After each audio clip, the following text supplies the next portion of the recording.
Constellation, Last Stand Media's conversational podcast, is brought to you by you. If you want to learn how to support our podcast network, head to patreon.com/laststandmedia.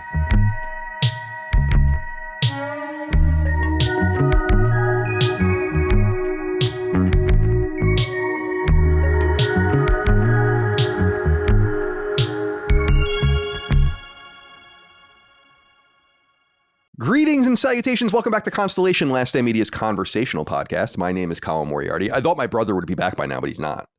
He'll be back next week to take hosting duties back from me so I can do something else with my life. I'm joined today by three people. So we had this whole podcast this lineup ready to go. I thought Dagan was going to come in. Then Dagan was like, I need one more week. So I was like, okay. So I came in and hosted. And then I realized this lineup would work perfectly to talk about the debate, the presidential debate. In fact, if I went through our entire constellation of people, everyone in our orbit, I think this is exactly who I would have chosen. So I thought it was quite serendipitous. Glad to be here. Let's go around the horn and say goodbye. Say hello. Bye, guys. Say hello to everyone. Chris Raygun, good to see you, my friend. How's life? Yeah, it's going good. I got some. Again, I'm on my early schedule now. Like I just wake up at 6 a.m., 7 a.m. I don't like it. I don't like it, but it's just like these are the times that I am like just rising from sleep and can't go back. So I got some filming done earlier today. I thought we were recording earlier because we usually do, right? But then I just kind of like, and I don't even check the emails for the most part or like the recording times because they're just like, oh, I know we go at this time, and so I was sitting like a fucking idiot. Yeah, I'm sorry. When we record with Jaffe, we go an hour later to give him a little time to wake up. I tried that ice plunge 5 a.m. bullshit alpha male crap. Fuck that shit. I'm sleeping until my eyes open on their own. Dude, my new favorite thing is how everyone is quote unquote raw dogging flights now. Oh yeah. It's so, what is that? It's like men, like the masculine like macho thing right now is to like not do anything but stare straight ahead like David Putty. Yeah, you don't read a book, you don't bring a game, you don't like watch a movie, you just stare blankly ahead. Why? On your 17-hour flight. I don't know. It's like a meditative thing. But here's how I know we're all getting older, guys, is that the first thing I thought of, like I said, was David Putty. I mean, it's a famous scene from Seinfeld where he's on the plane and he's just staring straight ahead and it's driving Elaine crazy. That he's not doing anything. And that's all I can think of. And then we're getting so old that I feel no one's making that reference. And I'm like, isn't that the most obvious reference? But it's not, because it's from 1994 or something. That's old. I don't remember. Yeah. I remember that episode because but the fact that you remember that name, that's crazy. But you're a Seinfeld aficionado anyways. So I am. So is Chris. So but that is when you know, because my reference was a Back to the Future reference when I was working at Bartlett Jones, and this concept artist, she was like 24. And she's like, what is that? And I told her, and she goes, she literally said to me, you're old. Yeah. Like, oh, you fucking asshole. But I mean, yeah, I had that when I was in my 20s. The head of Sony was making some reference to a Chuck Berry song, Maybelline, I'd never even fucking heard of. And he was saying it like it was like came out yesterday. And I was like, oh, I hope I never am that. I'm like, oh, you're that. Oh, yeah. I mean, you can't avoid the alternative. It. Yeah. Yeah, but I like the raw dogging flights thing because I do that too. Because I hate flying. Me too. But what are you doing? I'm so nervous about doing anything else. Like I feel like if I'm enjoying my time flying, then the whole plane's gonna go down. So okay, you gotta be. Yeah, so if I take the burden of the flight like on my shoulders and just tank it. Tank the time the damage that time is doing to me. Psycho damage, yeah. So it's the least alpha thing you can be doing. No, that's the most alpha thing. No, because you're terrified that this plane is gonna. You know, there used to be a website, I think I've told you about it, called amigoingdown.com. And I used to be terrified of flying. And I would go on it every time I went out to Salt Lake to work on Twisted Metal games. And before I got on, I would check that you put in the plane make and model and all that. Now with Boeing, who the fuck knows? But at the time, you would put it in and it's like, okay, I feel a little bit better about, it's like, and the website's like, you'll probably die in the taxi over there. Chances are compared to, right. Yeah. But it used to scare me too, but I don't get scared of it anymore. I don't know what to switch, but this is a very niche topic, but for people who had chemotherapy, there are definitely people who just tank chemotherapy, like literally taking time and poison and radiation like on you. And then like I would be looking around the chemo ward, and there'll be like old dudes just like not reading a book, not doing anything. They just got tubes sticking out of the body, and just like fucking just fucking gonna beat this cancer.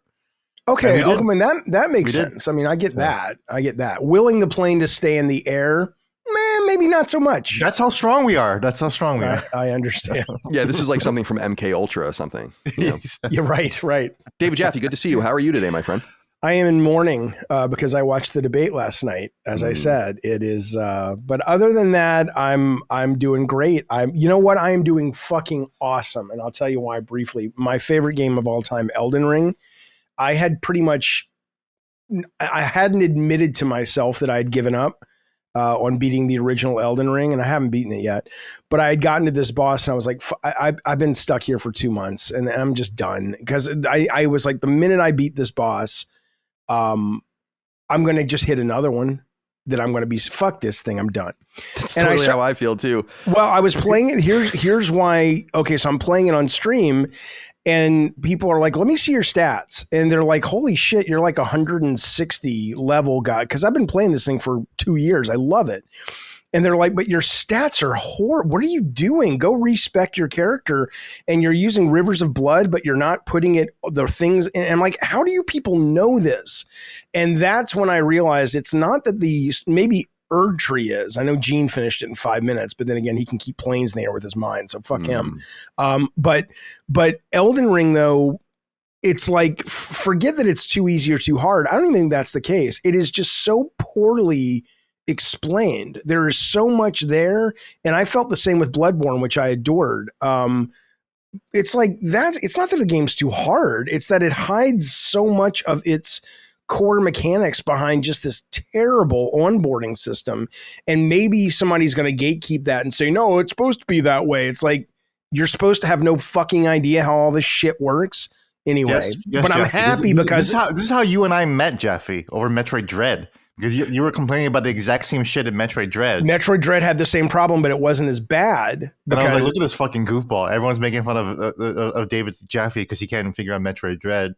It's not that I couldn't figure it out. It's just I was complaining about how poorly designed the onboarding was. But my point is, I'm doing great because I'm not doing a bit or anything. I feel like I've kind of rediscovered my old friend. It has been so good now that I've got my character spec to a point that I can, it's not that I like, I must always make progress, but that I can feel like I can be in that world again. And so I know that sounds so dorky, but I'm really happy because I get to go back to Elden Ring this weekend and just play and get lost in that world that I love. So I'm good. Cool, man. I'm glad to hear that. Yeah. I experienced the same thing with From Games. I was just explaining a week or two ago on the show when I played Rise of the Ronin, and I immediately stopped playing it. It's really cool. But I lost multiple times to the first boss, and I'm like, I can't do this because if I'm like having this much struggle on this, then like it's just like, what is the point really? Because the one game I really put my shoulder into and was like, I'm going to really try to do this was Neo. And I did get like further and further into it, but it was like a really arduous process where I was like dreading the next boss fight. I'm like, please no more boss fights. Like I don't. And then you get to it, and I think there was like I got to a snake boss in Neo, and I'm like, fuck this. I'm not doing this anymore. And I bounced out. Too hard for me. Gene Park, good to see you, my friend. How's life? Good. There's a lot of chatter on the social media, in our social media spaces about you getting into Elden Ring. People still want you to do that. I'm okay with it. I'm okay with you because here's the thing, Colin, because everyone knows that you made it up to Godric in Elden Ring, right? And I think I beat him, and then I stopped, and that took a lot. The fact that you did that means that you are well equipped. You have all the ability in the world to beat the rest of the game. But the fact that you're not even looking forward to the next boss fight, that's a huge that's bad. Like you're supposed to be looking forward to the next boss fight. That's what it is in Elden Ring. When you see the boss fight, you're like, oh, thank you, this is it. But if you're not getting that, then these games just aren't for you. I'm really not. Like I'm really not. It's just not for me. I'm not talented enough of a gamer, and I don't have the patience. Like. It's patience. I think it's patience. You are talented, but I think you do lack the patience, which is fine. Yeah, I think. Well, there's just something about. So I get it. I feel relieved. Like I get the psychological. Like, wow, I beat it, and I beat the boss. I beat Godric, and it's amazing. But yeah, then I'm just like, oh, the next wall on the horizon. I have to scale that fucking thing too, and then so on and so forth. It's just not fun for me. But we're not here to talk about video games. I'm sick of talking about video games. That's true. Instead, we're here to talk about the debate, as was noted. Joe Biden and Donald Trump got together in Atlanta. CNN debate. Pretty dramatic. A lot more. It was what I was hoping was going to happen in some sense. Not necessarily that Biden was going to fall apart, but I wanted it to be a meaningful debate. And I felt like the timing of it meant it was going to be meaningful. And I haven't seen anyone make this reference, which is surprising. It's a little bit of a poli-sci nerd thing, but this debate reminded me of 1960. Mm-hmm. Kennedy Nixon, where the famous thing was that if you read the transcript of the debate, you might have thought it was a draw, or maybe even Nixon did better. But if you watched it, right, you got a totally different vibe from it, and it destroyed Nixon for a time. He came back. Well, the only difference is the crook was on the other side last night. Because sure. Nixon was the guy that was sweating and came off bad, whereas last night, and he was the crook, whereas last night the crook was Trump. Oh, right. That's like a mirror. True enough. And yeah, for people that don't know about 1960, if you're foreign or you just don't know your history, which is a lot of you, which is fine. 1960 was, Eisenhower had termed out and Nixon was his VP. He was going to run. JFK was running as a Democrat, young congressman, war vet, and so on and so forth. Very handsome, Catholic. A lot of things going for and against him, depending on where you were. But the first televised debate ever was between those two guys in 1960, and it basically obliterated Nixon's campaign. Nixon was easily the inside favorite. Eisenhower was very, very popular. So he had, for good reason, he was a good president and he was a great general. So it reminded me a lot of that, but I don't want to get into too much of what I want to say. I really want to hear what you guys have to say first. So Chris, let's go to you first. Did you tune in? It was like 100 minutes or so, 2 commercial breaks. I thought pretty surprisingly well moderated, I thought. Yeah. Well, yeah. Seemed I mean, fair. that's because they had that rule in place now, right? Where they mute the mics or whatever. Right. Like they don't. I think if they let the mics overlap, you would have seen a way more problematic time. But yeah, I mean, it was well moderated. But at the same time, I was sitting there, kind of stone faced, looking at it, and I was just kind of. I couldn't even begin to care. You know what I mean? Like I was watching it, I was like trying so desperately to give a shit about what was in front of me, but it's so difficult because everything really feels like a facade now. Because I'm looking at, okay, so this guy so we have this senile man, and then we have this convicted felon who can't vote but can run for president, and I'm expected to take this entire thing seriously. Like I don't know what I'm supposed to feel, but it's not anything that's legitimate. Like this, it felt more like reality TV or like I felt like I was watching a movie more than anything. I was just like, oh, this is like a really poorly written sketch on like SNL, like ones that go way too long, and it's like 10 minutes into the episode, and you're like, oh my God, are they still doing this?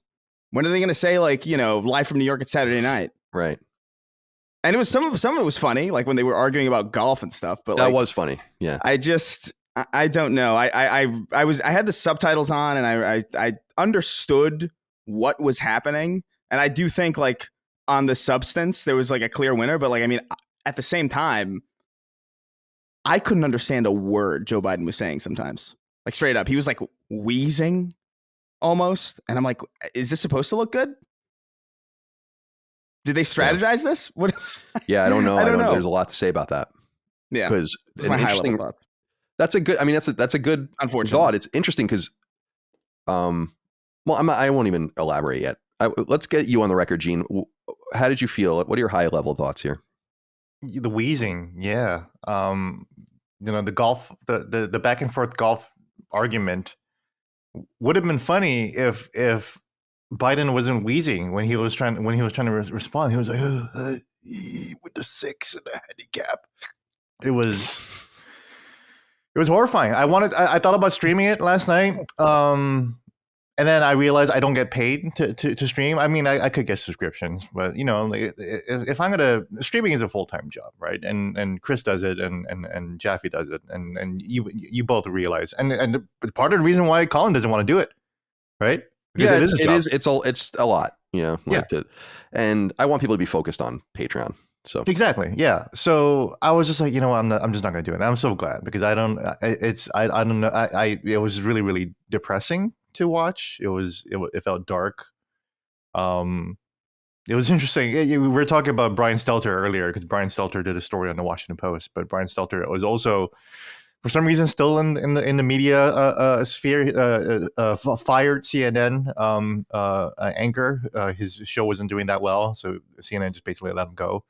But he's still doing the rounds, and he was on Canadian news last night and apologizing for America, saying we're better than this. We are a better country than this, which is so cringeworthy.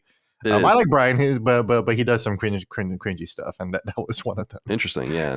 I saw they brought out the Dixie Chicks to spin for Biden. I mean, that's how bad it was. Are you serious? The Dixie Chicks? But that's a deep cut. I was about to say, yeah, that would have been a really, really weird and deep cut. But I would have believed it, though. I would have believed it, I know. It's like... I tweeted last night, people need to realize Bill Clinton, who was president of these United States, like fucking like more than a quarter of a century ago, is still younger than both of these guys. Will you please tell the kind listeners what image you tweeted out when you tweeted out that story last night? Yeah, it was a Bill Clinton mod in Elden Ring. I'd never seen that before. He's like doing the sun salutation thing, and it's awesome. Wait, is that true? Bill Clinton can't possibly. Bill Clinton is younger than both Donald Trump and Joe Biden. I guess that makes sense. He was in his 40s, right, when he was president? Yeah. We used to elect people in their 40s. Yeah, he's 70. Well, he's 77 years. Yeah. Yep. He is 1 year younger than Trump, and a whole 4 or 5 years, or like 4 years younger than Biden. Man. That's difficult for me to believe, only because I remember seeing a picture of Bill Clinton years ago, and he looked way worse than both of them. He looks tough. I mean, but he had that heart attack, and then he went on that Kaz Hirai diet. If you remember when Kaz, I don't know if you, again, these are deep cuts. I'm sorry. This is what it means. The Kaz Hirai diet. Well, because Kaz was just like a normal looking dude for the longest time. Let me turn this off. And then I guess he started this protein diet when he was still at Sony. Let me kill that. And suddenly he comes out at E3 one year, and we're like, what the fuck, dude? Like he looks real sick, and and it turned out, no, he's actually lost like 70 pounds and stuff. And, people like Clinton did that too, where Clinton got that, not Ozempic face, but he got that sort of Atkins protein diet face. And, anyway, point being, but Bill is still younger than both of them. Bring back Bill Clinton, like Godfrey, the old Elden Lord, because we're all fighting for the Elden throne here, right? Literally Elden at this point, right? Yeah, totally. It's funny. Him and Obama are both presidents where they termed out and might have been reelected. I think Obama clearly would have been reelected for a third term. Yeah. But because I am the news guy here, I will give a quick update on what people are saying. As of Friday afternoon, Biden has responded, and he says, jokingly, "I don't debate as well as I used to, but I know how to tell the truth." So, and then I'm seeing all the Democratic surrogates all repeating that line where they're saying, Kamala Harris saying, listen, first of all, what we saw tonight was the president making a very clear contrast with Trump on all the issues. Yes, there was a slow start, but there was a strong finish. What became very clear through the course of the night is that Joe Biden is fighting on behalf of the American people on substance, on policy, on performance. And you hear a Michigan governor, Gretchen Whitmer, also saying something similar. Joe Biden is running to serve the American people. Donald Trump is running to serve Donald Trump. The difference between Joe Biden's vision for making sure everyone in America has a fair shot and Donald Trump's dangerous self-serving plans will only get sharper as we head toward November. So despite what everyone saw last night, right, and despite what a lot of Americans already understand, the Democratic Party is still kind of having this shadowy veil of hey, look, everything is just fine with the guy that we have. He has a job and he's been doing that job. So that's where we're at right now. Yeah, it's interesting. Yeah, that's true. I was reading a lot of that stuff. Kamala, we'll talk about her in a little while. Jaffe, you said you were mourning, so elaborate. Well, I mean, it was a horrible showing for Biden. It was just And it wasn't just a bad showing for him and his candidacy. I think it was a horrible showing for the DNC as a whole and the Democratic Party leadership as a whole. That they, I know Bill Maher for people is hit and miss. I've consistently liked him, even though I don't always agree with him, and that's not necessary for me to like someone. But he's been calling him like Ruth Biden Ginsburg, and I think it's apropos. I mean, it's like when he ran 4 years ago, he called himself a bridge president, indicating he was going to be a one-term guy, and that no one could slap him down and go, look, your ego is like in Top Gun, writing checks your body literally cannot cash at this point. You probably can't walk to the bank at this point and cash a check. That's a real damning attack, I think, and reflection of sort of how bad the Democratic leadership is, that this is what we've got. And I heard a lot of people last night, and I think they're right, saying, that if the Biden campaign, which they have, and I do agree with them, are saying there's a very real chance that this election is the most consequential for our democracy and our republic, that if they really believe that, Biden would step down. Now, right. All of that said, though, I think it also paints a very negative light on how tuned out Americans are to politics. Because, and this goes back to the 60s too, right? I mean, I'm glad Kennedy won over Nixon. But end of the day, if you do just listen, it's, again, there are people who like Trump, and that's fine, that they like his policies, whatever. But if you voted for Biden in 2020, nothing he said last night or nothing he's done would suggest he's not the guy to vote for now. Because, in speaking of the Washington Post, they did a great article where they fact-checked Trump, and it was just a disaster. I mean, people watching it knew that he was just, you never know who's lying or who's stretching the truth, but apparently it seemed when I was watching it and then following up with an AP and Washington Post, he was just pulling shit out of his butthole. And, people are like, yeah, and they'll use it as talking points. So, I mean, I think Biden, if optics didn't matter as much as they do, and maybe they should, that's a different conversation. I think Biden obviously won on substance, but that's not going to matter. I think the optics matter, unfortunately, because we're human. And more importantly than that, the optics were so bad, and it's his job as a candidate to understand the value of optics. And the thing Gene's talking about, where he says, I don't debate as well as I used to. What's tragic is if you watch that, and I watched it this morning, he was doing a rally, maybe in Georgia, I don't know, North Carolina. North Carolina, yeah. He's got a pep in his step. He's not the guy you saw on stage last night. So is this just like, look, it's grandpa. He's 81. It was 9:00. It's going to happen. But would you rather have a guy who is exhausted by 6:00 because he's been actually working all day, or a guy who barely shows up to the office at all, that might be able to string together a sentence? So I do think I would love to see Biden seriously consider being replaced. I know that conversation is happening. I don't know how much of that is a real conversation, or if it's just kind of wishful thinking. But I did hear that, what's the guy's name? Vaswamy, who was running for president. Vivek Ramaswamy. Yeah, he had an interesting point. I don't know how conspiratorial it is, but he was talking to Fox News, and he says, it is interesting that the only way the Biden campaign would agree to this debate was if we did it the earliest there was ever, not in terms of the night, although that was part of it, but the earliest in this campaign schedule that in history that we've ever had a November election debate. And he said that's because there is a sense in the leadership of the Democratic Party, although of course Biden is officially the head, but who knows, that they are going to seriously want to have a door open to replace him. And if this bombs, this gives them a perfect window where the new candidate, be it Gavin Newsom or Kamala or whoever, is still in the honeymoon period and they haven't had the time to be vetted like usual. Is that true? I don't know, but it, is like Chris says, it seems like we're living in a movie, or this was like, reality TV. That seems like a pretty good plot twist. But anyway, so I think it's real tragic because the optics matter so much, and I think Trump is a nightmare. And I think this is gonna. I think it's certainly going to help him big time. But I think most people who voted for Biden that didn't vote for Trump, which were the majority, I don't think you're going to vote for Trump because of this. I mean, how many undecideds are actually left? But anyway, that's my take.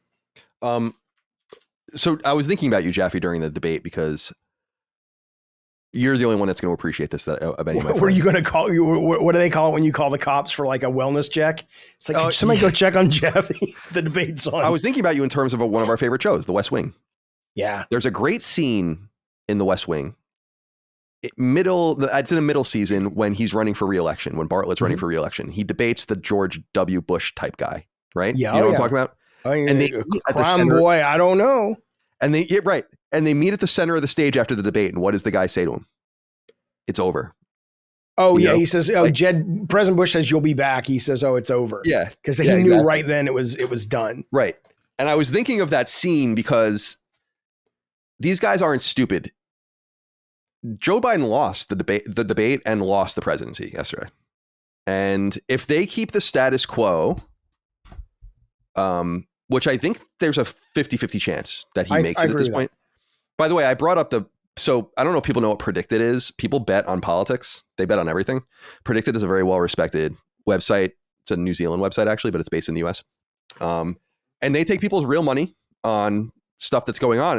And very similar to sports, I always like to look at betting to see how people feel, because those, like the people that do the books in Vegas know more about the sports that you're watching than anyone. And they don't put money up and make these odds and all of this out of nowhere. They want to make a lot of money. And so they're very well studied on trends, on history, on reality. And it's looking real bad for Joe Biden on Predicted today. And again, we're recording the day after the day after the debate. This will go live a couple days later, and then this will go live for everyone even later than that. But Joe Biden has a 66% chance right now, according to Predicted, of even being the nominee, which is horrifying. He was already low. He was at 39% chance of winning yesterday. Now he's at 23, but he was already going to lose according to Predicted, right? Right. And Nate Silver, who people bust Nate Silver's balls, but Nate Silver is clearly one of the great pollsters in American history and has these very bespoke and interesting formulae and all of that kind of stuff that he uses. And he said before the debate even began, and it was quite controversial for people, they're like, this isn't a coin flip. Like Biden has a 2/3 chance of losing right now. Now I would say his chances are way worse. The big thing so there's two things that I'll walk away from. We have so many things to pull at. And if you guys want to interrupt or jump in for any reason, let me know. But the first thing is that I don't believe Joe Biden won on substance. I think that both of them lied quite a bit, actually. But I think Joe Biden is clearly on his back foot and has no answer for some of the biggest things that are happening under his tenure. His policies did cause inflation. It was the Inflation Reduction Bill, as we all recall, that spiked inflation significantly. That happened under him. He signed that bill. Immigration is out of control. Like completely illegal immigration is nuts right now. There have been something like 7.5 million encounters at the border under his tenure. Trump had fewer than 2 million his entire tenure. What is an encounter? It's like when ICE encounters like a rogue, not at a port of entry, but a person trying to get over the border somewhere else. So on these two things, the economy and immigration, like I actually thought Trump spoke pretty adequately about why Black people and Hispanic people are starting to kind of come to him more and more because they see their jobs are being, like everyone else's, eroded away. The economy's horrible. You simply can't lie to people and say, no, the economy's good when they go to the supermarket. I've said this over and over again. Micah does most of our shopping, but every once in a while I go with her, especially when she goes to BJ's. And I'm astonished constantly how much things cost. I'm like, I can't fucking believe this. You know, now I'm well off. I can't imagine how bad it is for someone with 4 kids. They make $70,000 a year combined. They're barely hanging on, and then eggs go up and milk goes up and all these different things. You simply can't wrangle out of it. the things that would benefit Biden, I think, just simply don't benefit him in this moment, because it's like the democracy argument. It's fundamentally doesn't make any sense that you're saying that like democracy is in danger if someone wins a democratic election. Right. Like it just doesn't, it does though. I understand what you're saying. Semantically, it doesn't. But when you're talking about running against somebody that when they lost last time, behaved the way that they did and has said the things that they've said, that if they get back in regarding the Constitution and things like that, and you can say, oh, he was just joking or whatever. But I understand your point that the very nature of if you win a democratically fair election, you can't say democracy's in peril. But you have to also fill in the shade of gray there that you're running against a guy who clearly, even last night, would not admit to losing if he lost. They asked him point blank, if you lose this election, and he hedged his bet. Well, if it's fair, okay, based on who? Based on the courts that already told you that nobody stole the election? Based on your own panel that you got together and they came to you and said, Mr. President, we couldn't find any tampering of the 2020 election? Who is it that gets to decide that? So in this case, I agree with you semantically. I don't agree with you given the nuance of this, which is Trump. So, well, I'm going to write this down because I want to get back to this later. It's really tertiary, so I don't want to bog us down with it now. But I'd like to hear, it's very similar to how I feel about like everyone saying like when Russia invades NATO countries. And I'm like, that's not going to happen. And what I'd like to see is for someone to game that out. Like, what does that look like and what happens? Same thing with this democracy argument. Like, I need to know. I want to like get into the weeds. Let's write a Tom Clancy novel. You want to come back to that? You mean? Yeah, I want to come back to it later because I don't think it's really like I don't want to get bogged down in that because it's like a whole different can of worms. Okay, but take this part of it that's not the can of worms. I agree. Maybe let's not get into the nuance, but I think fundamentally what you've got is you've got people who are well off enough to be in a privileged position to not worry about grocery bills. And those tend to be a lot more of the progressives and liberals. And in that, you have the time and you're not as stressed that you can worry about some of these bigger, not necessarily more important to your family life at the moment, but these like existential questions, right? Mm-hmm. And then you've got like you're saying, the guy sitting around going, my eggs now cost 10, 15% more. So I think that's a very, and when I see a lot of people on Twitter coming at me and saying, oh yeah, dude, life was so much better under Trump in terms of what they're talking about is the amount of money they were making and things like that. I totally get that. I don't begrudge anybody that. The thing I don't have enough education on is that depending on which one of these guys you ask, how responsible, like Biden last night said, well, yeah, the reason there's inflation is I inherited economy from you where the jobless rate, the unemployment rate was so high that of course inflation's going to kick in as soon as we start adding more jobs or whatever. And I'm listening to that going, I don't know if that's true. Maybe it is, maybe it's not. I don't have the education to understand how that works and how much was Trump relevant to the economy and how much of that was deregulation that most people don't know about, that if they knew about would go, oh shit, I'm not willing to sacrifice that for the price of eggs. Or maybe they're like, yeah, it sucks that in 20 years, the coasts are going to be flooded because of all the deregulation. But you know what? Today, my kids get pancakes. I mean, I totally get it. I don't know who to trust when it comes to that question. Do you? I mean, how do you know who's telling the truth on the economy when it's such a complicated subject? It is a complicated subject. Well, there's the whole argument that the old joke among economists that no one understands the economy, like how it actually works. But I think it's fairly clear looking at numbers that the inflation we're experiencing is due to government spending and specifically how it was done. Like we didn't need stimulus. That was what the problem was. Like we had a stimulus already and it was low. That was there under Trump. Actually, Trump signed that stimulus and it was like 1.9% inflation. You need a little bit of inflation. It's good, but this was caused by government spending. But nonetheless, we'll get back to this because I want to get back to the democracy thing later because I think it is worth talking about more about that. But before I push it back over to the other guys here, I wanted to also just note about Biden. Like everyone knew that this was what Joe Biden was like. People like it was really begging you to say like it's like an emperor has no clothes situation. It's like, dude, the guy fell on stage, fell down or up some stairs on his on his airplane. They gave him the shorter staircase. We've watched him shuffle around. We've watched him lose his train of thought, talk nonsense. There's so much disingenuousness surrounding this man. That's what bothers me. You can say the same thing about Trump, but I think it's a different level of disingenuousness. Frankly, it's totally different.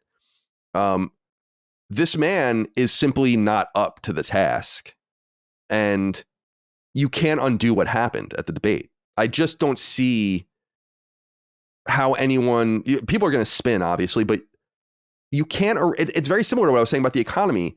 You can tell me how good the economy is over and over again as the basket of goods that I buy at the grocery store has gone up 25%. You're lying to me. And if I make that connection, then they're lying about him too, and they knew. And the big thing is that Joe Scarborough and all these other people saying like he's sharp as ever, like before the debate. And I talked to him and it's like, no, he's not. You have to be a fucking idiot. Go look at, dude, when everyone widely knows that Joe Biden massacred Paul Ryan in 2012 at that debate, right? The VP debate. Well, it was like a masterclass. A lot of people give him credit for really boosting and helping give Obama the win over Romney. Go watch that debate and then watch Biden last night and tell me they're even the same person. Watch the debates from the primary in 2020 and then watch the debate last night and tell me he's the same person. Look what the presidency did to Obama. His physical stature, his hair, how tired he looks. Now make that man Joe Biden and imagine what the presidency does to him. The thing about this is it's never going to get better. It doesn't get better from here. Everyone knows. This is I think a big key is everyone knows old people. I've had old people in my life. They don't get better. They get worse. Right. No one bounces back. But everybody knows racists too, and they don't get better either. So, I mean, there's no doubt that Joe Biden did terribly. But my question, racists actually do get better. Yeah. Not old racists though. Not old racists. Come on, you think Donald Trump's going to flip a script? I mean, obviously we're talking about Trump, so yes. Yeah. But my question is though, do you honestly think? But to your point though, and I noted this to Colin, but Trump did point out to Biden that he did call black people super predators, black criminal super predators. He did do that. They also both called them the blacks, which I don't.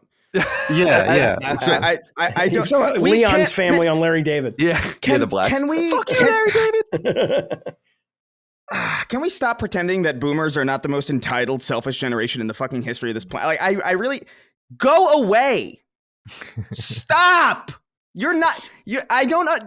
They're sitting here clinging on to power, desperate to die in office, excited to make decisions. Impactful decisions about a world that they will not live to see the consequences of. Go the fuck away. I cannot stand that we are having this conversation about these old people who are still saying the blacks. Yeah, but when there's AI, dude, there's AI taking people's jobs right now, and people are like, how? But how is this real? The most powerful people in the nation are still calling black people the blacks. Yeah, dude, they remember before color TV. It's your fault, my fault. I mean, right? There's on some level, I feel like this is one of those things where it's like we deserve this. Like whatever the outcome of any of this is, it's like we deserve this. Thank God either one of these. I kind of like it's one of those situations where like if either one of these wins, thank God it's the last one. You know what I mean? Because it's the last one of these guys running. That's kind of my thought about it, where it's like, I kind of wish we got Trump over with in 2020 now, because like then it would just not be a conversation. You know, well, here's my issue about saying we deserve this.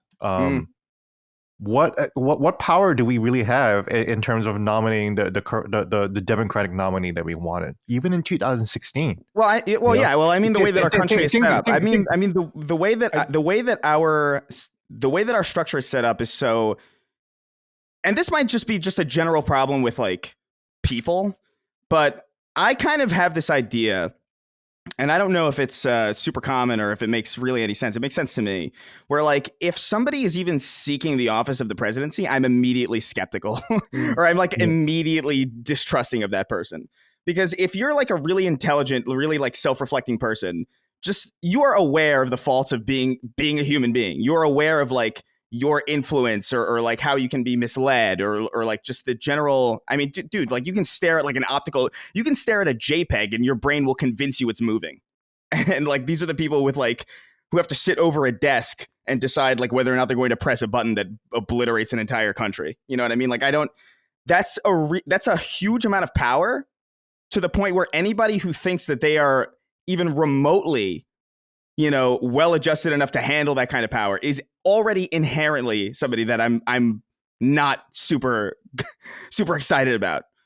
9 times out of 10, the people who are running for president are not the people you would want there. And that's just kind of what we've set up, especially with our 2-party setup, where we don't really have much flexibility in who we even get to choose.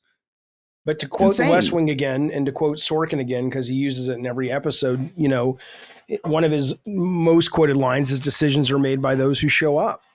And I absolutely, when Gene says, yeah, well, what power do we have? We don't have power at the level to go into a back room, the room where it happens, and tell, Biden not to run. But we have state, local elections that matter, that affect those decisions, because we are a republic. We have elections that, if we paid attention to them, and I get it, it's a privilege to pay attention to elections. It's pathetic that they send you a book that's 50, 60 pages of small print, and you can't even use that by itself. You've got to do all this legwork. But still, fundamentally, though, campaign finance, Citizens United, all of these decisions that have been approved on our watch have led us to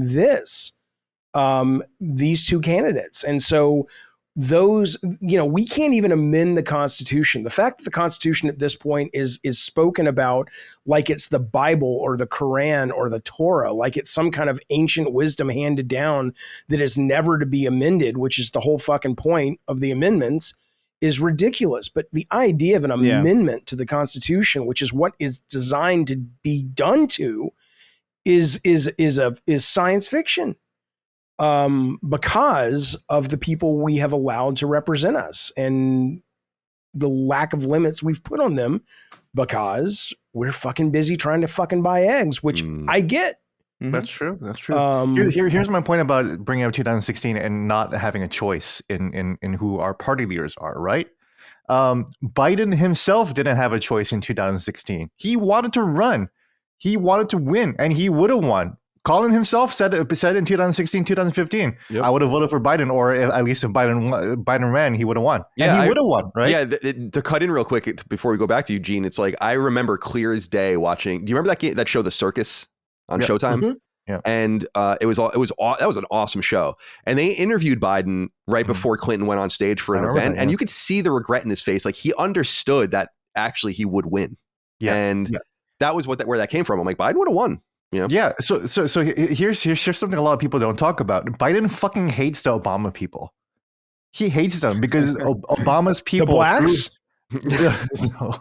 No, Obama's like David staff, Plouffe and all those guys. The administration, because they blocked Biden because they were saying, no, fuck you, it's Hillary's turn.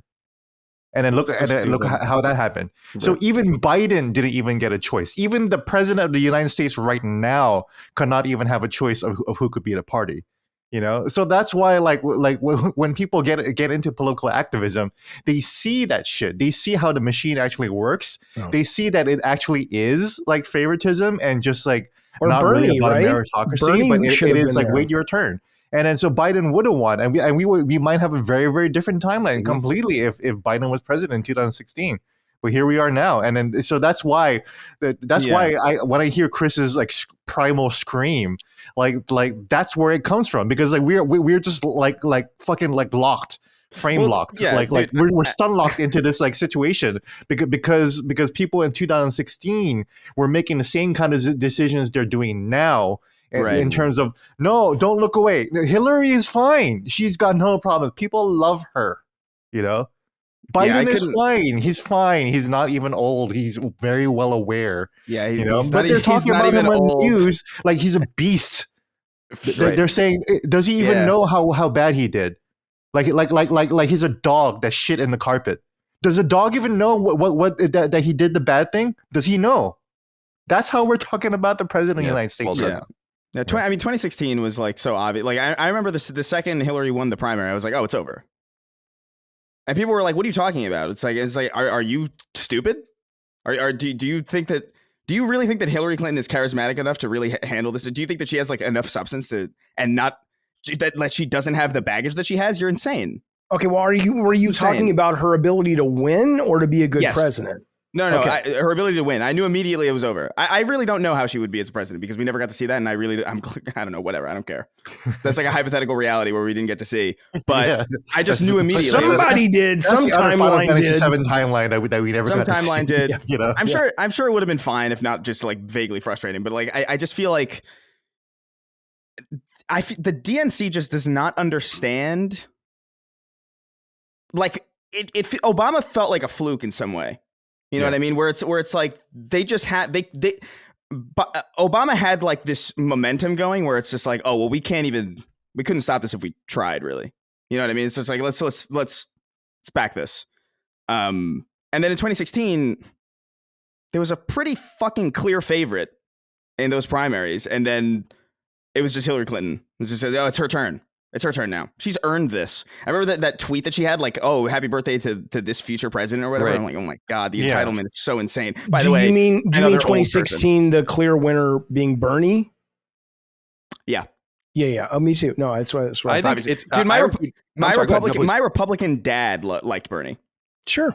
Yeah, I like some of what Bernie has to say too. And I'm glad you brought up Bernie because I was going to say this, and I think this is important. This is only my opinion, but I'm not crazy about the focus on age, just because I think that there are plenty of people in their 80s that actually could be president if they and Bernie Sanders is older than Biden, as far as I understand, and he seems fine to me.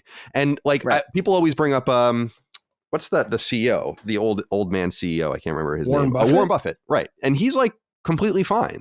But then people can lose their minds. Look at me, I'm in my 30s. Like I'm losing my mind even earlier. Look at Jaffe, yeah. Well, fuck you, Gene. I never had my mind. See, it's different. There you go. But let me, if we're gonna have a 35-year-old cap, we can have an age cap, because there are probably great 23-year-olds that could be the goddamn president too. So I guess so. It's true. Like we should consider that Gen Z president. Oh my God. But the other thing, Gene, that you said was important is that I think it goes even the situation we're in now. I think goes back to 2008 because it was that it's clear that Obama beat Clinton fair and square, but it's clear that in order to kind of get her on board, and she didn't want to be VP, right? Mm-hmm. It's like you can be Secretary of State, which is arguably the most powerful position outside of the presidency and the chief of staff in the White House, and then you can be president. And it all went according to that plan. Obama certainly told her, like, we'll support you and we'll get behind you. We'll call Joe off and we'll make sure this is a coronation. And I remember when Bernie got involved, like I, as I said in the past, I was a chronic MSNBC watcher because I loved watching what other people thought. And MSNBC wasn't nearly as bad as it is now. Like it's unwatchable now. And I remember Bernie Sanders used to be on there all the time. He was an obscure socialist senator, and he would appear on a constant basis with Barney Frank and all these other randos, right? And then suddenly he's running for president, and then suddenly people love him. And I must admit, like Bernie Sanders, in hindsight, seemed like a much more obvious choice than what ended up really happening. He probably would have won in 2016. I remember saying at the time, honestly, I was like, I just don't see how this guy wins. Like he might win the primary, but how is he really going to win? But I think things would have shaken out.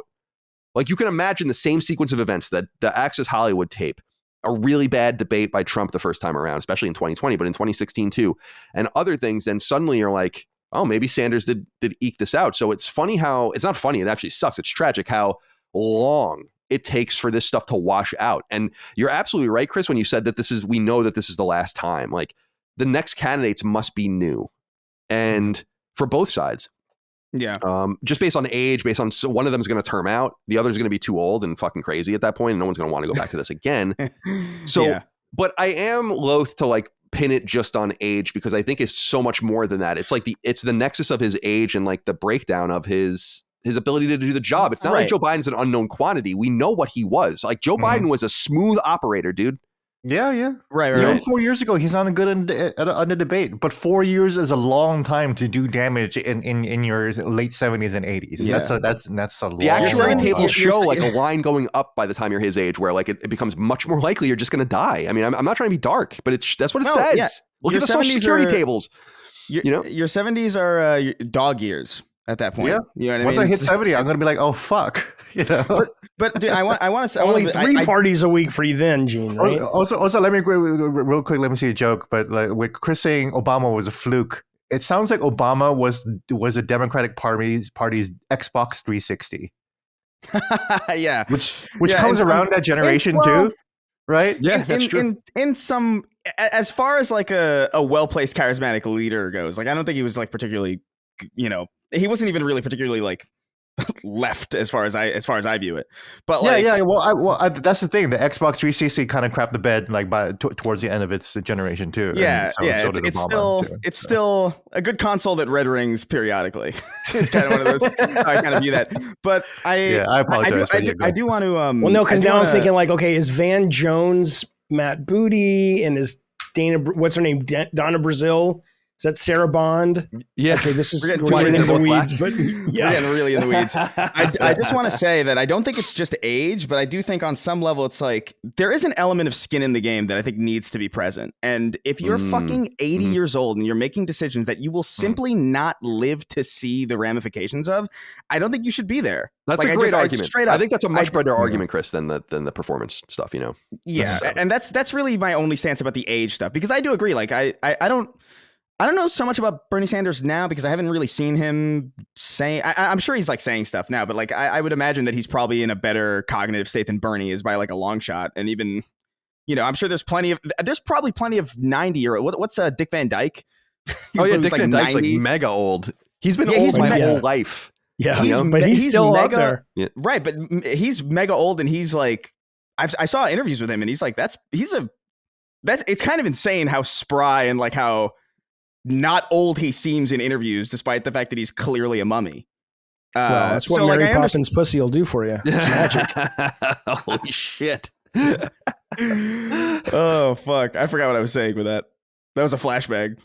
I know. She was hot when you think about it. When I saw Mary Poppins as a kid, I was just like, that's Mary Poppins. Now you're like, holy shit, Bert. Good for you, Bert. Killing it. Hello, Mary. Open the umbrella, if you know what I mean. Right? That's what he said in the movie. I have a question, though. Yeah, Can I okay, ask a question? Go ahead. Okay, so Bert, no, I'm kidding. But my question is, if Biden isn't replaced, and he probably won't be, and if he continues the campaign and he loses, first Bernie, now this, do you think the Democratic voters, which I tend to be one, but I'm independent, registered, do you think they, like the Tea Party, will kind of splinter as well, just like what we're seeing with Republicans now, where it's just like, you know what, this can't be my party anymore because they are so inbred with their timeline, like you're saying, that they don't represent the will of the people, and either it will fundamentally change like the Republican Party has, to the point that it's become, I think, unrecognizable. Or will a new party, you know, I mean, hell, I watched a little of the RFK stuff. I don't know if I'm going to vote for him, and I don't think he can win, but it's like, you know, I think maybe people are starting to get more fed up, and this might be, do you think it's optimistic to think this could be the straw that breaks the camel's back, or it's like, no, we'll be back here 4 years from now, nothing's going to change? If Biden doesn't run, or if Biden is replaced, or if they try to replace Biden in a convention, I think the acceleration of the fracturing in the Democratic Party is going to speed up. I think it's going to be accelerated because they would have no choice now but to draw the lines within the Democratic Party. It might be healthy, it might be good, because for the Dems to kind of just face reality finally for once, and finally realize like the fractures that they've been having, because the Democratic Party has not been unified at all. You know, we say the Tea Party and stuff like that, but at least in terms of the voting base, the Republicans are very, very united, and that's kind of the issue. The Republicans are able to form and unite and put aside a lot of their differences, you know, but the Dems don't, you know, because they have principle, I guess, you know. So they're trying to stick by their principles, but as a result, that just means a more fractured party. Yeah, it's well said. I mean, I've long said that it's weird that we are in an era of political party permanence, because that's not the way it was. And I think everyone famously knows that Washington said like no political parties, right? Like we can't have that. And quickly, like right after he died, turned into Federalists and Anti-Federalists, and it was over at that point. but the parties constantly churned. There were random parties running and winning presidencies, and even more random parties getting pretty close. And honestly, the last time we had like a random party get close in quotes was Teddy Roosevelt when he ran again as Bull Moose. And that was 100 years ago. You know, the Republicans and the Democrats are so permanent that they basically flipped positions at some point during the Vietnam War era. And those parties still remain. The Republican Party is the same party that Lincoln was the president from. But Lincoln, and especially Lincoln, would be more of a moderate, I guess, in some sense through that lens. But the Republicans in the party then were called radical Republicans. They were the ones that like wanted to fucking execute the Confederates and do all sorts of crazy shit. And then suddenly they flip over. So I guess what I'm saying is it would be nice to see one of these parties killed. And preferably it would be nice to see both of the parties killed. Because they constantly, it's what you said, Jaffe, they constantly morph into the new thing. And that's what the Republican Party is now, a blue collar, populist, isolationist party. It's the same party that Reagan was the president of when he was about free trade, global hegemony, you know, and so on. Like, I don't see we all kind of touched on it, but the thing that frustrates me, I think, the most, and maybe Jaffe, you're the one who said it most eloquently, was we actually can change it. It just requires civic participation. Like, they really do rely on you not getting involved. In some sense, being an independent voter, which I am, and I have been since 2016, though I am clearly conservative, I am an independent voter, and I voted for Democrats in the past, though I will probably honestly never vote for a Democrat again. I feel like it's almost a cop-out. It's like maybe we should be trying to form new entities. The problem is, and it's not a problem because I believe in the bicameral congressional legislature that we have. I think it's a great system, a representative republic. We're not really a democracy. We're a republic. And I think that's like, it's semantic and it doesn't really matter, but it does in the sense of we don't want a parliamentary system.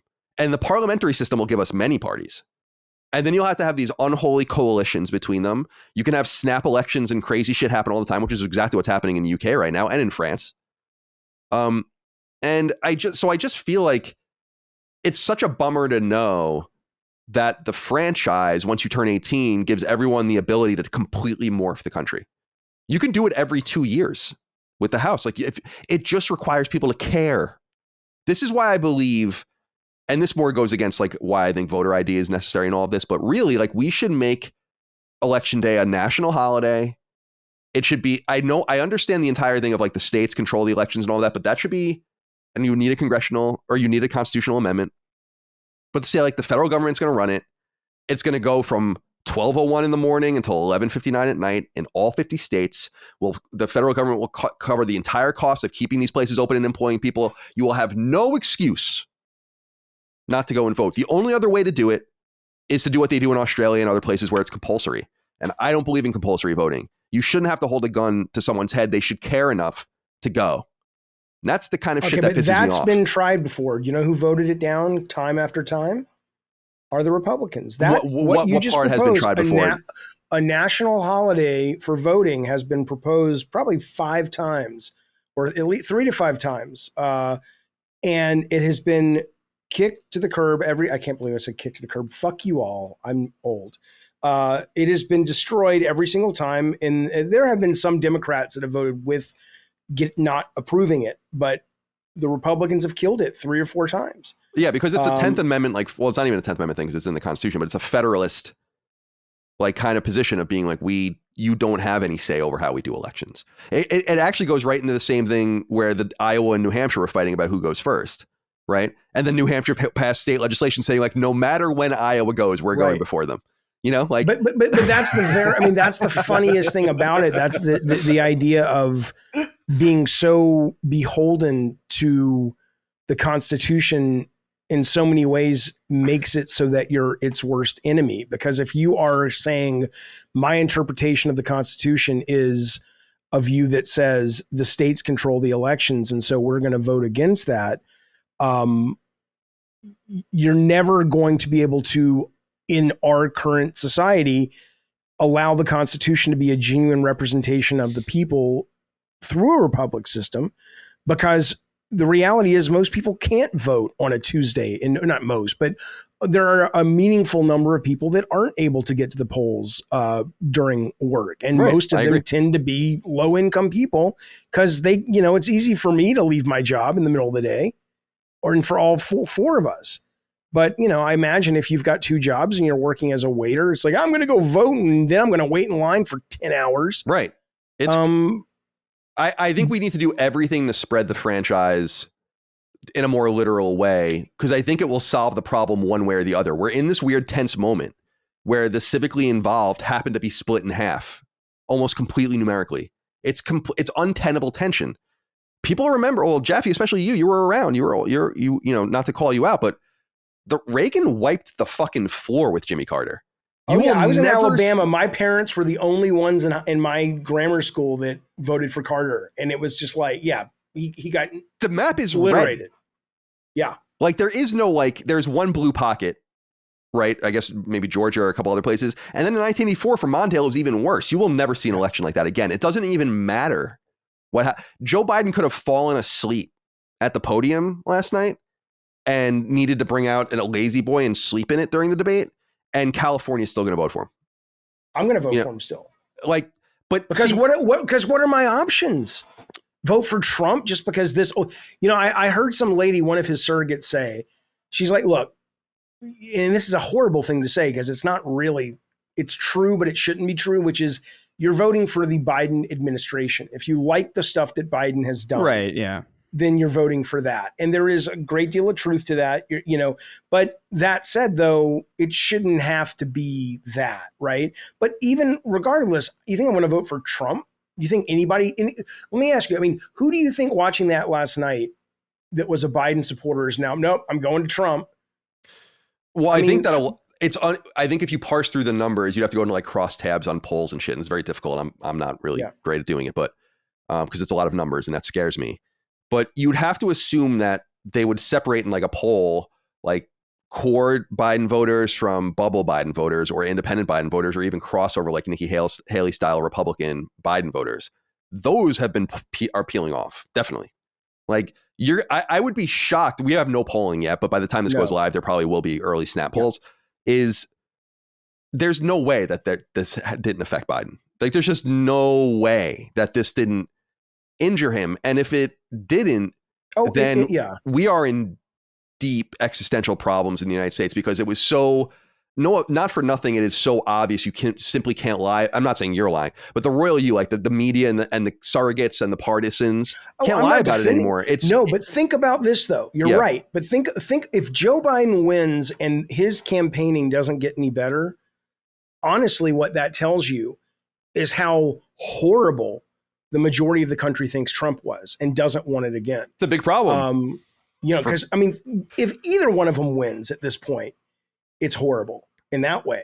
Because if Biden wins, what it really means is it's a vote against Trump, and that's their candidate. I know some people listening to this show really like Trump, blah, blah, blah, and that's fine. Obviously, it's fine. But there's a lot of people that look at that guy. Like you mentioned Nikki Haley. I would have voted for Nikki. I need to do a little more research on her at the time, but everything I heard her say in the primaries, I'm like, I'd vote for her over Biden. She's too neoconservative for me. I wouldn't have been into her at all. Okay, but I'd rather have her as president than Trump. Right, but that's because you're a Democrat. Sure. Right? That's what I'm saying. That's what I think a lot of people. Well, that's what I think a lot of people didn't see is when Nikki Haley was even getting 15, 20, 25 points in the primaries, especially in New Hampshire, open state primaries and stuff. It's dude, they're not Republicans, her support, these are party primaries. So what didn't they like about her? What did the most of it, I think, is the foreign like policy stuff. She's a warmonger, and she was the fucking, the UN ambassador and all these kinds of things, which is fine. But I think that the Republican Party is, and this is what I've embraced about the Republican Party, and this really began when I was a Republican still, but it began during the Iraq War, when it's holy shit, we really fucked this up. And I was in my 20s, in my teens, and I still point at myself and be like, dude, I was rah-rah on this shit hard for several years, probably until right after re-election in 2004. And so I'll never do that again. And I think that a lot of Republicans don't realize that a lot of their core constituency, middle and working class people in rural and suburban places, are not going to send their sons and daughters over to these fucking stupid wars to fight. And they understand that they're money laundering operations. They understand that Nikki Haley was on Boeing's board, right? We don't want people like this anywhere near the pillars of power. This is like Trump's foreign policy is the least of my concerns. I'm sorry, go ahead. Why don't they cut defense spending then? I think there's multiple answers to this. Because I'm with you. I've long said I would cut military spending in half, at least. Well, that's how they get elected, though. Right. But I think it's more complicated than that, because it's like Vivek Ramaswamy had what I thought was a pretty novel idea, which was to say, like, let's fire half the bureaucracy if you are fired if the last number of the social security number is odd. And if it's even, you stay. And it's like, that's a nice idea, because ultimately you have to purge, right? Like, if you want to make things smaller and stop spending less money, people have to go. And I think the major rubber hits the road thing with me, Chris, or like why I think people don't do it, is like how many people are going to lose. It's like to shrink the military means you have to shrink the military.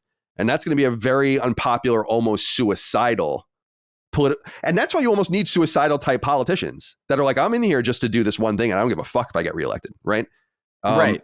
So, but that's kind of speaks to the problem, where a lot of the people who seek these positions are seeking it for, not for policy reasons, they're seeking it for legacy reasons. They want to be remembered. They want to do something. They want to be there for as long as possible. They want to cling on to it.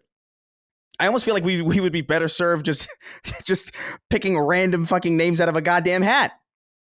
You know, like just who's get one person in the White House from like some random bumfuck nowhere, and then they find out that I'm president. Oh shit, I don't want to do this for. All right, what do I care most about? I guess I'll do this. You know what I mean? Just do one good thing. Yeah, just do one. Just do one good. I know that's obviously ridiculous, but like it feels like I don't think that there's really an incentive to really do anything, because you had on stage last night we had two people who had been president for 4 years, right?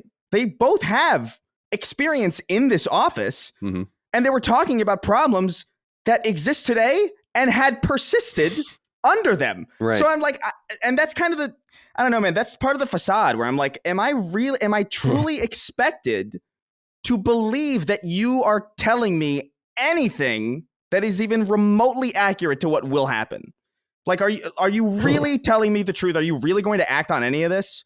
Biden tweeted out this morning. He says, "If I win, I'll reinstate Roe versus Wade." And some lady wrote and said, "You're the president now. Why don't you do it now?" The entire every single conversation they were having was ridiculous. It's like, oh, I'll codify Roe v. Wade. It's like, so you are holding that hostage so that you can get reelected instead of doing the thing that would benefit you. I don't think he could actually. I don't think it's a hostage thing. He can't do it now. He couldn't do it then.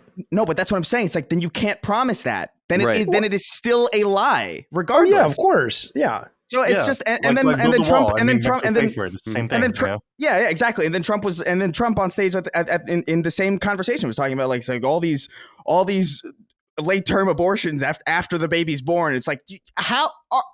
It's like, that's no longer abortion. That's called murder, Trump. Yeah. But also, like, do you really think women are just like, for shits and giggles, carrying a baby for 8.5 months and then being like, nah? Yeah, so let me ask you about that, because I think that really does cut to the real problem with this, which is who just kind of paraphrase Obama, but who is coming to save us, right? Do we look at the constituency and say, we have to be smarter and more engaged? Or do we look at the constituency and say, that's not going to happen in a capitalist society? People are at worst trying to just survive, and at best, they've got their own brass ring they're going for. And as long as it's done getting their way, they're becoming rich and famous or whatever it is they're going for, doesn't matter, right? So is it that you play to the fact that people aren't engaged, because that's why Trump does so well? Or do you play to the people who are, or do you try to get people more engaged? Because like, I worry getting more people educated and engaged is A, it's a privilege that not everyone has, and B, as much as we like to say, oh, nothing beats good old American horse sense. Yeah, it does. A lot of people are just too busy with their own shit to care. So if you really want to change it, you've either got to dumb it down even more, because a lot of the stuff Trump said last night is now going to become talking points for his fans. I already see it when people come at me on Twitter and they just make these claims and there's really nothing to back them up with, but Trump delivers the line good and we're off to the fucking races, you know? It's confidence. Yeah. It's like, I didn't say that, even though there's like video of him.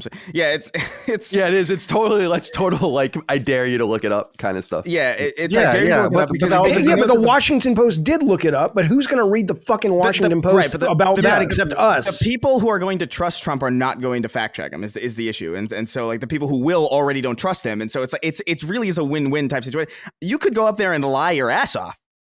You know, Trump could go on stage and be like, I'm actually 45. Mm-hmm. And I do think, like, I genuinely think 50% of his voter base would be like, yeah, probably. Like, for sure. I don't, like, why would he lie about that?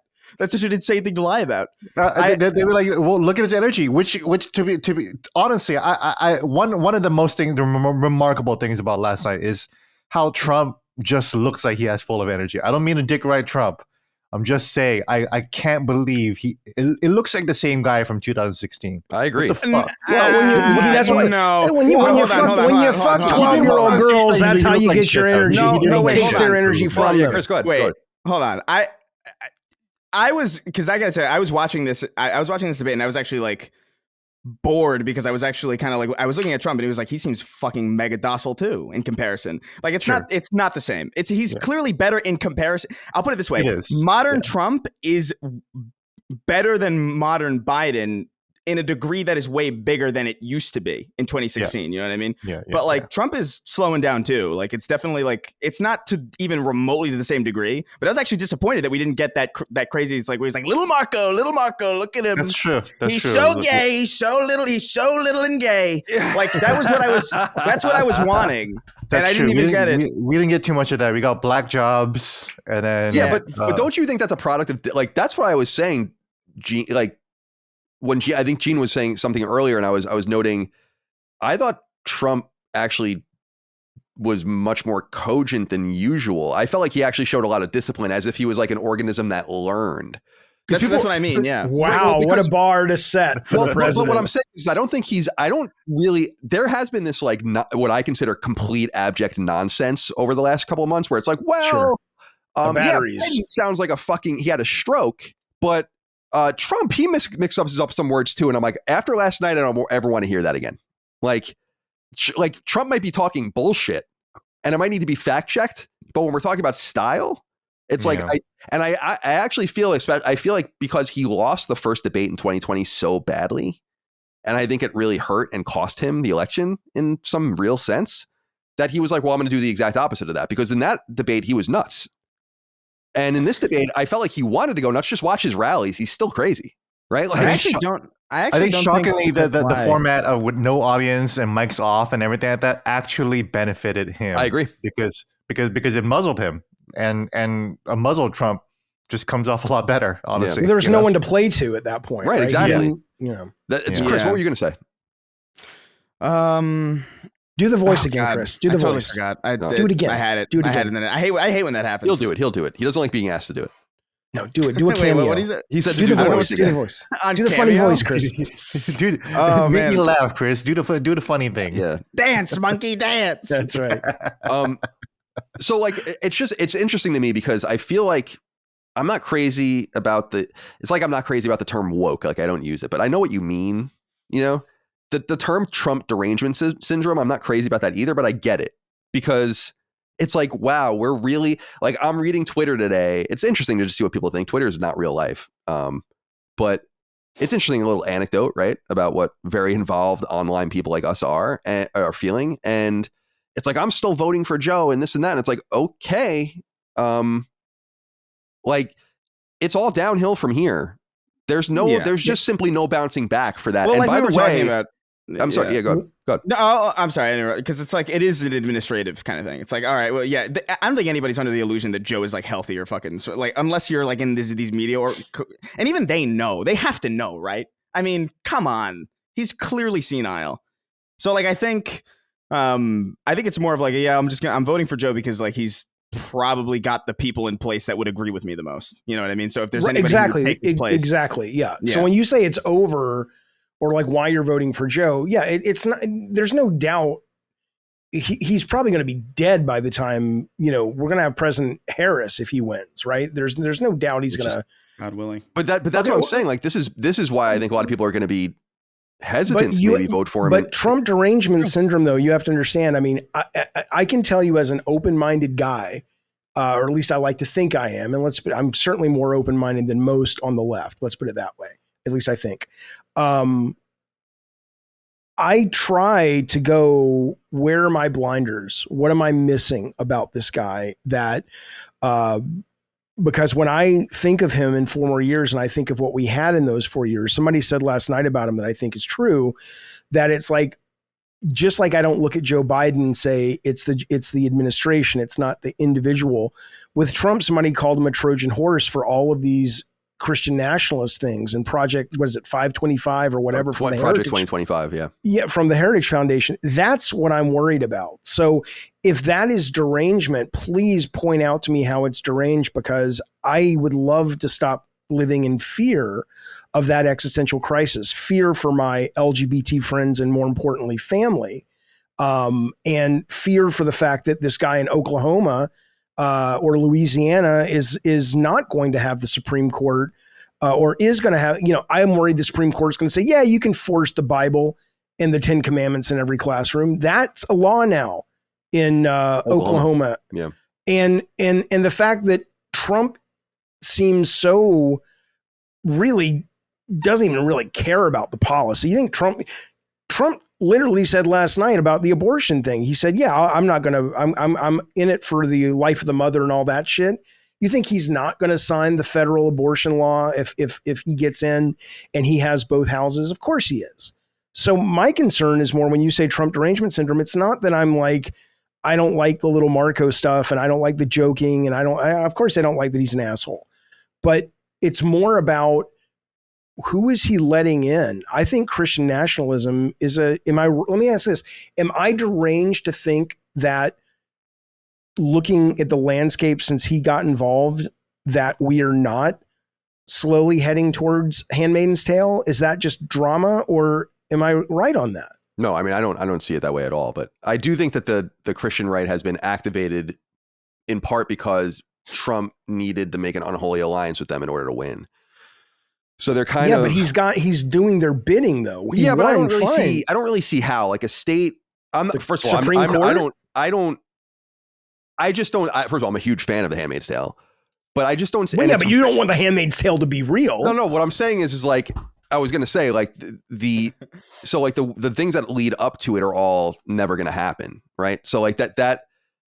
And I'm a big fan of dystopian and all that kind of stuff. And I love that. I like, write your Tom Clancy shit all day. I love it. But not that Tom Clancy wrote that, but you understand what I mean. I don't mean literally we're going to that, but I'm saying, yeah, right. But so maybe this sounds a little, I think some people are going to not be put off by this, but it's like, this is just the way I feel, I guess. And maybe it's a little flat out, but it's like, I don't really give a shit about these other issues. Like, when the economy is in the shit, when we have illegal immigrants by the millions pouring over the border, when we are dealing with crazy levels of inflation, when my groceries are like through the roof, when we have all of these hotspot wars going on around the world now, I could really give a shit less if someone puts the fucking 10 Commandments in a classroom in Oklahoma. Like, I just don't care. Like, it's what I keep saying about, everyone's like, you can walk and chew gum at the same time. And it's like, no, you can't. Obviously, that's not true. We need to focus on a few of these things and fix them really quickly. And we can worry about all the other stuff when we're back in a period like the 1990s, when we can worry about whatever culture war issue and abortion and all this kind of shit. It's like, fine, dude. But for now, like, the value of our dollar is eroding. We're clearly going to be drawn into probably multiple wars in some sense in the coming years. Like, it's a fucking nightmare out there. And people are arguing about all of this nonsense, and for me, I don't know. I think there's a war coming regardless of who wins, to be honest with you. Well, I agree too, right. But I think that our adversaries look at Biden yesterday, and geopolitics doesn't really work like this. So you really have to like gear up and get ready to do things. But it's like, if I were looking at that, I'd be like, if I were China, I'd be like, God, I fucking hope this dude wins again. When we go into Taiwan in 2026, this guy's going to probably be asleep half the time. And we're going to have all of this. Like, I just think for me, I'm not really a Trump fan either. I was telling my family recently, first of all, I didn't vote in 2020 because I didn't want to vote for either of those people. And I was going to vote for RFK, but then when he picked Nicole Shanahan, I was like, I'm out on that ticket. So I was like, I don't know, maybe I won't vote again. And frankly, I was kind of pushed more towards Trump after what happened to him in New York City, where I'm like, that was such a flagrant bullshit case that it's like, yeah, maybe we do need an accelerationist in office now to get fucking crazy a little bit. And to me, I feel like things need to be shaken up in such a way on the very issues that I think Trump speaks to best. Like, there's no doubt that illegal immigration was at a low under Trump. There's no doubt that the economy was good until COVID started. Very good. Notoriously good, which is why he's attracting so much corporate money now when he didn't attract any in 2016 or 2020.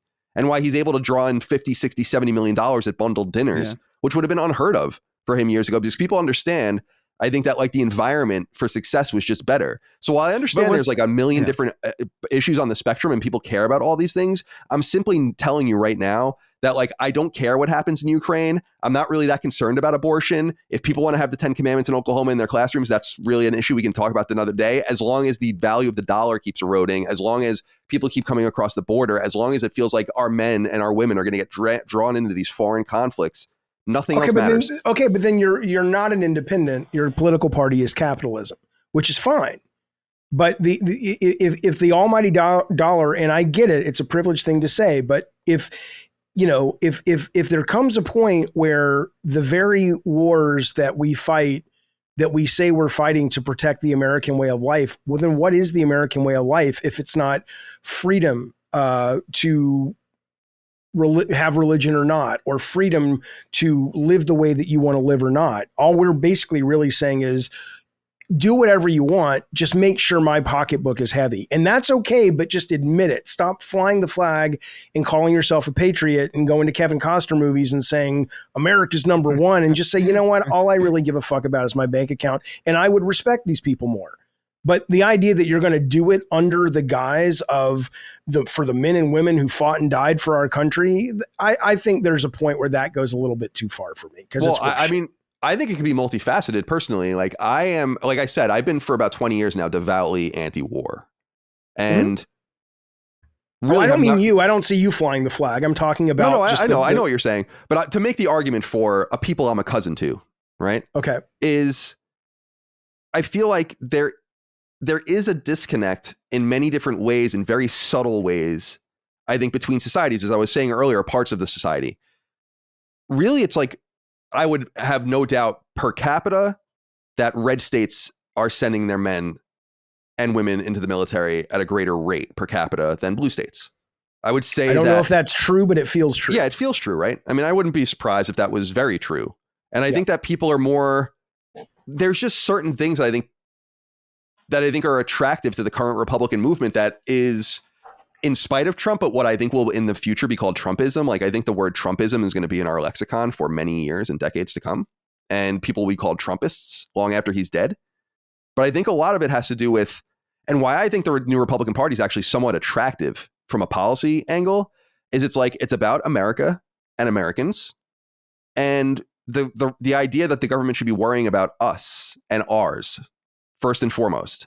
And until our shit's taken care of in cogent ways that affect all of us, then really nothing else is relevant to these people. That's where isolationism comes from, and why I'm such I am a deep isolationist. I want to get out of NATO. I want to get out of the United Nations.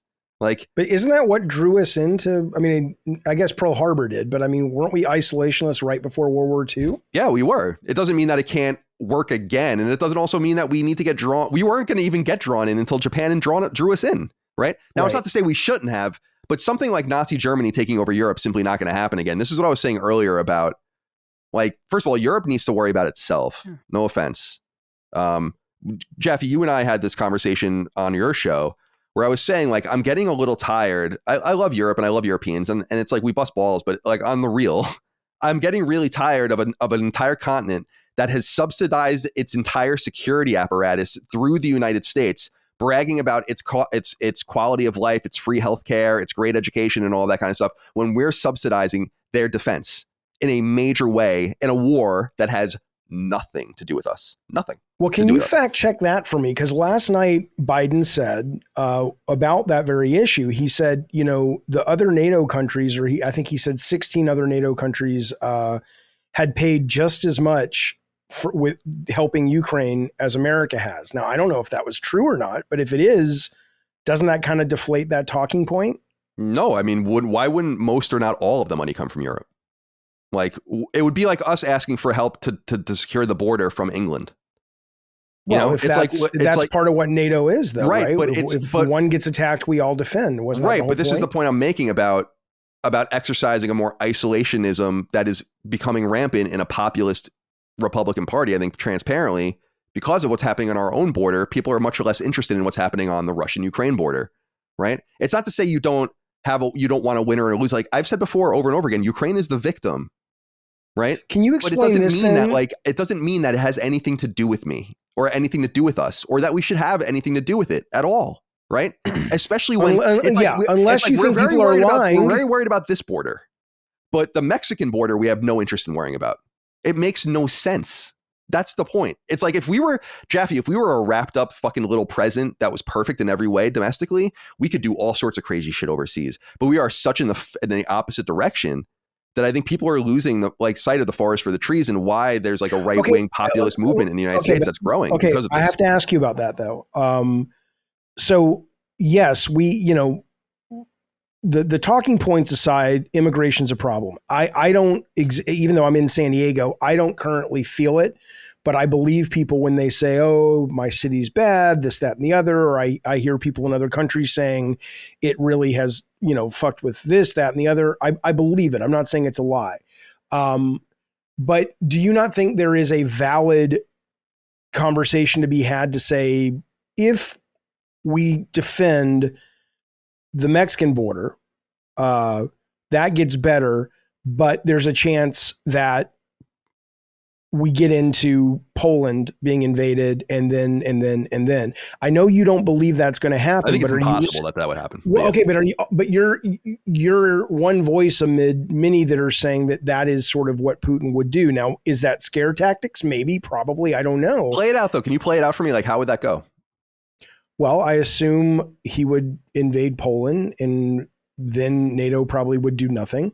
I mean, that's probably why he would prefer Trump wins, because Trump wants to pull us out of NATO, which means then he can have carte blanche of the entire European continent. I mean, if that's what he wants, but I mean, I don't fucking know what the guy wants.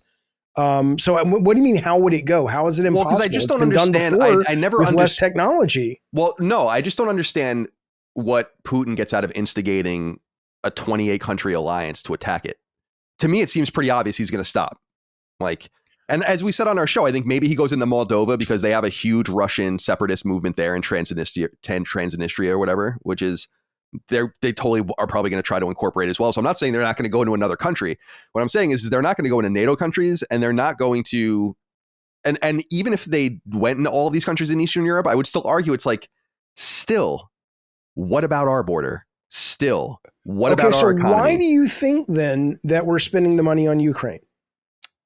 Like what is the real reason then if it's not? The conspiracy theorist in me says that it's to feed the weapons manufacturers. It's like a huge part of it. Yeah.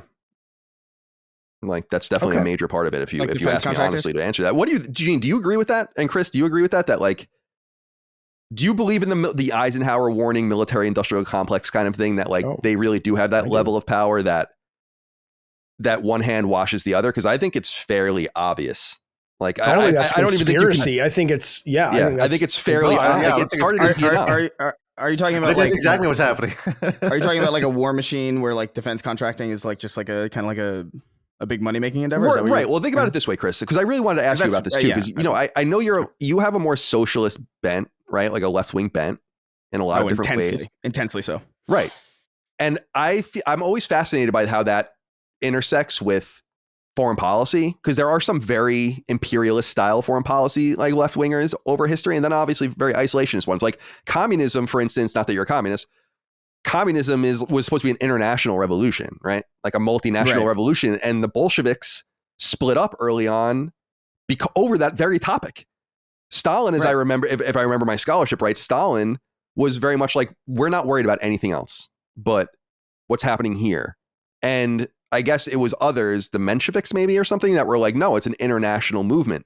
So there's always been a split, even at the very far edges. But it seems fairly obvious to me that the populist right and the socialist left agree that the military machine is out of control, and that the war in Ukraine, and again, I'll just reiterate, the Ukraine is the victim, Russia's the aggressor, and it's an illegal invasion of the country. Yet, I don't think it has anything to do with us. I'm 39 years old. No one ever talked about Ukraine my entire life. Now suddenly Ukraine is like this our great ally, Ukraine. You know, the great democracy that's actually a deeply corrupt place in which we overthrew the government with the CIA in 2014. I've never heard about Ukraine. Yeah, no one ever talked about Ukraine. All my life. Now suddenly, and so it's like, obviously, it's to funnel tens of billions of dollars into weapons manufacturers. And they finally have a reason. They can finally fight the Russians. It's what they've wanted to do for so long, you know? Do you agree with that, Chris? I mean, I guess if I were to really, I've never really put a label on it, but for me, I always felt like a bit more of an isolationist type. I don't know if I'm like fully, but I just generally feel like we should focus on our own shit more than being elsewhere and mucking about and fucking with foreign countries and like doing these weird proxy war shit. Like I don't agree with any of this shit, especially when we have so much money going into the military that could be better served, like re-infused into our just infrastructure and our public health and all these other things that really would contribute a lot greater to us as a country than, I don't know, blowing up 50 blocks of a Gazan strip. Like I don't see where the investment really pays off as far as that goes. I'm sure there's many Machiavellian reasons why that's the case, but for me, I don't want to be anywhere. Me neither, quite frankly, dude. I'm dead up about this. Is like, because Jaffe and I talked about this on the show, so I'll reiterate it here for you guys and for the audience here that hasn't heard that show.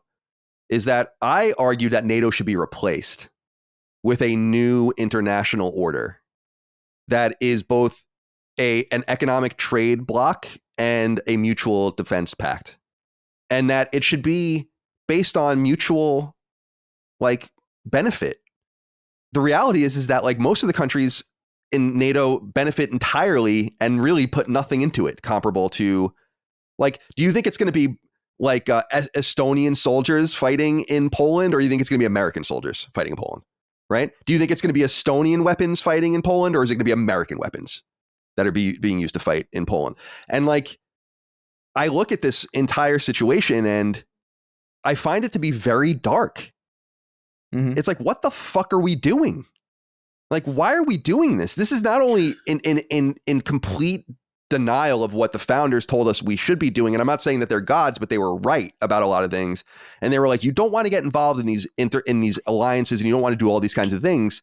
And then I'm like, so why don't we look at it as like a free trade bloc with a defense pact kind of mechanism on it, where we can bring in like-minded countries from around the world, not focus it on Europe only, but bring in Japan, and definitely have some European countries in there, Poland, the UK, France, Germany, Australia, Canada is already in NATO. Mexico, I would want in this. India, I would want in that. South Korea, I would want in it. So it's like, we have to think about a different way of going about business that is not based on literally World War II, right? It's been a long fucking time. Since but I think you have to, I think there's a higher level. I think you're in the weeds on that to the point that it's the reason we're in a military industrial complex is because we don't have publicly funded elections. Because they have way too much fucking power. Yeah, there may be some war hawks that want to go to war with Russia, but end of the day, the only reason they're allowed to do what they want to do is because of the manufacturers that have so much power over these elected officials, because without them, they can't win elections.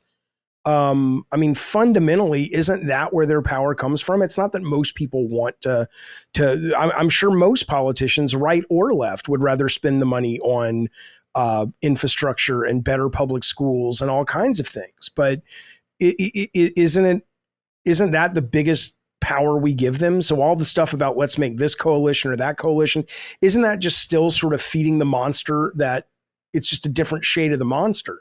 But to kill the monster, you have to sort of tell these politicians, it's like, you're not going to get their money. So leave that acquiescing and kowtowing to these corporations alone. I mean, isn't that an accurate read or no? I guess so. It's like, I agree with you that there's too much money in politics. Like I was definitely swinging back and forth on this as I grew up and into my 20s, where I'm like, it's a First Amendment issue. Definitely. How? Well, the court decided that it was a First Amendment issue. Yeah, but how is it? How do you support that idea? The corporation has a First Amendment the thing, is right? that, like, it's a First Amendment issue from like, I have a much bigger problem with personal limits on campaign finance than on corporate finance. Like, I think calling a corporation a person is weird, but I don't think saying like a person really has the right to spend as much money as they maybe even want on an election. It's like, yeah, I guess, but that's not the reality we live in. That's against the law now. And I think we should even limit that in some way, probably more significantly, because sometimes, as I was going to say, is we make exceptions to the rule, just like there are exceptions to all rules. It's like, of course, there would be an exception to this. Why would we have to spend any of our money on elections, no matter how rich you are? What a ridiculous idea. Well, you don't have to. I mean, I haven't. No, I'm saying, why can't our tax dollars fund the elections and that's it? No, because that money goes to Israel. Yeah. Okay, but it also goes to print the 10 Commandments and Bibles. Okay, I mean, we don't, but I'm serious. I mean, you know, why do you get one man, one vote, right? Why do you also get to be one man, one vote and that man's pocketbook? Yeah, I mean, or wallet, whatever. Well, I think it's a really worthy. It's really up to them. It's a worthy conversation. Like, it's definitely at that, like, it's definitely right at the tension point of free speech and reality, right? And I think that there are a number of things that are at that. Like, I can't tell you I'm going to kill you in earnest and get away with that. You know, but there are people that free speech advocates that would say, like, I absolutely have the right to tell you that I'm going to kill you. You know, like, or the most heinous or racist things are not illegal to say, but in bad taste, and they shouldn't be. Right? But yeah. So what I'm saying is like, there are a lot of these like really close things where it's like, yeah, I get the argument that it's like, you don't want to erode away the line. Right. I know, but like, can't we identify that this is one of them that is like that's exactly what I'm saying. The major artery of so many of our problems. That's exactly what I'm saying. Like, I totally agree with you. It goes into like, I bring this up from time to time, but I always thought it was really righteous that Apple refused to open the phone of the San Bernardino terrorist. Yeah. They refused to do it. They're like, we're not doing it. Because they were afraid that it would erode away a line that they would then be asked to be pushed back over and over again. They'd be like, well, you did it once. You already did it here. Now we have this precedent and we're going to cite it when we sue you and all this kind of shit. And so they're like, no, we're not doing it. And I get that, like, there's a hard line to be had in every topic. That's a crazy thing. They probably could have uncovered a lot of crazy shit in that guy's phone, right? But we all kind of understood. It's like, yeah, that's good. You hold the line. And I think it's cool that like people and corporations do that kind of stuff, but there is a tension there. And I think elections, it's what I was saying earlier about nationalizing elections. It's like, I think we should do that. In fact, like for new states, if we ever brought in a new state, it would be part of that. It's like, we are in charge of your elections as a federal government now, right? It's like, we have to have a normal way of doing this. We can't have different rules for this. We can have different rules for capital punishment. We can have different rules for how long you go away for pot possession. We can have all of that, but we're not going to have this. So I agree with you on that. But to wrap up my whole thing, and Gina, I want to get you on the record on this too, is about foreign policy, is just, I find American foreign policy incredibly dark. I find the way people talk about it incredibly dark.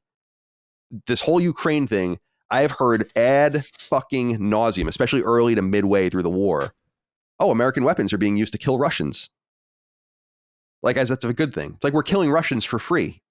We're killing Russians without putting any of our guys in danger. It's like, I don't think you get it. I don't want to kill Russians. I don't want to kill Gazans and Palestinians. I don't want to kill Libyans. I don't want to kill Syrians. You know, I don't want to kill Somalians. I don't want to kill anyone. What the fuck are you guys doing? Like, what are you thinking? Like, it's so dystopian and weird that we allow this to happen, and that we have these bases all over the world that we spend an enormous amount of money on, all based on a legacy of a war that literally ended in 1945. It's like, oh yeah, let's have 30,000 troops in Germany. That makes a lot of sense. You know, that's great, guys. They've been there since 1945. They've never left. And if I were European, I'd find that deeply distasteful, and I would want to protect myself. I wouldn't want to rely on the United States to come in. And on the other side, as an American, I want to be interested in what's happening right here, right now to us and ours. And nothing else matters until, like, every country should be that way. Like, no country should worry about someone else more than it worries about itself, unless you are an empire, which we shouldn't be. So where are you on this foreign policy situation? And how do you think it even, you know, getting back to the debate, how do you think that played out? Because I actually thought Trump did pretty well on avoiding the topic, which I think would have really hurt him actually with some right-wing people, because I actually think he's more hawkish than people give him credit for. He is more hawkish than people give it credit for him, but they really skirted the issue. I mean, they kind of talked about Ukraine, but they super skirted Israel and Gaza. Clearly, because CNN isn't covering that story well, so CNN doesn't believe they can ask the question well. So they were just like, oh, well, we'll just ask one thing about Israel. You know, how do you feel about Biden? How do you feel about blah blah blah? Right. So it was really really interesting to see CNN just like try to like just drop the ball on that. Going back to your question or your thought, Colin, about ultra right wing people and leftists. I keep thinking, and this was a recent video clip. This was just a couple weeks ago or a couple months ago, of protests. There was a rally, a Trump rally, on the right side, and on the left side, it was an anti Gaza Israel conflict protests. Both sides were chanting to each other, "Fuck Joe Biden," in sequence. Trump's folks were saying "fuck Joe Biden," and in response, the Gaza folks were saying "fuck Joe Biden," and they were happily doing it to each other, in unison, right? And so that is a space in which Joe Biden does not live, right? That he is not welcome there, clearly, with people who are very much on the left side and who want to protect Palestinian rights, right, and Palestinian agency, right? And Trump folks who are probably mostly anti-war, you know, for some part, you know, and I do know a lot of Trump folks and Trump voters who have been very, very anti-war. In terms of what you said about foreign policy and military bases, I am from an island nation that is colonized by an American republic. We call it Empire America in Guam. Where we have two bases, an Air Force base and a naval base. And that's where a lot of my military connection and background comes in. That's why I was in the Navy GRATC, and that's why I'm very, very familiar with boats and ships, and just more so the Navy than the Air Force, because I wasn't interested in the Air Force. Just computers, who cares? The chair force. Sorry to everyone who's on the Air Force. I apologize. I love you guys. Thank you so much for your service. I like that. That's awesome. But you know what I'm saying. But yeah, you're talking about people in Germany who don't want their military base. Absolutely, people in Japan don't want people in Okinawa. They're like, what the fuck are the Marines doing here? You know, still, why are they here? I can understand why they were there in the 50s. I don't understand why they're still there. You know? Yeah. It's we make anime and Nintendo now. Like yeah, it's over. It's like they gotta keep an eye on that. To be fair, yeah. to be fair, some of that anime stuff is getting ones a that little bit out of demand a hand. new Metroid every 5 years. It's only because of the military. But to that point, Gene, it's like people, and I know you understand this as you continue, is like this is an unprecedented level of occupation. It's never happened in the entire history of humankind, where like people conquer a people and then occupy it around the entire known world for generations. It's like there were empires that just permanently went to these places and took them, but they didn't like insult the society by like staying there and being like, you're a vassal, basically. We're just going to stay here forever. Yeah. You know? And here's the thing. Like if I was born in like on an Okinawan base, then I would just be considered American. Like that's how blessed this land is, right? In that even though I'm totally in fucking Japan and I emerge into existence full of Asian people, I'm just American now, you know? And I don't know anything about American culture, but because I was just born there against my will. Do you get dual citizenship if you're born on a base like that? I have no idea. I don't know if it's dual citizenship, but you definitely get American. You know what I mean, though, right? Yeah, you might, depending on where you are. Like you probably actually, it definitely works. I think that's true. I think like an American GI's son played for the German national World Cup team or something like that. So it happens. Yeah. Yeah. It could probably happen. Part of the reason why I never took I wasn't born in Korea. I was born in Guam, and I was not born in a base. I was just born in Guam, which is American territory. So that makes me count as American. But that's the thing that these bases in Okinawa are just considered American territory. You just walk over a fence. Hey, you're in America now. You know. That's just the rules that we make up in life as human beings, you know. So that's why I kept laughing, Colin, when you said about Iowa and the other states like making up rules, like, right.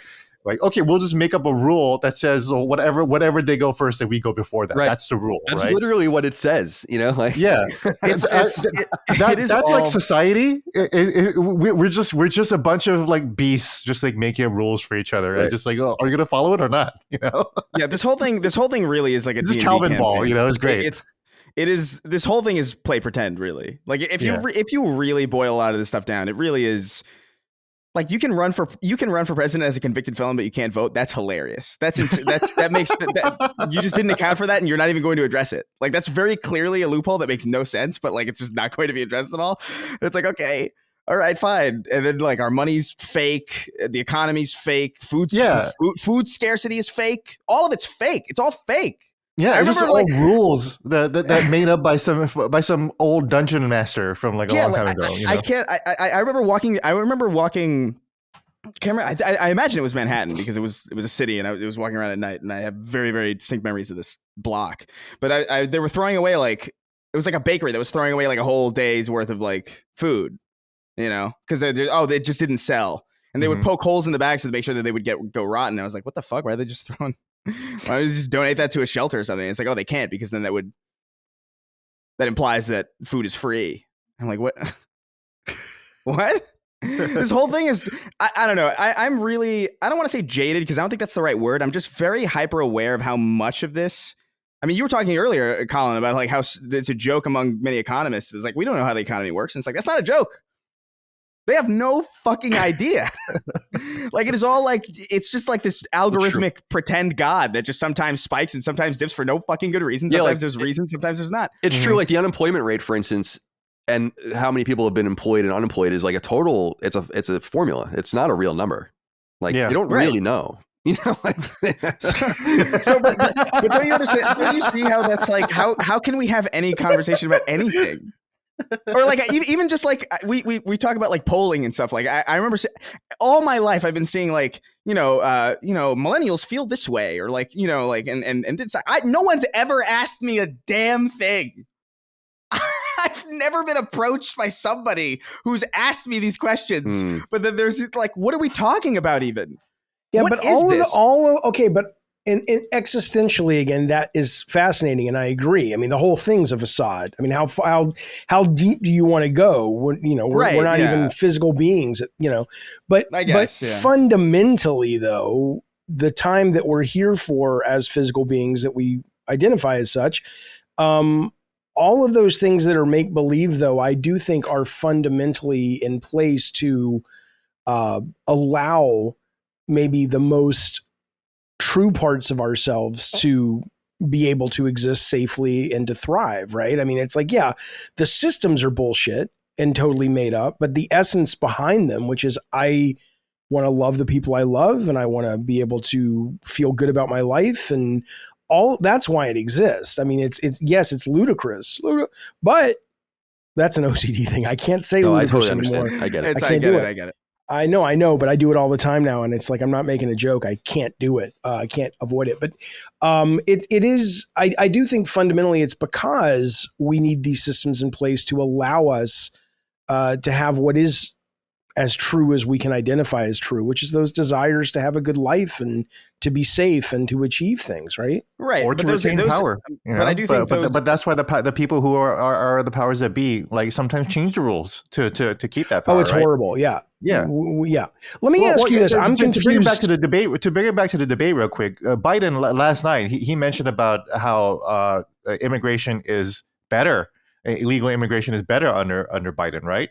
That's not true. First of all, it actually is worse. It actually is worse. More illegal immigrants are coming through the border under How Biden. do you know that? You just had Chris tell you can't trust any of these numbers. How do you know those numbers are true? But just overall, but you can't trust the numbers because Biden did a rule change in June to change things. So now he can say there are 40% less border crossings because of that rule change that he did in June. But it's still overall better with Trump. But for some reason, the Biden administration is really, really going hard on looking like they're really, really strong on illegal immigrants and border crackdowns. And that was a recent move that they're really, really trying to go hard on, which is really weird because it's like, why is Biden trying to go to the right of Trump in terms of border control? When Trump is the guy who, even though he didn't really do that, even though he didn't build the wall, like that's been his whole messaging. Nobody will go to the more right of it. So it's just weird that the Biden administration thinks like all of a sudden at the last minute, like, oh no, illegal immigration. This is really our best issue that we can beat Trump on for some reason. I don't know, but anyways, yeah, that's just again like that's just the Biden administration in real time when trying to create this reality so they can have a soundbite, because you can tell that was one of the sound bites in the debate that they really, really rehearsed. Biden, please remember to say this because we fucking did this in June. We did this for the debate, bro. You know, you can see the machinations happening in real time. Right, but isn't that all politics? I mean, there's that balance between doing what is going to get you reelected, even if you may not believe in it, and doing what you believe, right? I mean, that's all politicians, and that's exactly what Trump said last night on the stage, where he says, well, I don't believe in abortion, blah blah blah, but I'm still trying to win an election, though. Come on, at least he said that. Yeah, I'm trying to win an election, And I do want to ask you this about the one more geopolitic thing, because this is what I don't understand about it. Everybody's like, okay, Trump says, there's no wars under me. And if I get reelected, I assure you, Putin, if I was still in office, Putin wouldn't have invaded this, that, and the other. And it's like, okay, but then why would Putin and Xi and all these people want Trump or not want Biden? Because Biden's the guy, whether you like Biden or not, he is saying we're going to protect Taiwan. I get, Colin, that you don't want us to do that, but it's crazy.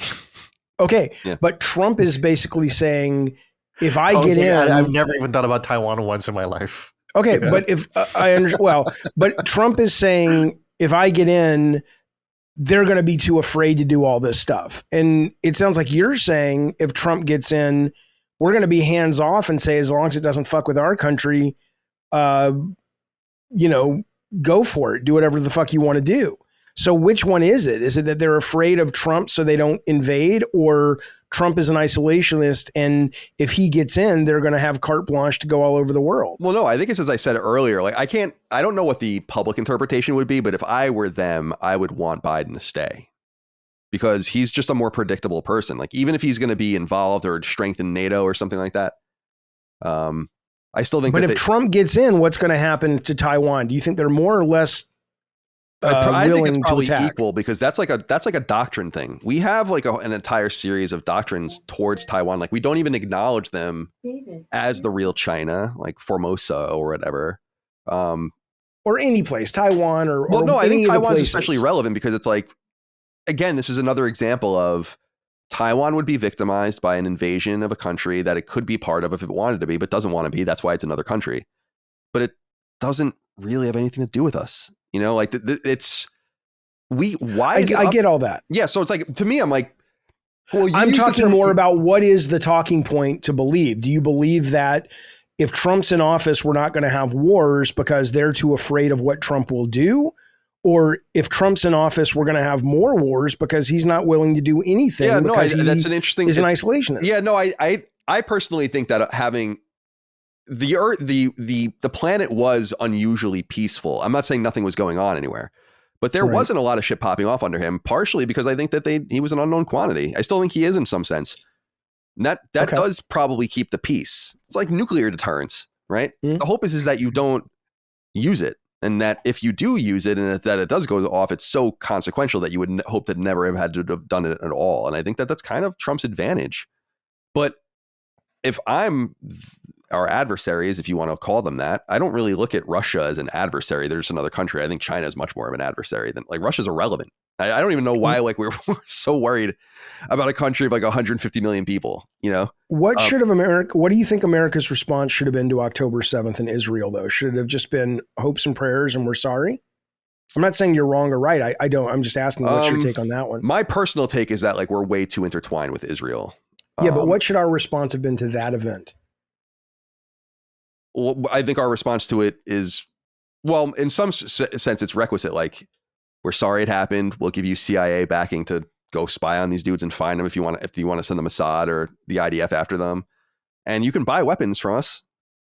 Like, certainly, we're the arsenal of democracy. I have no problem with selling weapons like to certain countries and giving them preferential treatment and saying like, no, we're not selling to you. We are selling to you. And so all that, but like, we're not going to give you weapons. We're not going to like get involved in killing UN resolutions. We're not going to do all that kind of stuff. So I think like somewhere probably in the middle would have been preferable. I think. Okay. All right.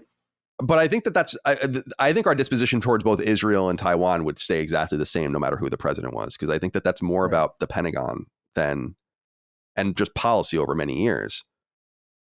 And we've armed the shit out of Taiwan, by the way. Like we've done a lot for them. It's a completely armed fortress. So they're going to be in good shape when they get attacked. And it's going to happen. I think. Like, yeah, I don't think they're going to be in good shape. If they're by themselves, they're done. Well, the only other going against China. Here's how I game that out. We get involved, right? We're going to be sending guys from Okinawa and we're going to be sending them from Guam and Hawaii. And we're just opening up all of these places to getting attacked. Like, do you think if Marine detachments were leaving from Japan that they wouldn't bomb Japan? Oh, right. No, or that like if we got really crazy that they wouldn't just start bombing South Korea or have North Korea start fucking around on the border. Like we want to stay far away from that, in my opinion. Like, and it's like I said on another show, the porcupine strategy of just like, we arm the shit out of them and they're going to do the best they can. And hopefully they can figure it out. But like, it's not up to us, you know? And I think it would be a travesty for us to send Marines over to fight fucking PLA soldiers. Can you imagine? It's like it would be the beginning of World War III. You're going to have the fucking Chinese army fighting the Marines on the beaches of Taiwan? Are you out of your mind? Like, I think people talk about this stuff hypothetically. It's like, no, people aren't going to send their kids to do that. No, that's the whole draft thing is ridiculous. Right, like, no kids are going to go. And like, I'll get my guns out and fight China myself if they were on the California coast. Sure, that's different. Right, but I'm not going over there. No, I'm not going anywhere. You know, like draft dodging is not going to be a controversial thing, even slightly. No, it's going to be the new TikTok trend. No, I'll hide draft dodgers in my own house, like they're Anne Frank. Yeah, you know? Absolutely. Absolutely. That's sick. So I know that's like a heavy isolationist. I just think people talk about war too hypothetically, and I don't understand what's hypothetical about it. It's like, yeah, real? What would you do if Taiwan was invaded? It's like, do you have any idea how complicated that question is? Mm-hmm. That's like an insane question. So like China just invaded, they just launched this aqueous fucking invasion of Taiwan. That's a heavy fucking question to ask. And that requires an entire set of answers about what we would do. Why do we care so much? Is it really because it's just a democracy? I think we care because it's a silicon manufacturer. You know, because I was going to say, just what if we went to China and said, look, and give us 6 months to get whoever wants to move to America. We have open borders anyway. We don't, fuck you, but you know what I'm saying. We have open borders anyway. Let them come for the next 6 months and then you can have it. We won't do anything. I mean, what do we care? As long as people want to be here. It's kind of interesting you say that, Jaffe, because it's very un-right wing, but I'm kind of down for that kind of immigration. Like, I felt that way for a long time about Cuba. I felt that way about Israel even. It's like, you guys can like a very talented society with lots of talent and education. Taiwan is a very their hub, the hub of silicon and chip manufacturing there. They're being imported to Arizona by the hundreds and by the thousands to help build the fucking new things that we're doing there to basically replace what they're doing.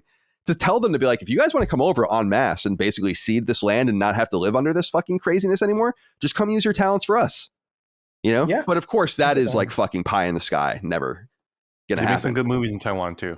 So what'd you say? Make them here. They make some good movies in Taiwan. Yeah. The Taiwanese movie industry. And we want Taiwan to be free. Like I want Taiwan to be free. It is the origins of the pre-communist government, and that they retreated. Yeah, but you want them to be free on their own dime. You don't want to pay for it. Well, it's not about paying, dude. If it was about just money and we could just print money, then money, life, all that stuff. Yeah, and like what it means, like it's not really our fight. Like they have their generational shit with each other. It's nothing to do with us. Like we insert ourselves into these things. Like like the Gazans or the Palestinians and the Israelis. It's like we can take a side. I think I'm on Israel's side in a lot of these different things. But we as a nation don't really need to get involved in this like generational fight between them. It's just stupid. It doesn't make any sense. And here's the thing. That's why I think, Colin, your politics are misunderstood, because you sound like a real activist, like an anti-colonial activist. You know, you sound exactly like the people in Guam who are yelling at the military, "Get the fuck off our island!" You know, let us fend for ourselves. You know, that's what it sounds like to me, dude. Go ahead. No, you go. Oh, I was going to say, like, I just envision it's not like I want us to be weak or not capable of doing anything. Like, I want us to be so strong that no one would ever fuck with us. Right. And deploy weapons and do different things in the United States and have the greatest technologies and the greatest training, but just keep them here.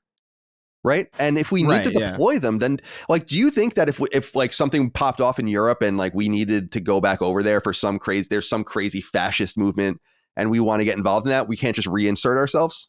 Is that really what people think? It to me, it just seems like it's like walk softly and carry a big stick. Like Teddy Roosevelt said, it's like, you don't need to fuck around. And he was way more imperialist than I ever would have been. But I don't know. I just find a real darkness and like a real fucked up, like when you just stop and think about it, it's crazy. Like it is crazy that we American foreign policy is inherently kind of very, very, very, very dark. It's it doesn't have to be. Like we did a really great thing in World War II. Like, and we didn't, I know it sounds weird and dark and especially in hindsight, we know exactly what we needed to do, and that we did help. Though the Soviets were the major portion of beating the fascists in Germany, we definitely helped, but we didn't have to get involved. Like we had our hands full with Japan. We chose to get involved as a people. And like, you have to make those decisions as a unit and you can't presume them. Like these kinds of alliances and these kinds of international bases and nuclear submarines in like, you know, off the waters of China and all this kind of crazy shit, Ukrainians using American weapons to fight in like to attack things in Russia, which is what's happening now. This is insanity. It only takes one of these bad things to go totally off and we are fucked. So here's what I'd like to understand, though. So a lot of times, you know, both sides of the political spectrum will go with the emotional attack of like, oh, and maybe this is true, but the libs only want to go into all these places because, you know, they think they have to help everybody and they know better, whatever the reason. But is that just like on the right, do you think just sort of lip service and politicking and it's all about the weapons? Because all these things that you're saying, like whether you're talking about Taiwan or you're talking about Israel, or you're talking about Ukraine, I have to assume that all these people with their connections and power in politics that are making these decisions for us, they're not operating primarily from that, but we're just kind and we have to go, because if that was the case, we'd be in a lot of other places on the planet that are having genocides and all kinds of awful things. So is it fundamentally when the right attacks the left and the left attacks the right, it's almost like we've been tricked into arguing these talking points about the reason we hate the left is because you guys, want to spread your bullshit everywhere. And it's like, the people who are really in control have one goal, which is their money and their weapons. I mean, is that simplifying it too much, or is that what's going on? Yeah, I mean, it is probably literally an oversimplification, but I think in spirit, it's not really an oversimplification. It all reduces down to corporate power, political power, and military power, and hard and soft power. Because otherwise, these guys are going to war because of a emotional assumption about. Oh, I think war is highly emotional, dude. So yeah, I think that a lot of it. Yeah. We used to go to war over women, man. This chick is hot. I'm going to invade your country for her. We used to do that as people. Yeah. That was great, actually. War is totally that was like a Greek myth, right? I guess that's not why they really went to war in Troy, was it? Thanks. Democracy and dies in the darkness, as well as facts. Here's a Washington Post reporter. This is why we go to war. Is that true? Well, you never met a girl like that? You never met a girl like that you go to war over? Come on. Not with a tank. Yeah, I agree. If I had a nation of people, I would be invading your country. I agree with the spirit. Like, the Nazis tried to rationalize everything they did, but it was highly emotional. Like, right, yeah, right. Like they tried to quantify things by measuring your skull and like doing looking for archaeological ruins and shit. But like, ultimately, it was a deeply emotional movement, and it was fucking crazy, right? Like, you have to check all of that shit. You know, I think all violence inherently is emotional, because like I had this conversation with like some friends of mine where it's just like I do think like it really seems unfortunate how many, like, we'll see like videos on Twitter of like people being like the worst people in the world, right? Like, it's just like clips of people just throwing a rock at somebody on the street, and it's like, why the fuck would you do that? And I do think a lot of it is this inherent fear that if someone will fuck me over if I don't fuck someone else over. You know what I mean? It's that emotionality of like, well, if I don't do anything, they're going to do something. So I gotta go. We're going to drop something.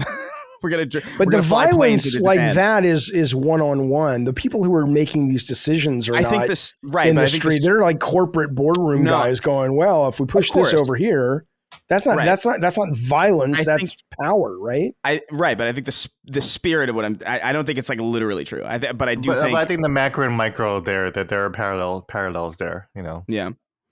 Well, it's about the the United States employs a unique sort of power, soft power, that has almost never really existed in the way it exists now, and we dominate the economies of most of these places. They're on all of our technology, all of our services, right? Watching all of our media, obsessing over our politics, right? In a lot of different places. It's an incredible amount of power you already have without ever having to put a gun to anyone's head. And I don't understand why we can't have like, it doesn't mean we need to be boys with everyone. Like, I think that there are like crazy, I don't want to get it mixed up with what I think is going on in Israel with Gaza or whatever. And my passiveness about it is like, what happened to the Israelis was like what was a Bronze Age raid where people were killed en masse, and then kidnapped and taken like you would used to take women in Indian raids and shit like that. It's crazy. It's fucking no one has fought like that for hundreds and hundreds of years. It's insane, but it's not our insanity to deal with. We have enough of our own insanity internally and externally to deal with. And I'm very much a Monroe Doctrine guy. Like, I believe we should worry about our hemisphere. Like, if we're going to worry about anything. And we have big problems in our own hemisphere. About the cultural power that America has. Yeah. I think part of that is the military imperialism that we've actually practiced throughout the years, where that, having all of these soldiers in all of these far off places does proliferate American culture in there. Because, like, again, I'm from Guam, but I grew up as an American. When Bill Clinton visited Guam, I'll never forget that day because we treated it like God was coming to the island. We had a whole ticker tape parade for him, and I've never seen anything like it. I actually wrote a column for the paper when I was like 15 years old, saying how I was not impressed by any of this. I was like what has he done for this island at all, other than just stop by? Because he was literally stopping by for a fuel trip. The Air Force One needed to refuel, and then we threw a whole parade for that. And I was like, what the fuck are we doing? I was 15 at the time, right? but that was a cultural power. Like it really looked like it was like an Elden Ring lord coming back, coming to visit us.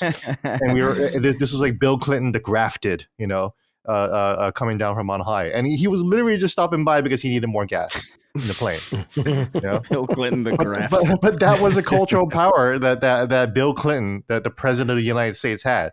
And because we were already indoctrinated in Guam to be like, America is the greatest thing in the world. There are saviors and there are liberators. The reason why we are there in Guam is because the Marines came to Guam and basically killed the shit out of the Japanese that invaded us and raped our villages. So it was a heroic thing to do, and then we just stayed there. Right. And it's not to say like, people fought and died for these places and it's righteous, but I also think that we have to look. It's hard to say. Like I've had this conversation with my parents because my dad was in the Air Force during Vietnam, though he never went overseas. And my parents, when I went to Washington, especially with my mom, when I was in college, they know people that died in Vietnam, their friends, a couple of their friends, and we went to the wall and found their names and all that kind of stuff. And it's very sad. And we were discussing at that time, like, because my parents were born in 1950, they were right in the shit, right? Like in this kind of stuff. And I was like, the sad reality is these people died for no reason. Yeah. Like, not only like did it not stop what we were trying to stop with the domino theory, but we lost. They took the entire country. We were literally on fucking rooftops with helicopters getting people out as they were sacking the embassy. Mm-hmm. They died for no reason, right? And Korea is the same thing. Korea was more righteous, especially because there was a lot of crossover with World War II vets, and that's obviously a very respected generation. And they did the best they could, and they did push the North Koreans back to the parallel. But the way it is now is from that era, and nothing's changed. We can't keep living in this fantasy that war is righteous and that people live in the annals of history and they do all these things. They're throwing their lives away for no reason. I think the response to this draft proposition, and I don't know how far it's going to get, is I think a good sign that most people are aware of that. It's, like you said, unless they're at your door or on your coast, good luck drafting anybody, because all your wars are to enrich everybody else and we're your cannon fodder. So go fuck yourselves. I think that's the legacy of that might just be that a lot of people on both the left and the right have woken up to the righteous war is exceptionally rare. Yeah. And I also think that like in war, and maybe this isn't always true if like the power is overwhelming. We saw a lot of people retreat from Syria and all that really should have probably stayed and fought for their country. In my opinion, it's easier said than done, of course. But I don't think you'd need to draft anyone if the fight was existential. People would know it was necessary, Right. And that's And it's like, do you think Dale down the street with a sniper rifle doesn't want to get on the fucking beach in Virginia and start killing people? I guarantee you he does. Like you're not going to have to coax anyone. Like but until that we reach that point, and we hopefully never will. It's like, why do we have such a militarized posture, and why do we allow these old men? It's exactly what Chris was saying about not dealing with the consequences. Joe Biden's disastrous performance in the Afghanistan withdrawal didn't cost him shit. That's another example of those 12 or 13 guys and women that died. It's like, dude, that is fucking like, I felt. When you read something in the paper, you hear about the deaths of people, soldiers and stuff, and you feel, but it's like, it's so common and you don't really internalize it, right? I got to be honest with you, dude. It reminded me a lot of the last episode of Band of Brothers, if anyone's seen it, where like there's a few soldiers in the unit that die after the war ended. And it was more tragic than anything that had happened in the war. They died in like a car accident, right? Mm-hmm. And I was looking at these guys dying in a suicide bombing, and I'm like, you have got to be kidding. Like this is the exact encapsulation of why we shouldn't even be doing this. Like they were out and went back, like they were out, and we were like, we need to secure the airport and get the fuck out of here. And they went back and they fucking died. And no one thinks twice about it, And to me, I'm just like, so when I hear about people dying here and people dying there and the death count here and the death count there, I'm like, why don't we just stop participating in this and maybe do something about it? So okay, let me get away from war for a minute, because a lot of the stuff you're talking about, though, and again, I don't agree with all of it, but I think you make certainly a number of compelling points about where we should be involved, where we shouldn't be involved, blah, blah, blah. why is it, and this may go back to what Gene was saying about why the Democratic Party is just, I forget the word he used, but that they were more engaged or not educated, but they were, it's why they're so fractured, right?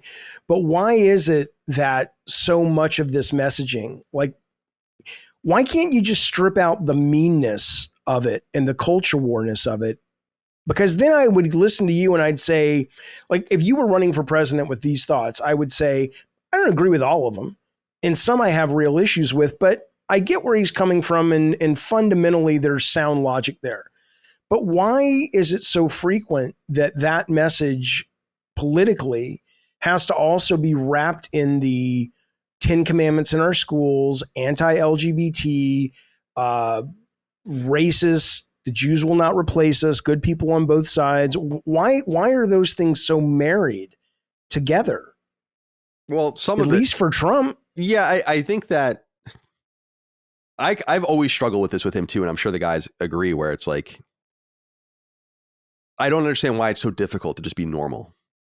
And I'm not even being facetious in some sense, where I agree. There's no doubt that he's funny and he's like, he's amiable. Like, use that to your advantage. It doesn't. And actually, surprisingly, I felt like he came off as less mean than ever during the debate. Like, there were some things he said actually where I was like, that's interesting, because one thing he said was about immigrants, where it's like, I want to take, and he said, the outrageous thing where it's like, no one has a bigger heart than me or whatever, kind of thing.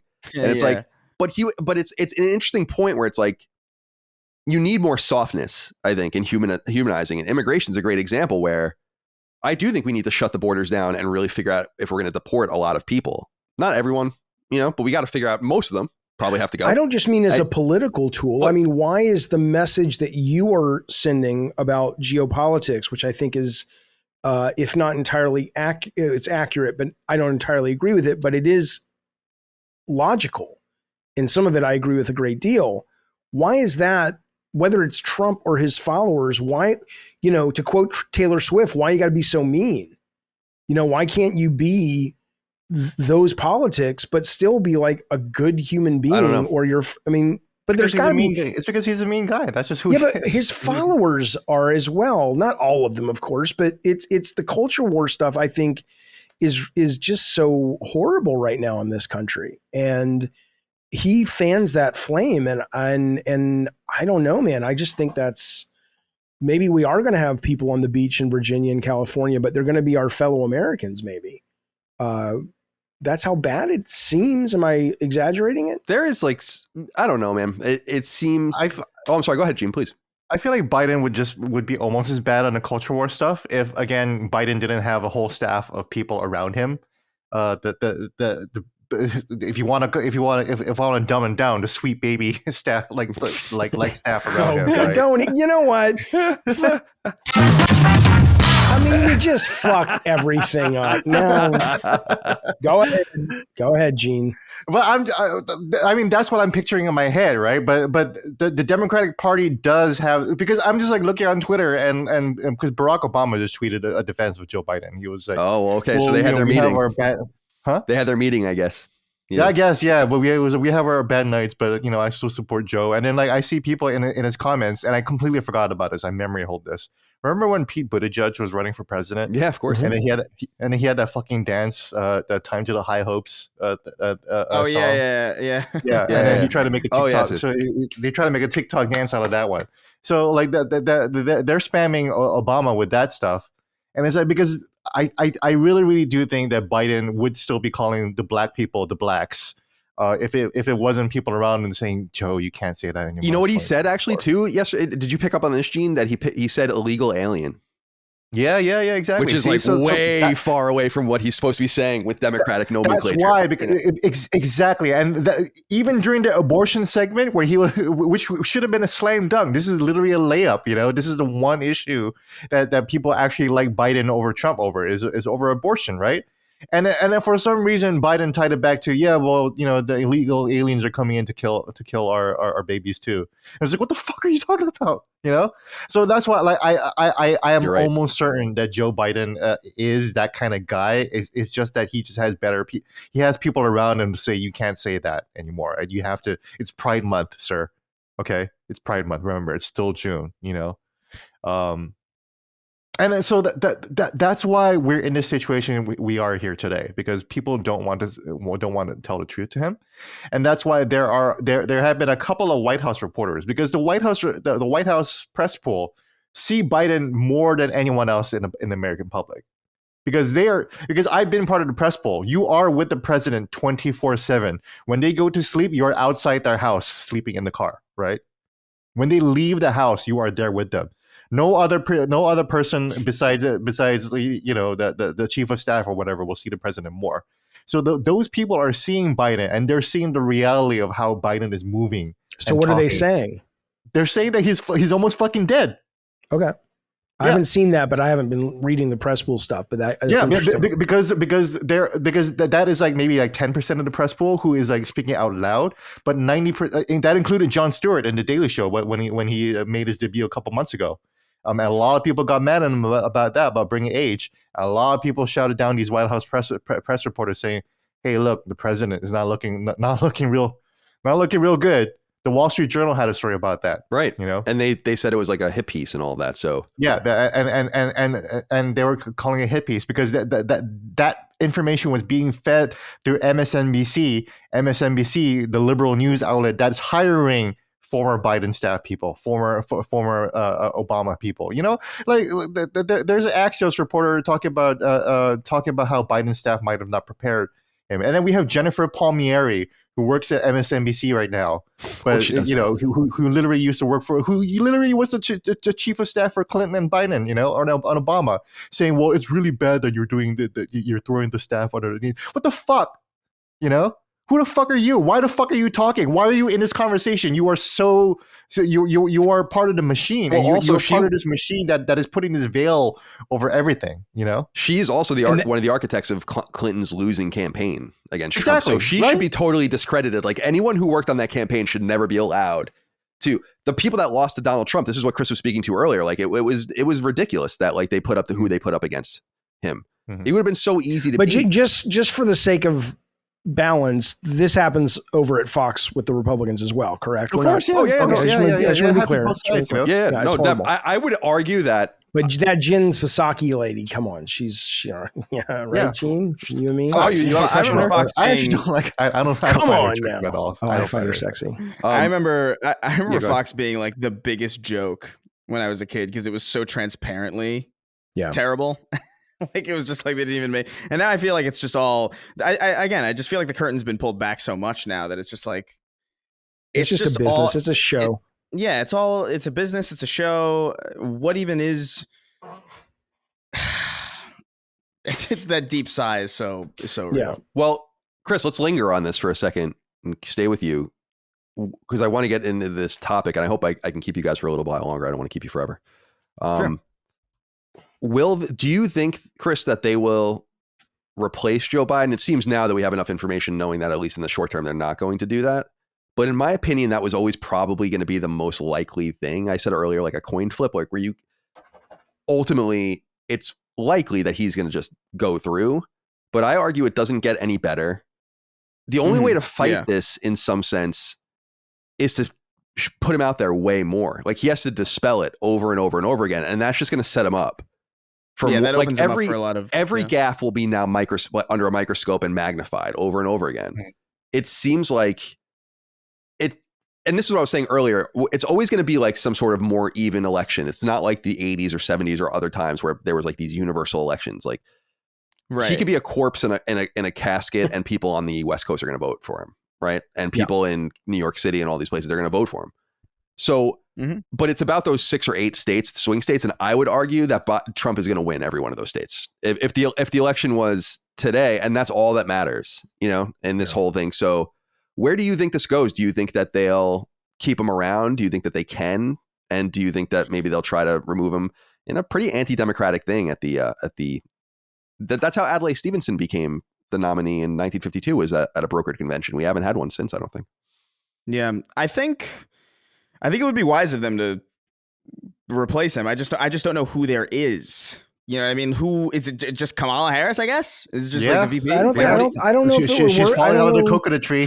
But how would that work if Kamala Harris quits the VP? Then it becomes what, the Speaker of the House? Who becomes the Speaker of the House? Well, if they both went down at the same time, sure, yeah. So, but if Kamala Harris quits and becomes the president, she would just pick a new VP. Yeah, she would pick a new VP. That's what Gerald Ford did. Yeah. Okay. Yeah, I don't know. I don't know who it would be. I don't think anybody is really, and this is again their fault because they haven't really spotlighted anybody. They haven't brought anybody into the they haven't brought anybody forward really that is like interesting or compelling or that even really has a shot of Biden has. Well, they can bring Clinton back or Newsom. Yeah. I think Clinton would be great, but I'm a liberal, so. No, I've seen too many. Not him, her. Hillary. Oh God. Yeah, Bill would be termed out. But go ahead, Chris. You don't want. I don't think that works well either. I think she probably wouldn't ultimately, what happens is for me, I think they just don't really have anybody to replace him with. I think they will have to replace him though, because I think it's pretty clear that he's just not. It's all optics, whether we want to admit it or not. Like policy really matters very, very little. Mm-hmm. Like to the voter. Unfortunately, it shouldn't, but it just doesn't. People generally broadly do not care. They don't have the time to care. And so it's all about optics. So what does that guy look like? What does that guy sound like? Does he sound better than the other guy? Okay, fine. And that's generally how this stuff goes. And so Biden just he seems dead. And I've been saying this for years too. Like I'm just like, he's not this guy. I'm surprised he's still alive, quite frankly. I thought he was going to die in the middle of this term. And the fact that he's still trucking along, it's like it feels a little bit bad. It almost feels like elder abuse at some point. I feel the same way, dude. When I was watching it last night, I tweeted, I was texting with Gene. And I said, you had texted me about something and I texted you back. I'm like, I honestly, and I'm not bullshitting. Like, I really felt this way. I'm like, I feel bad for him. Like this is because, and Micah was saying this too. We were watching it together and I was remarking this to her and she agreed where I'm like, he isn't senile. Like he's definitely there in some sense, right? Like he's operating, but he thinks he can still do it. He thinks he can still throw a fastball and he absolutely cannot. And he just doesn't know when to walk away. And it's embarrassing, So it's not that I thought it wasn't even worst case scenario. He walks on stage and falls over. He fucking starts talking out of his ass about whatever. He wasn't, it was just, he's just not sharp because he's old. And I did feel bad for him. Like in that moment, I must admit, I was like, it's so obvious.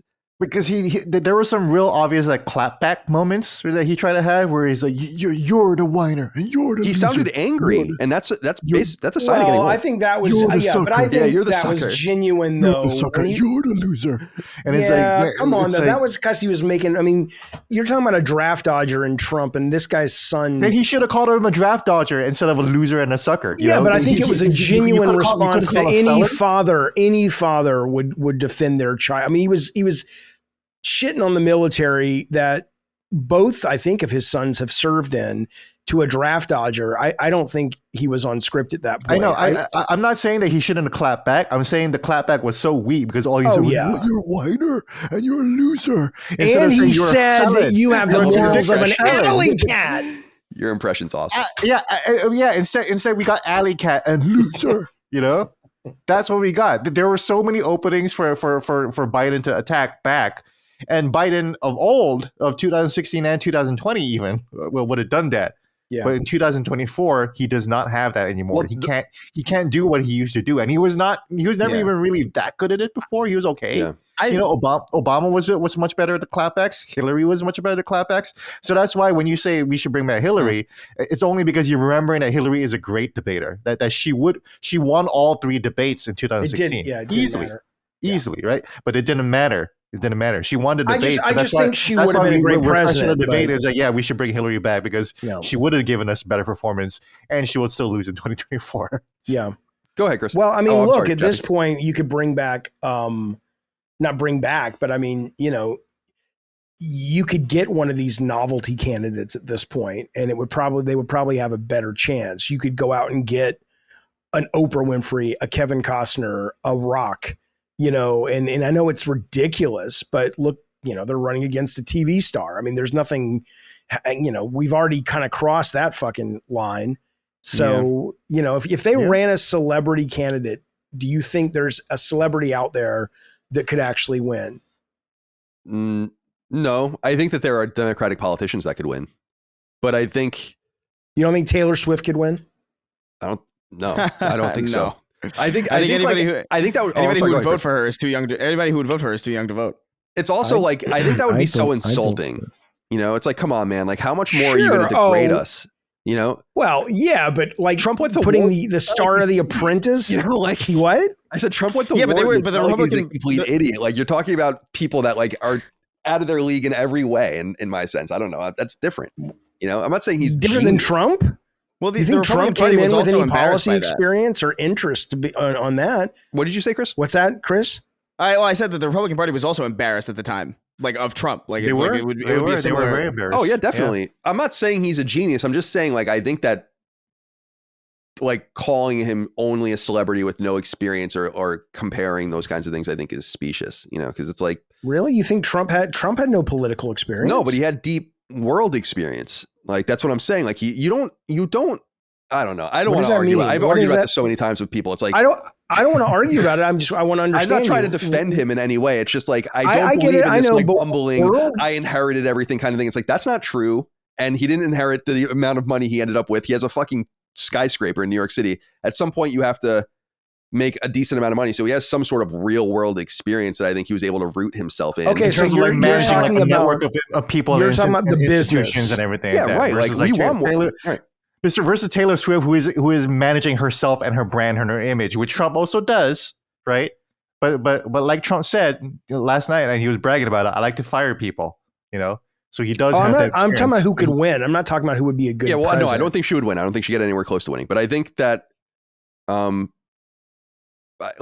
don't. Newsom? I can't be. I don't think it can be Gavin Newsom.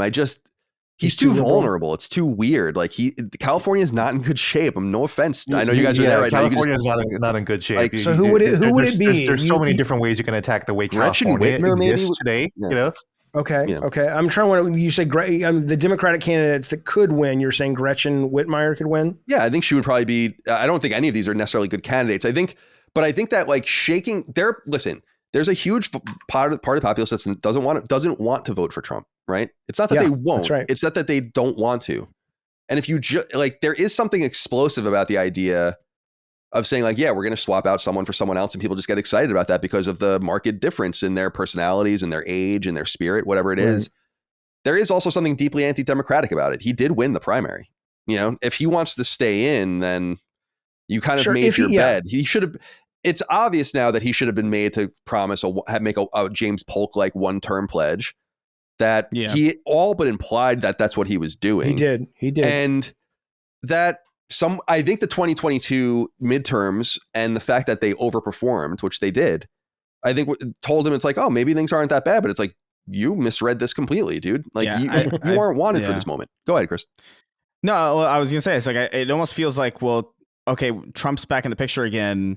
We know, generally speaking, the incumbent wins. Like it's kind of like a relatively reliable stat that you can kind of point to. It's like, well, do we want to risk a new person, which at current we do not have? We do not have like a standout other person to really step up, or do we just keep with this guy? And that's kind of the bet that they made. Really, it's just like they don't really have a standout person like they did in 2016. They don't have any real excitement. They're running against somebody with a lot of ingrained support, and so they probably thought from a numbers game almost exclusively maybe this was the best strategy, and maybe it was on paper, but dude's dying. I don't believe if he wins the president, if he wins and he goes in whatever January, he's he's not seeing the end of that term in my opinion. I don't know how a single individual handles the stress of that job, let alone somebody at that age. It's insane.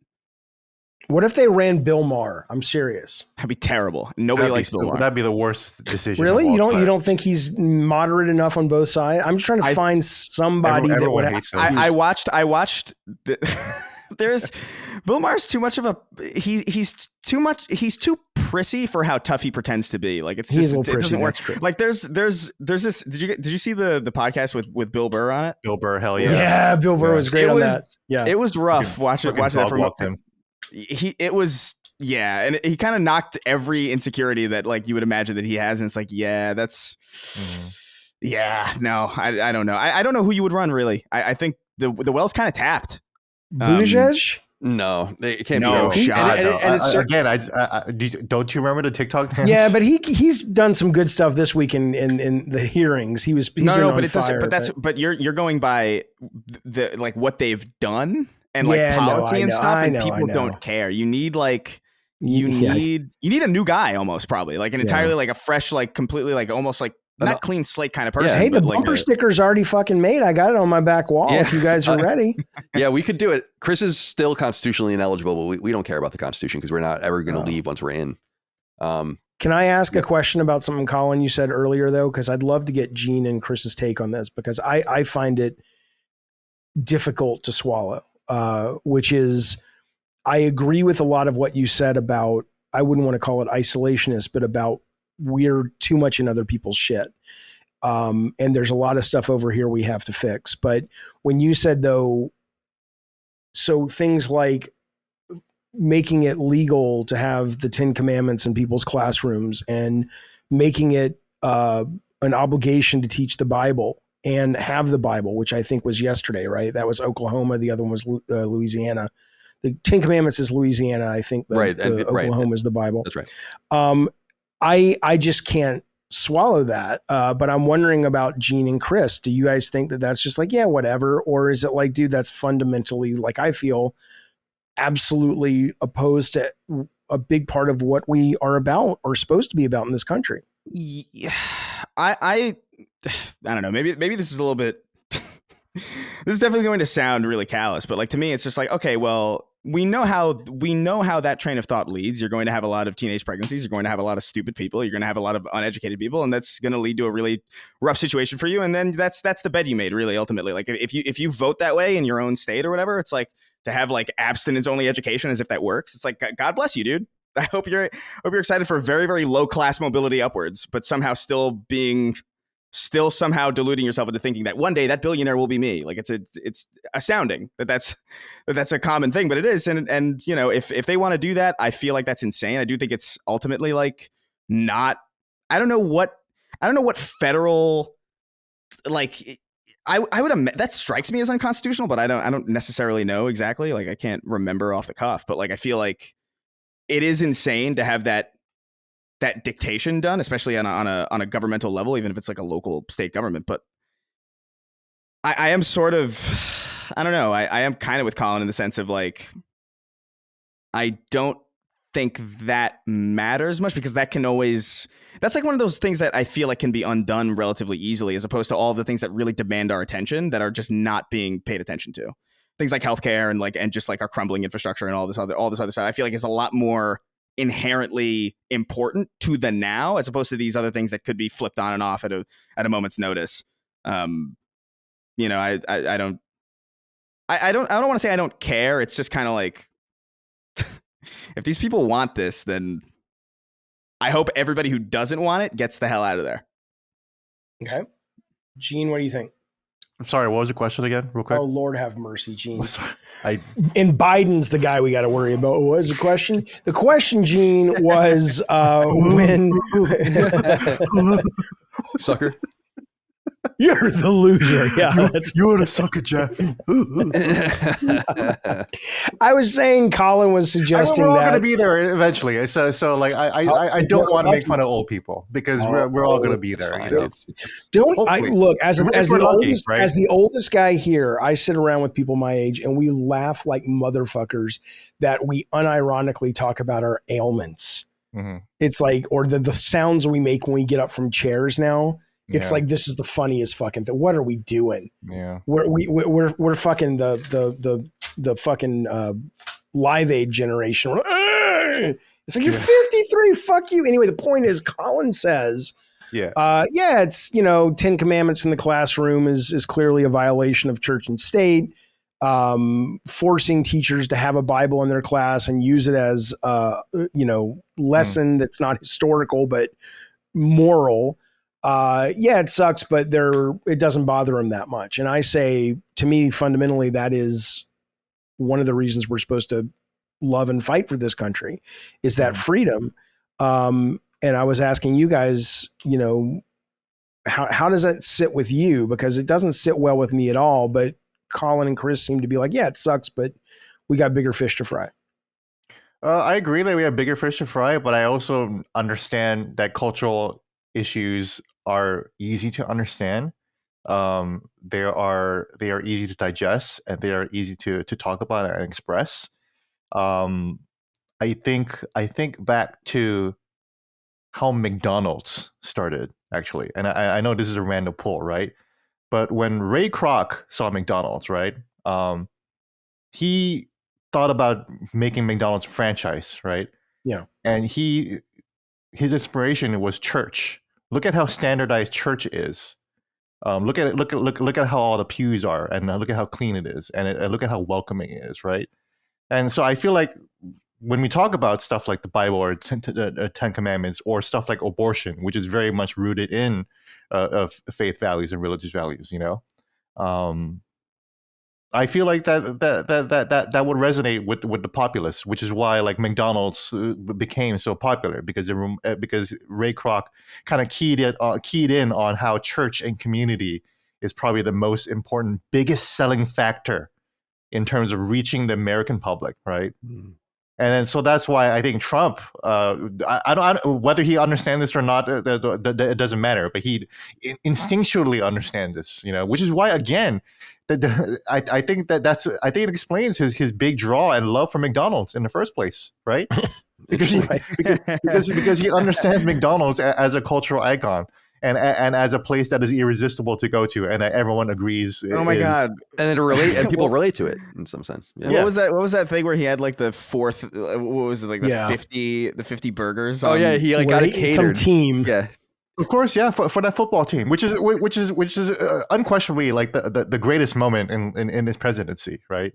Like easily, like objectively good. Like that was a good moment. But none of you guys are worried we're heading towards Christian nationalism or Project. Dude, I don't think that's the danger. Like, that's what I'm saying. None of you guys. I can't speak for them, but I just don't like the whole we're becoming a more secular society. Like we're becoming more secular, right? A lot of the Republican alliance between religious, there's like I was rare growing up as like a non-religious Republican or conservative person, but that's not that unusual anymore. It's not just the libertarians. There's like a whole populist wing of just apolitical and a-religious people that are like vaguely Christian. It's a left-wing talking point to scare the left. I personally think that it kind of is. There's no doubt that there's things in Project 2025 that are weird. There's a lot of shit. There's 1,000 pages. I encourage people to go look at it if you want. There's some good things in there too, but it's just there are think tanks churning this shit out all the time. It doesn't mean anything. Yeah. And to me, the thing that I think there's an opportunity for Trump, I think he's not eloquent enough, I don't think, to do this, although I think he fundamentally understands politics, is he can tie the three things together that are the biggest problem right now in a really cogent package and destroy Biden. Because it's, and I wrote it down here, it's immigration, the economy, and foreign policy. And what he can basically say, and this is what I was getting to earlier, which I thought was interesting, where he was like, I'm sensitive to these people coming in, like, in so many words, right? That they want to be here, but they can't be here because it's not the way it works. And it has downstream effects for all of us. But he should keep that optimistic tone and say, like, imagine a world where instead of we're worried about what's happening in Ukraine and Israel, we're worrying about what's happening in Honduras and Nicaragua, right? And I'm not saying we're going to get involved in those places, but understand, and this is him talking to the audience, like, they're escaping things that are happening in their countries. They don't want to leave. Right. Some of them do. Some of them are just eager to repatriate money. They're hard workers. They know what time it is and they want to. But a lot of them don't want to uproot their lives and leave their families and bring their kids up. We have to do something about it. And we should be laser focused on that, because Ukraine is in Europe and Taiwan is in Asia.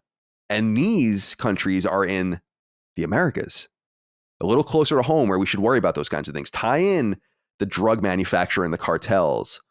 And all of these things speak to each other. And it only requires like a really clever person to figure it out. And can I tell you guys something else that I find really dark? And I don't know if you guys agree with this, is I find it really dark with the way we talk about illegal immigrants. Not that they belong here or don't belong here or whatever you feel that way about, but this idea that people openly talk about how we are taking advantage of them and it's a mutual thing because our money goes so much further in their country. We're taking advantage of them to pick crops and clean houses and do all these kinds of things for much lower than Americans would, instead of asking ourselves, why aren't we paying reasonable fees to people in the country to do those jobs? Right. Why do we insist on having an underclass of people that don't belong here, that get taken advantage of and can be thrown out at any given time? And instead of saying like, why don't we make these jobs palatable for us like they were 2 generations ago? Very weird and dark shit. But because we have, just like the elections, we have no real power over that unless we get involved, and no one's going to get involved. I mean, the reason is because it's companies make more profits, of course, and those companies lobby, and those companies have the control, right? And you're right in the sense that all it would take, and E-Verify and stuff is getting towards this, but it's like all it would take is just to say like it is illegal for you to do this, illegal, straight up. Not it is illegal. No, we what know I'm saying it's illegal, is it's not a passive thing where we're gonna have to catch you on the job and we're gonna have to send, you know, like secret shopper like people into these places to figure things out and all this stuff. Like if we find out that you're doing this, there's going to be real consequences, not fines or anything like that. This is the way other countries do deal with illegal immigration. Yes, but you will never get that passed, and you know why? Because of the lobby. But but this is what I'm saying. It doesn't matter. We need to be able to position these things as a people towards like the rest of the people that don't pay very much attention and say like, do you ever think about how dark it is that we have desperate Hondurans here working for $4 an hour? Do you not realize how fucked up that is? And that you turn a blind eye to it? That it's not only stealing one of your jobs, but drawing everyone's wages down, taking advantage of that person, and then kicking them out when they're done. It's weird. It's just as weird as the military shit. It's probably true that it will never change, but we need to start talking about these things in this way. You know? Yeah, it's a corporate thing though. It's like, you know, it's like they're what reason would they ever have to pay people better? It's like it's just not. People are unfortunately very. Look, greed is real, you know, and let's say you made $1 billion last year, and you made $2 billion the next year. It's like, oh well, I want to keep making $2 billion, even though $1 billion is way more than you would ever need. People just like need to hoard, and so like there's like, oh yeah, why don't we pay? Why is it that we pay people so little that people are then put in a position where they can like, oh well, they can kind of undercut and be desperate and work for like way less, and then corporations take advantage of that. It's like, well, who's really in a place to answer that question? I really do feel like ultimately, and we kind of saw this a little bit with Joe Biden kind of holding that abortion thing hostage, where like you don't. This is the dark truth about politics too, in my opinion, or at least the way I see it, is like there's no real incentive to solve anything because it means you can't run on anything. You know, it's like there needs to be a problem always, because then what are you going to do? Like what reason does anybody have to vote for you if there isn't a problem to fix? And so if you're in a position where you can fix the problem, it might behoove you actually to kind of just keep it there. That's why Vanilla Ice can't run. What? What? I don't understand. What do you mean? What was that? What was what? What you just said. Wait, Vanilla. Yeah. Vanilla Ice. He can't run for president. He would never win. Because if there's a problem, I'll solve it. God. And you know, I hate you. Listen. What you have to understand is this mind. It's worth so much money. I have no idea what I'm saying. It's fried. You're fried. Even that line was older than me. So. Oh, you don't know Ice Ice Baby? Come on. Ice Ice, I know Ice Ice Baby. I can't pull the lyric like that. So. Well, you know, like so I actually did have it on cassette tape, that record. But you're absolutely right, though. If you solve it, you can't run on it. Which is why Trump says that America is the worst thing that's ever been happened under Biden, and which is why everybody's coming here. That's my favorite part of it, though. Yeah, exactly. This country's terrible. Yeah. Immigrants won't stop coming. I mean, that's the communication strategy that Trump is doing, basically.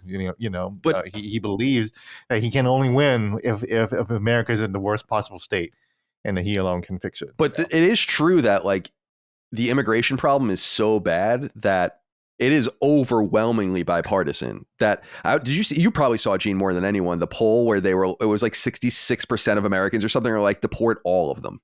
I'm like, damn, dude, that's even more extreme than I feel, you know? And that's literally 2/3 of just people, not right wing or left wing people.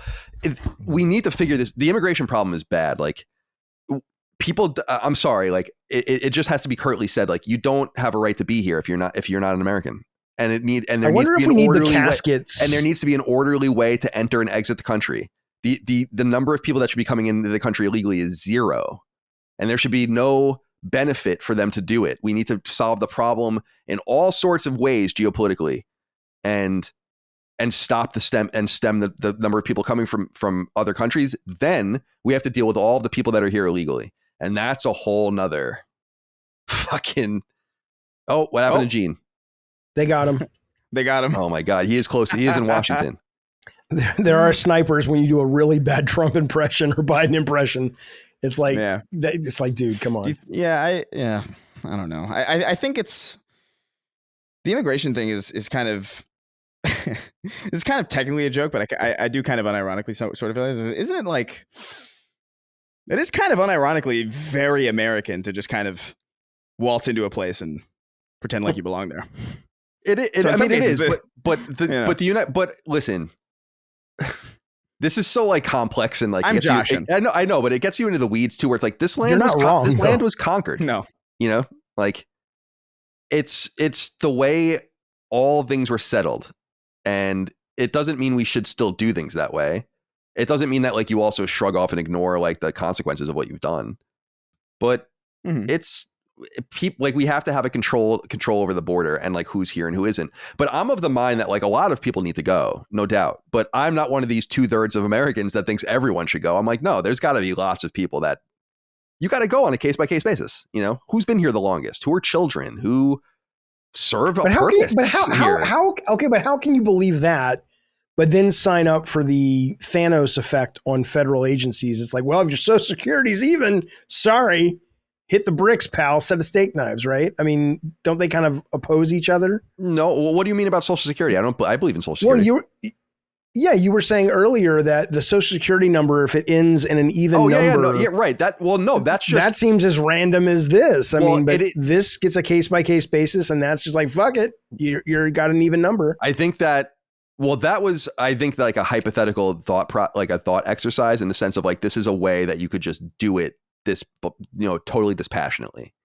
But I don't think you need to be dispassionate with immigrants. There's probably millions of them that need to be here in some sense that serve a real purpose here. Right.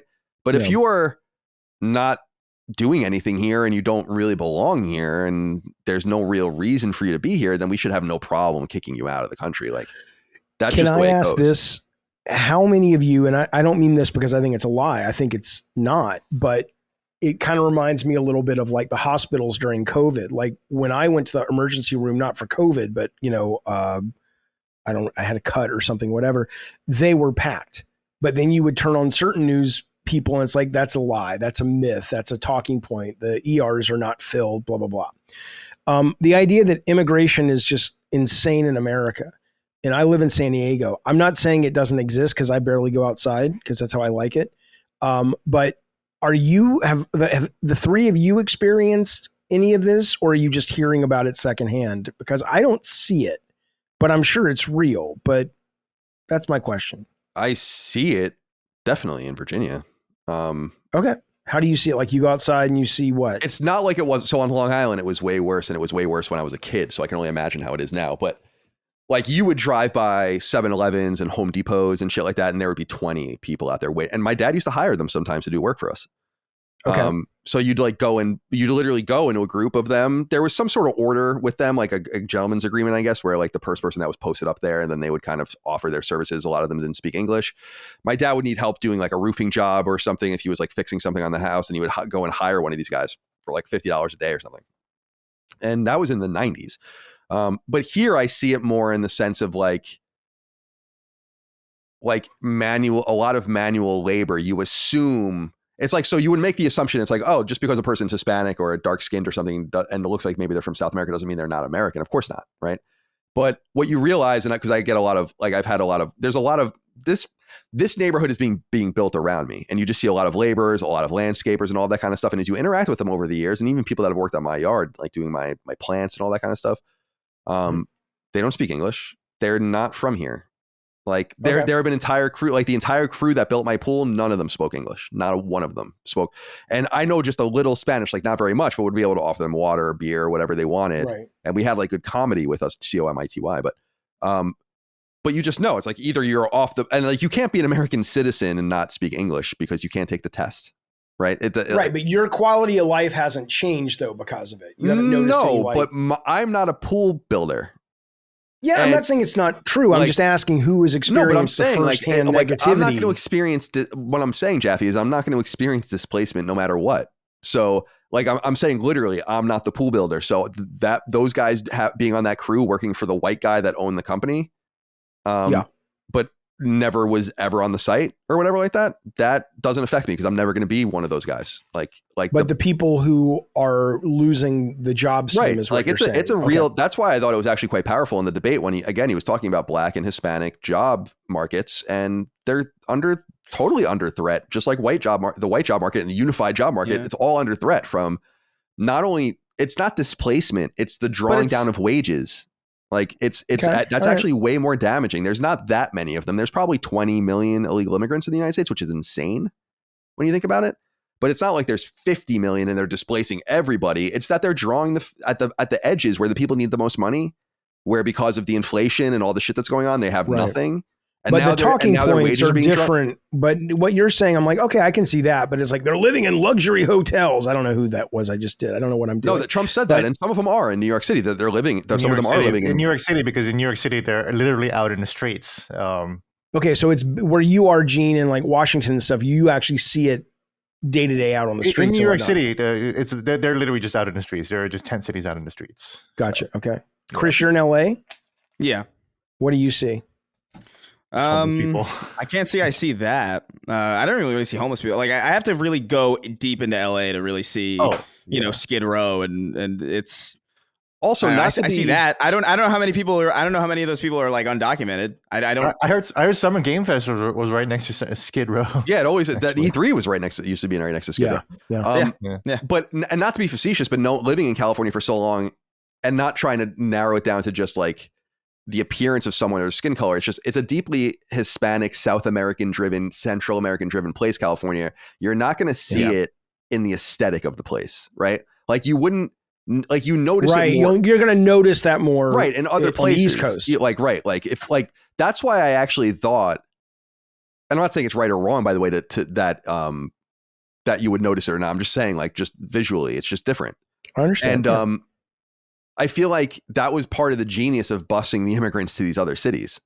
It's actually probably the greatest Republican political move in decades, as far as just sheer political brilliance of just being like, here you go,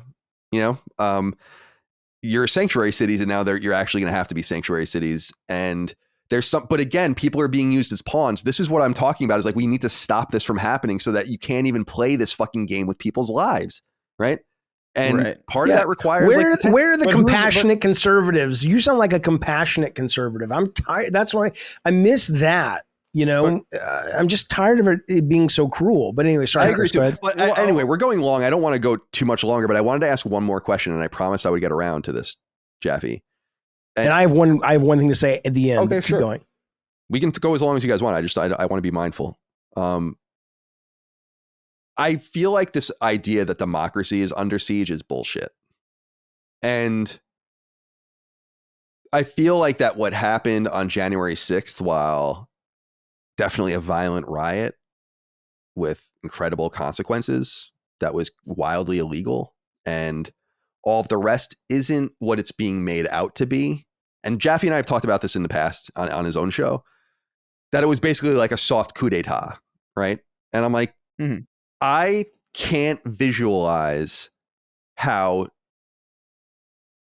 like, we are in some sort of existential danger. If anything, I see the exercise of this weird political outcome of having two candidates that no one wants as the perfect defibrillator to the American body to wake it the fuck up and to get more serious, that one of these guys will win. And then maybe we can, as Chris was saying earlier in the show, reset. I just don't understand. This appeal to democracy is not working. If you look at the polls, it's not worth talking about. I think Biden realized that in his debate. I'm actually having a Biden-like thing. I'm having to clear my throat every 5 seconds as we speak right now. And I just wanted to go around the horn and see if you guys agree with me or not. Like, and Chris, let's start with you. Like, do you feel like democracy is at stake, or do you see that as being way a order? I see it as like an order of magnitude more calamitous than the situation we're currently in. Like, there's going to be an election in 2028. There's going to be an election in 2032. Yeah. Like, there's going to be other people. And yeah, and I guess what I'm saying is, again, going back to Tom Clancy, Chris, I can't see the machinations of how it would have even happened. All the people to really put democracy in peril, you would not need to have a lot behind you. And so it sounds dramatic. And I think it puts people off. Imagine the amount of you would have to line up. You'd have to have a lot of the legislature behind you. You'd have to have the Secret Service. You'd have to have the Joint Chiefs of Staff. You'd have to do all these crazy things. It's just not going to happen. And so, and the courts and all the rest. So I don't know. I'll give you the floor. Speak on this. No, I mean, do I think it's at stake because of who Trump is or because of what this election is? Like, no, I wouldn't even necessarily say at stake or specifically democracy. But what I do think is happening is that I do think we are seeing the consequences of, and I don't necessarily like to talk about this a lot because it's just, I understand that it's a buzzword, but I do think we're seeing the consequences of kind of capitalism entering like a very senile time where it's very clear that the rules of engagement have been the way they have been for a long time, and it's not really serving the game. I almost think of it as in game design terms, almost like a live service, right? Where it's like you have a game that runs, right? And then eventually there's a meta that's set. This is the gun, this is the weapon, whatever. And then it completely breaks everything because then people who have been there for a long time, they have everything in place. People who are new are kind of then gatekeeped out of it. And so it is kind of this weird situation where it's like, okay, we've got to refresh this meta. Otherwise, this thing's going to die. We need either to refresh the meta or we need a full blown new title. And that's almost kind of how I feel about it, where it's just like, we are stuck with these candidates, not in a vacuum. We were talking a little bit earlier about some of the immigration stuff, and it's like, whose fault is it really? Is it the fault of the workers who want to work for as much money as they can get, or is it the fault of the people hiring illegal immigrants just to make more money? Because it's like, oh, I can save a lot of money if I don't hire American citizens. So it's like, that's the business owner's fault, isn't it? Like en masse. And so all of these things build to a situation where we are not really represented at all by any of these people. And so do I think democracy is at stake? No, but I do think we are seeing kind of the issues of a system gone deeply manipulated and deeply unchanged for a long time by a class of people that refuses to get the fuck out as it was designed for. That's why we have term limits on so many of these things. You're not supposed to die in office. That's not a thing that should be happening to anybody unless you get JFK'd or something. Right. In which case, that's acts of God. Yeah. What can you do? That shouldn't be the norm, though. Agreed. And so I don't know. That's kind of how I feel. I don't think it's democracy. I do think. I just feel like capitalism in and of itself has kind of run amok in a way that and has been twisted and perverted into this situation that leads everybody to feeling combative towards their neighbors and leads to everybody feeling like they have to live life in a very, very self-serving way that puts everybody else in a situation where nobody cares about anybody else anymore. And we've talked a little bit about on other episodes about even just stuff like the nuclear family, where it's like, oh, it's just me and my own. And it's like, no, dude, the saying "it takes a village" is real because it does. And it used to, and we used to do that. And now we're all very afraid of everybody else. And there's a game of fear in politics that motivates people to vote. And obviously there's a million avenues to go down, but I think democracy is at stake? No, and not necessarily for these reasons. Yeah, I think that's very well said, because you and I totally agree on this. We've talked about this many times over the years. Is the class issue is becoming untenable, and yeah, you can imagine French Revolution style outcomes if it gets bad enough. Truly, like, I don't think people realize how bad people have it out there. I try to think about it all the time. I'm a very negative person, obviously, but I try to empathize with people's situations. I live a very blessed and weird and unique life. It's not hard. And it's not like I get paid a pittance for it. I am incredibly lucky. And I am really sad that we allowed people to develop so much wealth that they dwarf, and companies' worths too, dwarf what sometimes millions and tens of millions and hundreds of millions of people have combined.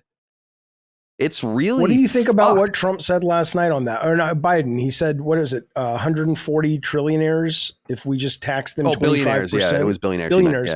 He did say trillionaires. He did say trillionaires first, but yeah. But seriously, I mean, I don't know if his math was right, but he's like, we would have 500. How much money did he say we would have? 500 billion. It was $500 billion, but I think it's.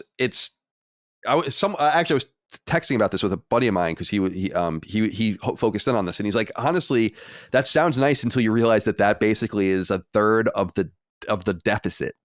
Not even the debt. Like, you could tax the shit out of the rich and then get 1/3 of the way there. We have to do something about spending, you know?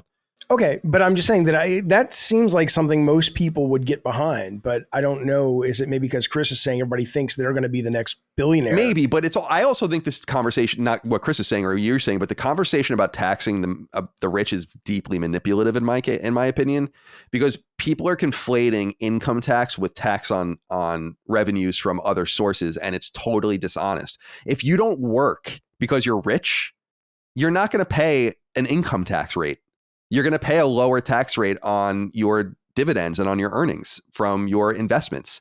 And people act like that's the same thing. So the idea that it's like Bill Gates pays a lower tax rate than his secretary, it's like, yeah, because his secretary works and he doesn't.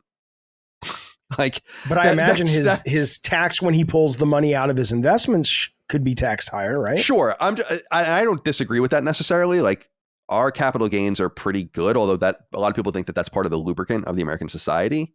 Or the American economy, rather, and you don't want to fuck with that too much. And I hate capital gains taxes. They're fucking horrible and onerous, but you have to pay taxes somewhere, and the rich should pay more than the poor. It's important to note that when it comes to income tax, that half the tax base doesn't pay any income tax net, and that we're all paying in the FICA at an equal amount, and maybe that's where you want to fuck around, in my opinion. Like, I think it's up to $130,000. Anyone that makes more than that, they don't pay FICA above that. Like, you only pay up to that rate, and doing something very simple like that, which would be very expensive for wealthier people, could be. But the wealthier people would feel it in the capital gains tax increase, correct? Oh yeah, definitely. But that's a whole nother story. I personally believe that we take more than enough revenue in, and we need to figure out the spending problem. We take in enormous amounts of money. Sure. You know, like. And I love the idea of tariffs. Like, I'm a total protectionist. Like, I'm unapologetically a protectionist. So, like, Trump talking about having a 10% universal tariff, I'm like, that's very tempting. But again, you need to, because that's good for workers. That's good for American workers. Like, it will make things cost a little bit more, but people will have more secure jobs and get paid better wages if things are made here, you know? And someone's got to make a sacrifice somewhere. We keep talking about this, like, getting rid of the income tax and incorporating a tariff and then protecting low income people from it, I think would be a pretty interesting idea. But anyway, democracy. I want to say on this topic, Gene, do you think democracy is in danger? This is the big line, and I wanted to kind of end on this. No, I don't think so. I don't think so in 2016 when it was the most dire, right? When everything about Trump was unpredictable, right? When it really did seem like he might have been a dictator and everything like that, I still didn't believe it because, again, I'm in the Washington Post newsroom like as Trump is winning over Hillary, and I am passing by editors and columnists, and they're on the phone, and they are saying, "Brother, we are witnessing the fall of the republic as we speak," and I'm like, okay. I went home and played video games. Yeah. You know. Yeah, clearly it seems nonsensical. Yeah, it's melodramatic because that's just how fucking the people's brains work in DC, and that like we think that everything that we do in DC is the most important thing, and sometimes it is. A lot of important shit does happen here, but that ego is fed so completely, and it clouds the mind, you know. So that's why it's like, well, no, we have to protect this king. We have to protect Biden, even though we're seeing him every day falling and stumbling and barely talking. You know, that's just the reality of it. One thing we didn't talk about to bring this back to debate is, can we talk about how short it was and how short the answers are and the format? Fucking Christ. As soon as it came out with the rules, I got reminded, oh my God, that's right. They only have like a minute and a half to talk about shit like Ukraine or abortion or anything. Just we've been recording for 3 hours. We've now talked twice as much as either of the two most important men in the world about what they talked about. You know, I think it's astounding in the media world that we live today. But that just goes to show how the government, the federal government, the political parties, and the mainstream media all seem to fail to catch up to the realities of what's really going on today. You know, nobody wants to actually watch a debate. This format as an information medium is insufficient. That the people that you're presenting are insufficient, and that the way we're presenting this information is just insufficient. You know, I would love. No one would ever agree to this, but it would be awesome to have it be more like a presentation or a series of presentations. Like, Mr. Biden, you have a half an hour. Yeah. And you can use a PowerPoint, and Perot did that. Exactly. Yeah. Ross Perot in 92. Exactly. He bought TV time to do that. And it would be cool to have that in an official way. And then the other candidate maybe sits by, takes notes. Maybe there's a moderator that prods a little bit. And then maybe the other candidate then gets a half an hour to kind of rebut what the person said or ask questions or inquire. Maybe an audience member or two and a crowd can get some questions in and like really like be substantive, and even God forbid, do that once a week for like 10 weeks. This week we're going to do half an hour presentations on Ukraine. This week we're going to do it on the border. This week and like get in the weeds and show, like, I would love something like that. I think but you also watch the Sunday shows like I do. Right. Do you actually think that's what these debates are for at this point? Yes. And I think it's almost circular in the fact that like, I'm excited about what they're going to say on the Sunday shows. That's like, it almost feeds that mentality. But I think that. But nobody watching the debates, if they're as engaged as you are, or I am, or we are, we already have a lot of that information. Yeah, right? that's true. I mean, but they're not going to watch the debates for substance. But I actually think it would almost, you don't want to require people to do anything, I guess, but it would almost be interesting to be like, it would almost be the expectation. It's like, okay, Mr. Biden, now it's your time to show us what you're going to do. Like, this is what we do every 4 years. We don't just like have this like basement campaign or these little shadow campaigns and do very protected rallies. Like, we expect that this is what's going to happen. And we have rules that force you to like present us with things. Oh, I would love it. You know, I think it's a great idea. I think it would communicate to the American public that these people are actually serious about communicating their ideas versus this joke of an entertainment program that we have, right? You know, which is just being sold like a fight. You know, CNN with their music, turn. It's like it's more pomp and circumstance than Chris's fight with what's his face last year or whatever during the Celebrity Rumble or whatever. You know, oh yeah, it's crazy. I already forgot that happened. Yeah, what a is that that's when you fought Alana? Yeah, I fought Alana.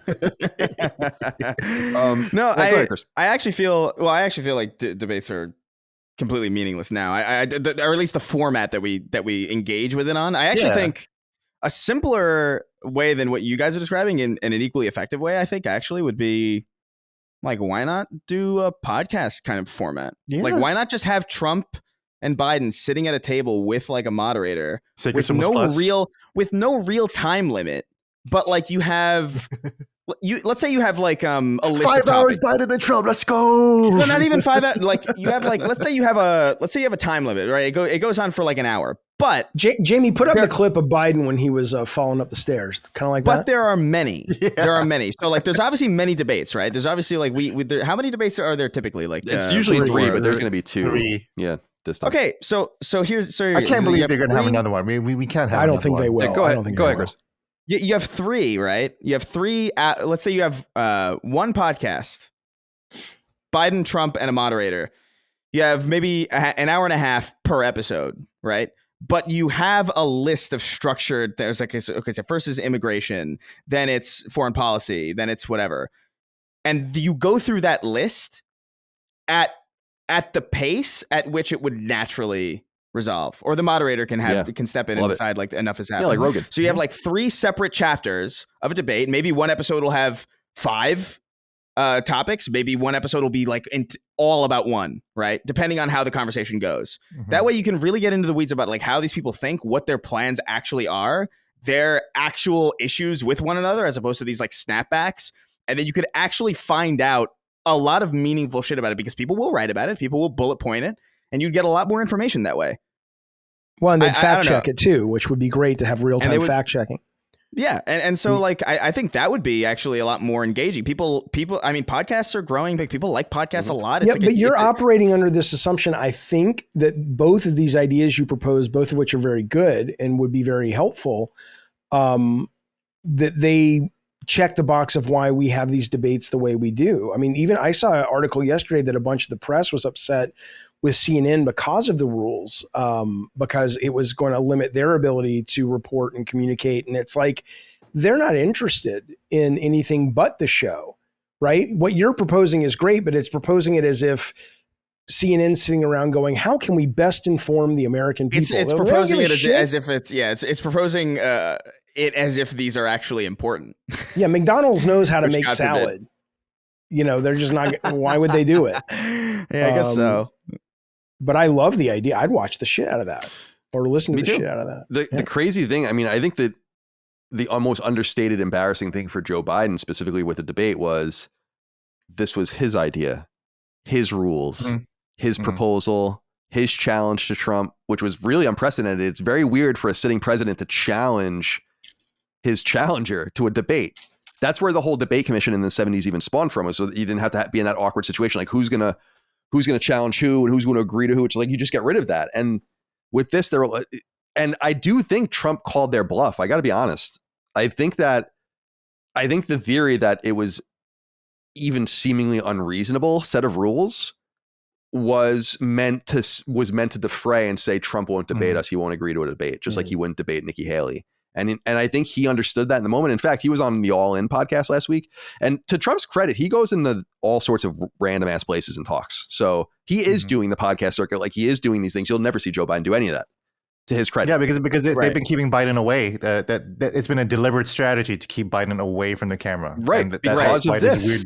This debate strategy was like, oh, let's just put him on camera for 90 minutes for some reason. And then I think it's somewhat embarrassing that like these were the rules that they set up. They proposed this entire thing and Trump accepted. He, in his story, he says that he accepted without even knowing all of the things that were asked and agreed to everything, including 2 very partisan.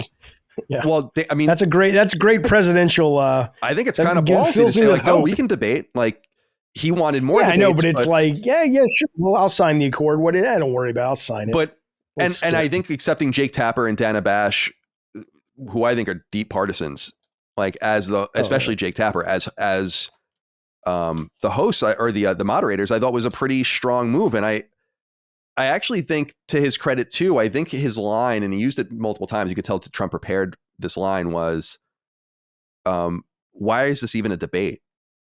Like, I think it's a pretty powerful line to say, like, look at what's going on here. Like, why are we even talking about any of this? Like, that was hurtful. Yeah. And I think that was a really like repeatable, interesting line that you're going to see more of. But I think the major thing with the debate outcome is, I think you're kind of damned if you do, damned if you don't at this point for Biden, should he stay in. And I think he's probably going to stay in. Is you need another debate, but you better be careful, man, because whatever they did to prepare, and again, I guess this goes to Trump's benefit, Trump didn't seem to prepare at all. He obviously talked to people. He had a few canned lines that I noticed, things that he kind of snaked in that otherwise were kind of non sequiturs that you could tell like he was like, I need to get this out there. Biden disappeared for a week and prepared for this debate. So you didn't just get Biden, like Trump was doing rallies and shit every day, like actually working and like just not even really paying attention, and then still destroyed him in the debate. So I just feel like you got to give a little credit where credit is due. I think a lot of people are talking about Biden's performance, and that's obviously the story. But I think I've seen every one of Trump's debates because I watch every debate. I've seen every debate since 1996. Trump probably had his best debate ever. And because he's not a particularly strong debater, right? But you think on substance? But dude, to me, it's. When has he ever won on substance, though? Yeah. But yeah, I know. I want to be clear. I know what you're talking about. But, I agree. Talking about style, but that's what matters. Like the optics, he blew Biden away. Well, there's no doubt about it, and I feel like it's a little disingenuous that people. And I'm not saying you're doing this, but a lot of people have been for decades calling back again to the 1960 debate with no sense of irony, talking about how JFK destroyed Nixon based on the optics. No one ever claimed that JFK won on the substance. And suddenly now that Biden is lost, everyone wants to say, whoa. But it was on the, but it's like, but the most iconic debate ever was won on the style, not on the substance. Of course. I don't watch debates for that. But just like you probably don't either. I'm not saying I'm not aware of the optics, but I don't vote for optics because I'm a political wonky guy enough that I do listen to the policy and I try to understand it. And so for me, the optics are kind of like, whatever, just like I'm not going to go to a Michael Bay movie unless the plot looks cool, but the optics are always great for a Michael Bay movie or a Zack Snyder movie, but that's not why I go to movies. I guess. I mean, I think that, I understand what you're saying, but I just think Biden needed to do one thing and he failed. He fucked up. And Trump only needed to survive. Like if they drew, that would have been a Trump win, right? Yeah. The status quo and that is not what happened. So it's going to be really interesting to see the counterspin because it seems like this wheel was revving up, right? Even in the time we've been recording, but certainly last night, because we're recording the day after the debate. We're in the afterglow, right, of the debate. So there's going to be all sorts of shit that happens in between now and when this even goes live. But it started to rev up like this is inevitable. And now it seems like it's unwinding, but you can't undo it.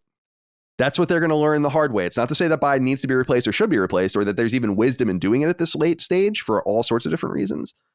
But I do believe that this is a moment of lasting consequences, that this debate is not quite the JFK debate, but is one of the most meaningful presidential debates ever. And they began in the 50s as we understand them. So today, it was terrible. And I'm glad we watched it. I am too. Exactly. And again, I want to reiterate, like, as a person, as a man, as a human being, I feel bad for Joe Biden. But I think it's not like he's a veteran. It's not people have been talking about Weekend at Bernie's and stuff. I'm like, no, that's what makes it so much more fucked up is that he is there. He just can't pitch anymore. Mm-hmm. Yeah. And everyone refuses his fucking wife, who I think his wife's got weird energy, dude. Like, what is her deal? Last night was weird. Yeah, it was weird. Wife. She sounded like a teacher talking to a child. Like on stage. You answered every question. It's like what the fuck is this? Yeah, that was bad. And did you see? He can't walk off the stage without her help either. Too. Trump walks right off stage. I don't know if you guys noticed this. And then Biden is like meandering and then can't get down the stairs. I'm like, this is insane. Yeah. So Jill has to go up there. But here's the problem. We're only talking about Biden needs help getting off the stage. Trump walks right off stage and probably goes and rapes somebody. Oh my God. Right?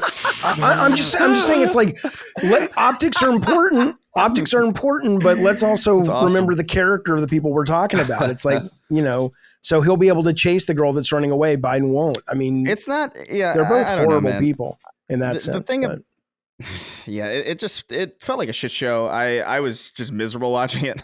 I didn't have nearly it wasn't as fun as I was wanting it to be. Like the golf part was the part where I was like, okay, though. It was pathetic, but this is exactly like, what else am I? I'm not hysterical. Here for, are you kidding? It was hysterical. It was South Park idiocracy hilarious. Right, But exactly. in the real world, it is tragic. It is. It's but tragic. Yeah, you're right. It's but hilarious. At the same time, like substantively, like what were we gonna get from this ever? Like you were talking about like he won the debate on style, not substance, and I'm trying to think of like any time a meaningful debate was ever won on substance ever. Probably like, high school. I mean, debate club, right? I mean, these aren't real debates. Is my point. Well, that's what I'm saying. It's like I think when I think back to every president who's ever won, not even necessarily a debate, but won the presidency, which ostensibly I think retroactively kind of makes you the winner of those debates, really, ultimately. But every president is just the president that is more interesting than the other guy. Like generally speaking, like 2020 is like a really kind of shakeup, like a really weird one where. That was unanimously like in a time of like weird peril, like with the pandemic and everybody was locked in, and they were like, can we just get out of this? Like, we just need a change here, which is like a very rare kind of occurrence. But I think back to Obama, just objectively more charismatic than his opponents. I think about Trump, objectively probably more charismatic than Clinton. I think about Bush, just like more interesting. Right. But we get the democracy we deserve, and that's the thing is you can stand there like earlier in this podcast and talk about, you're frustrated because the powers that be this, that, and the other, and you're right, but it's your fault, my fault, all of our faults. Yeah, and that's the thing. It's like if we're and you're there's nothing you're saying that I don't agree with, but it's pathetic that that's where we're at as a society, that we are not able to be tuned in enough to look beyond who we want to have a beer with. Also, then I just want to say real quick, as the only like actual journalist in like this podcast or whatever, and someone who represents the media sphere, there are studies that see the parallels of civic engagement dropping in different counties. This is looking at the county level, right? The local level. Less people voting as the local newspaper shuts down or the local TV station shuts down. So it's been dropping as local media drops too, because local media, I've been working at local newspapers all the time. We do election guides every year. We send it out to your mailboxes and be like, these are the people running for city council. This is their stances on these topics and everything like that. Local papers stop doing that anymore because people just stop reading it, and people will just go online and they'll just look at tweets of these Democrats or whatever like that. And then so now we're back into social media replacing local media as a place of information. And now we've basically given up information control to these social media companies that incentivize personality-driven politics. Culture war bullshit. And anger. And just angry interactions. Outrage stuff, right? And anger. I mean, imagine the comments already, because I read all the comments whenever I'm on a show with you guys. And I'm sure already it's just like, I see Jaffe, fuck that guy. He killed his child and all kinds of shit, and just like, no matter you're right. It's pathetic. There's always going to be people like that. We're all going to get it. Don't worry. I'm like, but they've been given the platform now, and they've been amplified. But at a mass scale, that's why we have low information voters. At the Washington Post, we did a survey, or I think YouTube and YouGov did a story. Most people don't know that Trump is convicted. They don't know what the word convicted means. Yeah, they don't know what the convicted means. But all of that benefits a powerful class that wants to retain power, right? Yeah. Do you think the rigged elections thing is going to kind of bite Trump in the ass? Do you think because no? But can I answer the question for democracy? Well, with Chris, an answer to that? Well, only because that's the reason is. I hope you guys are right. I hope it's talking points, hyperbole, culture war, all that stuff, because it wasn't just Biden last night or Biden's camp saying that if Trump wins, democracy's dead. You had Trump saying it to his camp, going, we won't have America anymore. He said that last night if Biden wins. So they're both, passing the ball back and forth on this issue. But in not defense of Trump and attacking Trump, the fact of the matter is you can conspiracy all goddamn day long, but when you have no evidence that I mean, let's ask Gene. You're a mainstream journalist. I mean, I've looked into a number of the people that supported the big steal. I forget what her name is. It was some kind of government PAC, and then she became bigger and all the, really moving that message out there that the election was stolen. First in 2016, by the way, and then in 2020 with Trump and these people. No courts agreed. Trump's own group didn't agree that he put together in the White House and said, go find me evidence of election tampering. You're always going to have people out there believing the conspiracy stuff. But the fact of the matter is, when you guys say is democracy in danger, when you've got a guy who literally there was no evidence that was meaningful, that he was buying shit off social media and going, I saw this post that said this, and he didn't want to leave office. And he was telling his vice president to not verify the election. How can we say that guy wouldn't do it again if he gets in? Well, I should have been the president my second term, so I'm just going to take a third term. Yeah, I just, it sounds flippant, but it's just like, so then what? Like Trump wants so Trump wants to stay, and then he's just going to stay, like that he'll be arrested if he tries to. He can't. Well, I know you think he needs all of these things, but he's stacking the courts. He's already done that. He did it with the Supreme Court. He's stacked them at a local level. Look at the woman, the woman who's literally presiding over his case in Florida is a Trump appointed judge. He's got the propaganda down. He's got the police down. Yeah, why didn't Obama do that? Why didn't Obama do that? Do what? Stack the court. He tried, but Mitch McConnell wouldn't let him. Remember? Yeah, why didn't RBG step down then? Yeah, she should have. Yeah, I just. I'm not. That's boomer culture. That's boomer culture. Yeah, so I'm assigning blame to the culture of power that is persistent but Obama, and circular, right? Well, wait a minute. There's a big difference between Ruth Bader Ginsburg not stepping down when she was asked to. That's bullshit, and she should have. But Al Gore fought until the court said no, it goes to Trump, and he's Bush, and he walked away. You can't compare those things to a guy who was told, and he had a right to challenge the results of the election. I'm responding to you saying Trump stacked the courts, and I'm like, that was his right to do that, though. He could do that, so he did. No, I'm not saying it was wrong to do. So there's no issue with he used the levers of democracy to do that. I'm not. The problem is that the Democratic Party didn't do anything like that. Wait a minute. That's not what I'm saying. That's not what I'm saying. It's not what I'm saying. I'm not saying he shouldn't have been able to do that, as was his right as president. Sure. When he was president. I'm saying when Colin earlier was talking about this and saying it doesn't worry me because you can want to stay president and have no term limits, but who's going to enforce it? You don't have the military, you don't have the legislation, you don't have the courts. And I'm saying, well, he definitely has got the courts more than he did before. He's got the propaganda. If he gets both houses, he'll have the legislation. And he does have some of the cops, that have pretty much said, yeah, we're with Trump. We're Trumpers. So I'm not saying that's what you need for a coup d'etat, but to act as if let's just say I hope you're right.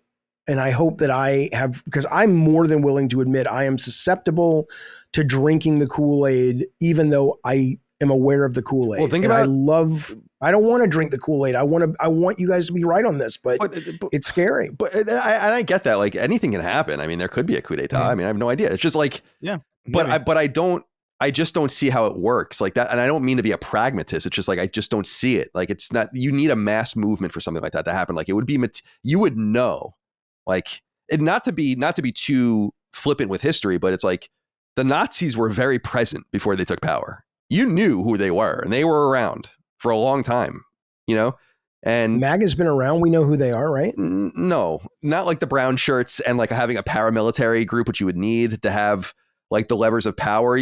Hitler tricked his way into the chancellorship, like, and lied about it. Like he was put into these positions. Like it's, I'm not trying to compare and contrast too much because I don't like when people do that.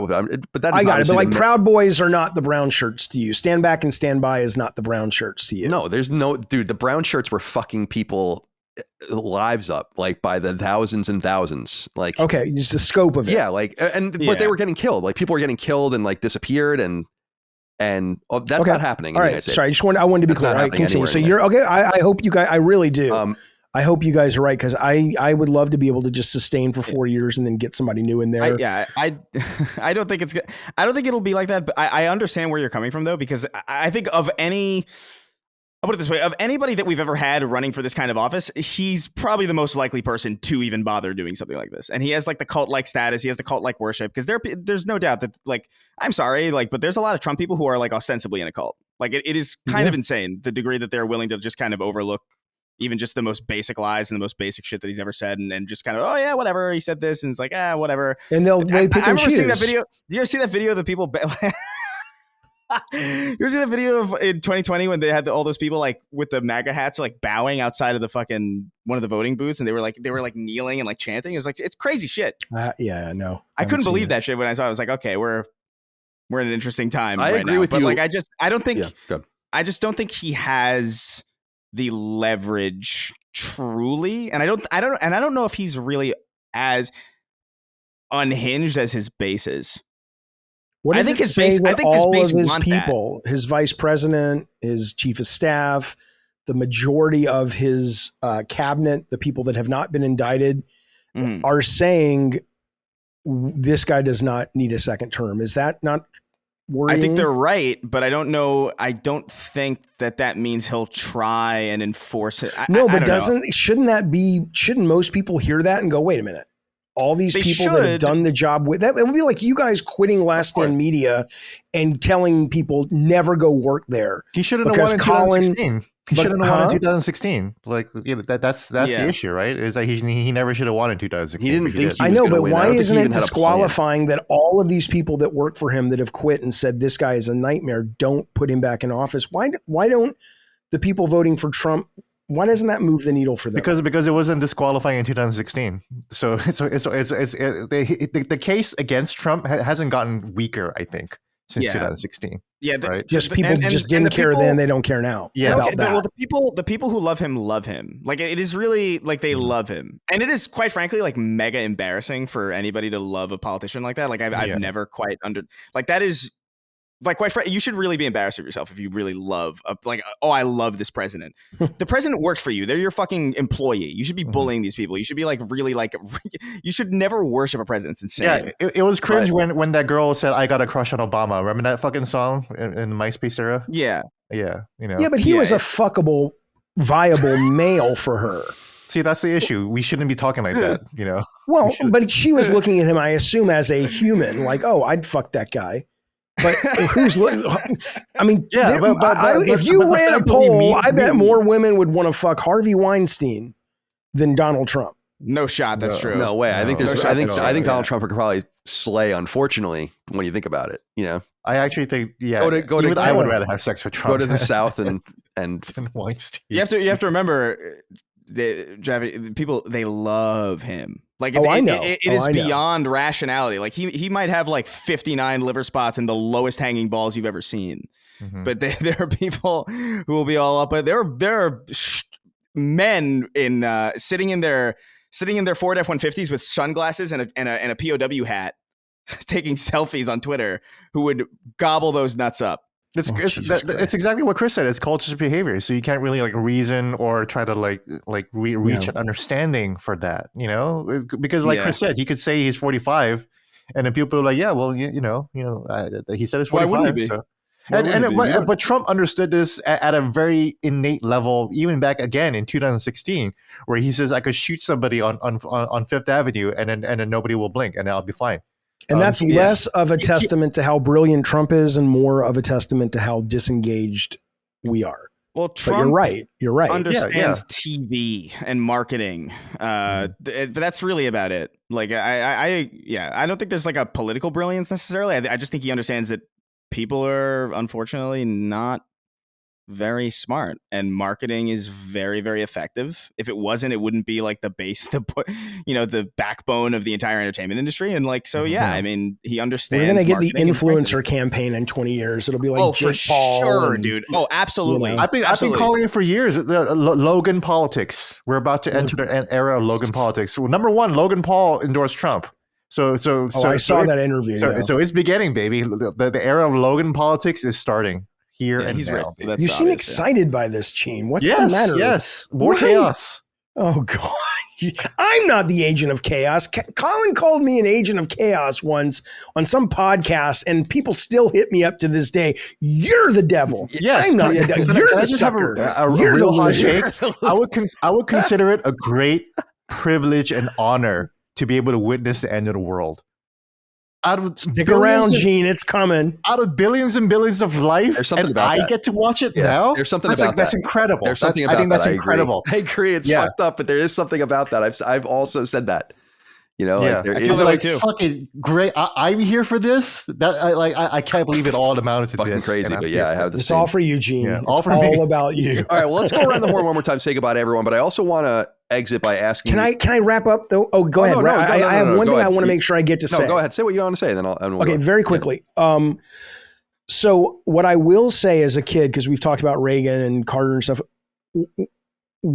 When I was a kid and a teenager, having Reagan in the White House, because I was ignorant to his policies, it was such a, and I was a white guy and I was a straight guy. So I don't want to act like everybody had this experience. I don't know what it was like, for others. But my experience with that kind of optimism and money that was coming in the 80s and positivity in the media for America, that if you didn't look behind the curtain, it was a joy. And there is a part of me as I get older and I have to kind of, allow myself to sort of indulge in the nostalgia, but also continue to be vigilant and realistic. I look at things like, I mentioned Kevin Costner earlier jokingly, but like I look at his new movie, Horizons, an American Saga, which sounds like the critics don't like it, but it sounds like it's absolutely rah-rah American. I look at Maverick, Top Gun, I watched it again the other night, and it's just staggering how manipulative that movie is to sort of be right in the middle. And I've been reading about the making of Rambo First Blood Part 2. And there is a part of me that has this nostalgia, and I understand the appeal of someone like Trump if you're only looking at him. And not to say that if you support Trump, you can only support him if you're an idiot.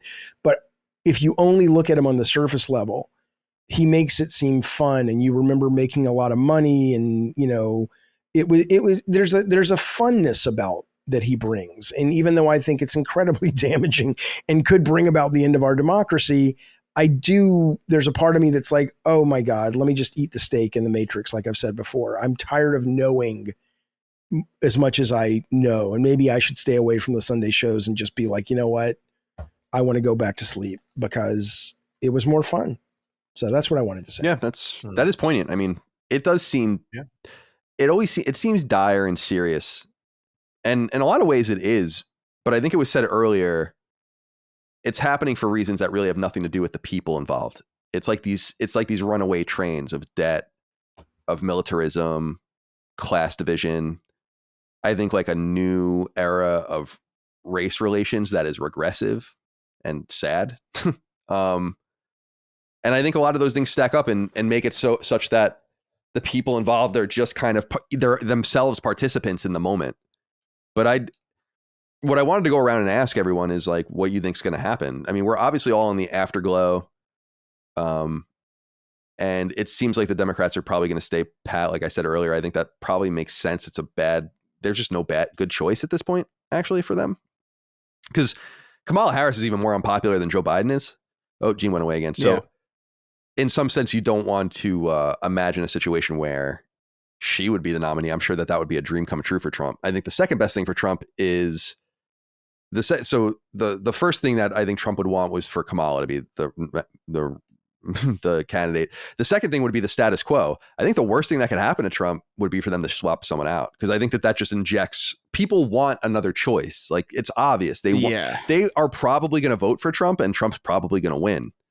And I think that that's fairly obvious. And I think that was even obvious before the debate, but I think it's extra obvious now, and we'll see how it pans out as the rest of the summer goes on. But I think if you introduced like the right candidate, and again, I don't know exactly who that would be, I think that a lot of people would just be like, yeah, okay.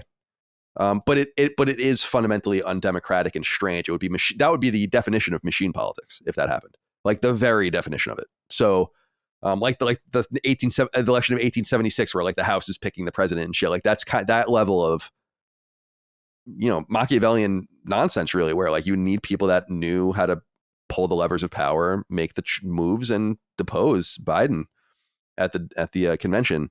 But I think I want to know what you guys. So I don't want to know what you guys think, and I want to know what you guys think happens in November. But I ultimately think it will be Trump versus Biden. I think Trump's going to win. I think Trump will win more than 300 electoral votes.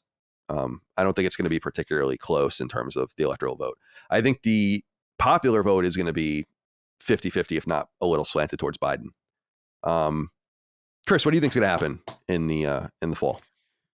Yeah, I mean, I think that's probably what it's going to end up being. I don't know who. Again, I just don't know who they would replace Biden with. I don't think Kamala's a good pick, and I can't. I haven't necessarily been paying close attention to the DNC or anything. So like maybe there is somebody that I'm not paying attention to or that I haven't noticed, but like I just can't imagine that's going to be the case.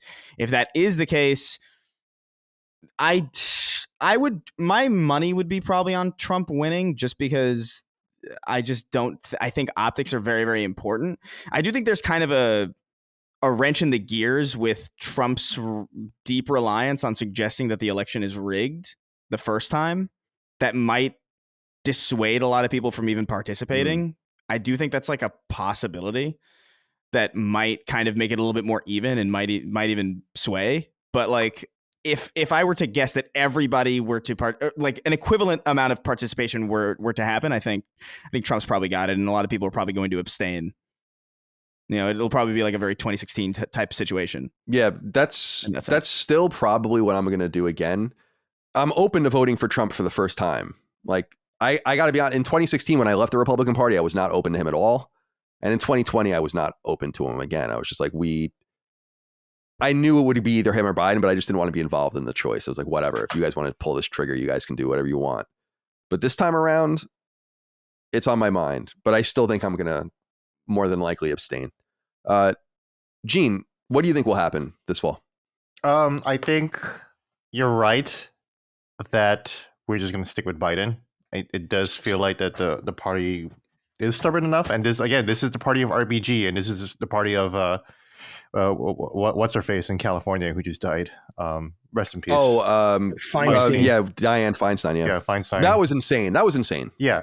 Also, I mentioned I'm from Guam.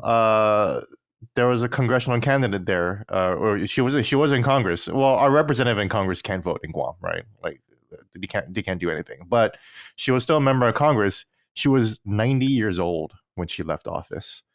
And I have a lot of good friends that work there. I heard nothing but everybody saying that she's not an active like participant in like the workings of her office and congressional duty, and that she is basically checked out, so this is how our government operates, that we have a very, very, very old people who are refusing to leave office, and a group of yes men and yes people around them not wanting to face the realities of what they're doing, but also retaining their own power too, because they get to keep their jobs. They get to keep their White House job as long as Biden is president, right? Right. So there's a lot of self-interest there. Oh my God, no doubt about it, dude. Yeah, completely. No doubt about it. Completely, because if Biden's not president, then I'm not working at the White House anymore. Then what do I get to say at the bars here in DC? Right? A lot of it is very selfish and personal, and I say that from experience because I live in DC and I see these people and I hear how they talk. That said, I kind of disagree, and I don't like her at all, right? But I disagree that Kamala won't be the worst, or she will be the worst. I think she's young, she's energetic, and this is something that you can ding against her. But she was a prosecutor, So at the very least, in terms of a debate performance, she would prosecute a case against Trump. That will be fun. Yes. That will be a lot of fun for people to watch. I think she does talk like she is on Ambien all the time, or Adderall. But once you get her off that, then she can be very coherent. She can be a little bit inspirational, and yeah, it would turn into good debate performances, and she would turn in a good speech. There's a reason why Obama was highlighting her back in like 2012 or 2011 or whatever. Yeah, to me, I feel like she's deeply damaged in terms of her perception. I agree. Like, I just don't think people take her seriously. I think she will lose. I think she will lose. You know, but I think she would lose maybe even worse than Biden. Yeah, I think she will lose worse than Biden. But I do think that when we're just talking about good debate performances and something that might be a little interesting, I think she wouldn't be that bad. But I still think she will lose. Probably be a fine debater. Yeah, I'm going to 538 to what was that website? Oh, it's not 538 to win. It was 270 to win. That's what it was. Where you can make your own map and see. But it's funny, like, I think it's so locked in that, like, I don't think the Democrats can even possibly get any less than or any fewer than like 150 electoral votes. So it really is going to be around the edges. But Jaffe, what do you think is going to happen this fall? Yeah. I think two things. I think the fantasy would be Biden figuring out a way to say, okay, Trump, I can't concede early, but I'll stop campaigning and let you have it if we can get a national holiday for voting. Which I won't win, but that's what I want. That's my hostage negotiation. And we can figure out a way to make sure Trump will leave after his second term. And he falls on the sword and says, yeah, you can have it. I'm not going to win, but I'll save you the trouble. Give us some things that we would never get because of our the way our politics are set up. Give us a national voting holiday. That's the fantasy. It's not happening. Here's what I think is going to happen. And how Sorkin of you, by the way. Oh, well, I'd rather live in his world than mine. I agree. Here's what I think is going to happen. I think it's right in front of us. I don't think they're going to replace Biden. I think they're going to replace Harris. I think Biden can go out and say, look, I'm an old guy. He said it today. He admitted to being an old guy. He's like, look, in fact, the matter is I may not survive. But I'll tell you what, I'm better than this fucking jerk over here. And here's what I'm going to do. We're not going to send Kamala packing and treat her poorly, but I'm going to bring in this person as VP. So that my administration is going to continue to do all these things we did that hopefully you liked. Under the bus. They're not going to do that to her. Yeah, they will. They will. I personally think it's impossible. Here's the reason they will, and it's not impossible. Here's why they will and they should, because they can't optically throw Biden under the bus, and he has to make that decision. Yeah, but they're not going to throw the brown woman under the bus. But wait a minute, they can get another brown woman in there, but just wait a minute. Here's the point, though: is this debate was so bad that if they don't do something to show that they hear the people that are out there going, what the fuck, you guys? And it's not a big sweeping gesture like this. I think he will absolutely lose, because you can't just pop on stage like he did this morning. I'm fine. I just had a cold. I think this is brilliant. This is what's going to happen. You will see Kamala Harris replacing the ticket in the next 6 weeks, and then they will go on to win, Biden and whoever his new VP is. That's what I think. It's interesting. The only way that they would get, because I agree with Gene, it would be very difficult optically in the Democratic Party to do that to her. They should have never chosen her to begin with, because he made that stupid choice about. Who gives a shit if it's not a good optics? They're going to lose anyway. They do. Because the DNC really cares about optics. You have no and they're idea. Also they don't want to piss They rather care about that than the optics of losing. They fucking care about, really. But the optics of losing are not as bad as the optics of throwing her under the bus. Yes. Okay, well, if that's the case, then you're right, but I don't think you're right. The fact that you don't understand that means that you don't understand the Democratic Party, in that they would throw it all under the bus just to look good, actually. They would. Even if it means losing. Yeah, they're fine with losing. Yeah, that's what they did in 2016, right? So, all right. I don't think, okay. What do you mean, Chris? What? No, I mean, that's what happened in 2016. Yeah. They literally, they were like, Hillary is owed this, even though nobody fucking liked her. And then there was clearly somebody who was like exciting, who was actually like mobilizing a lot of people from like across. Dude, it's insane when you look back. But at do like you that think that was bubble. because she was owed, or because they thought, yeah, Bernie's a little weird guy. She's the real politician. She's going to win. Do you think they did it because of the optics, or because they thought she's going to win? I think they might have deluded themselves into thinking that she was going to win, but it's. I don't know. To me, I just look at the Democratic Party and I'm like, I don't really feel like there's really left representation in this country really at all. It's kind of it's astounding to me. Like it's even when you it's just weird that you guys are painting Washington and especially the White House jobs as like we're all selfish. We just want to keep our jobs. I think there's a big part of that. Oh, okay. I don't think you're wrong, but how can that be true? And it's also true that the Democrats are willing to lose their jobs because just they don't so they look hold good. anybody to account when the things go wrong. It's just all like, okay, well, we lost. All right, now the same team goes on and does it again. It's like there's no meritocracy there. Not to say that there's really any meritocracy anywhere anymore now, but it's. Well, I think they value winning over optics, but we'll see. The Republican Party does churn people much more, to its credit. Like, it's crazy to think like Steve Bannon was the architect of Trump's win in 2016. Yeah, he's in jail pretty soon, right? Well, the Republican Party cares more about winning than principle, and that's why they're able to. That's why. Really, they understand how to do things. because all they care about is winning, because they rightly prioritize winning over everything else, even the optics. Right. And they realized they needed to. I think there was a deep wisdom that was not conventional coming out of the Romney loss. Remember, like they wrote that famous paper afterwards saying like we are going to permanently lose forever if we don't do something about minority voters. Yeah. And not for nothing that since polling began after World War II, Trump is basically at Eisenhower levels with Black and Hispanic voters, which has been unheard of since 1960 when Nixon got like 30-something% of the Black vote. So if he gets Tim Scott as his VP, then he's got a Black gay VP as well. So both senators are gay from South Carolina.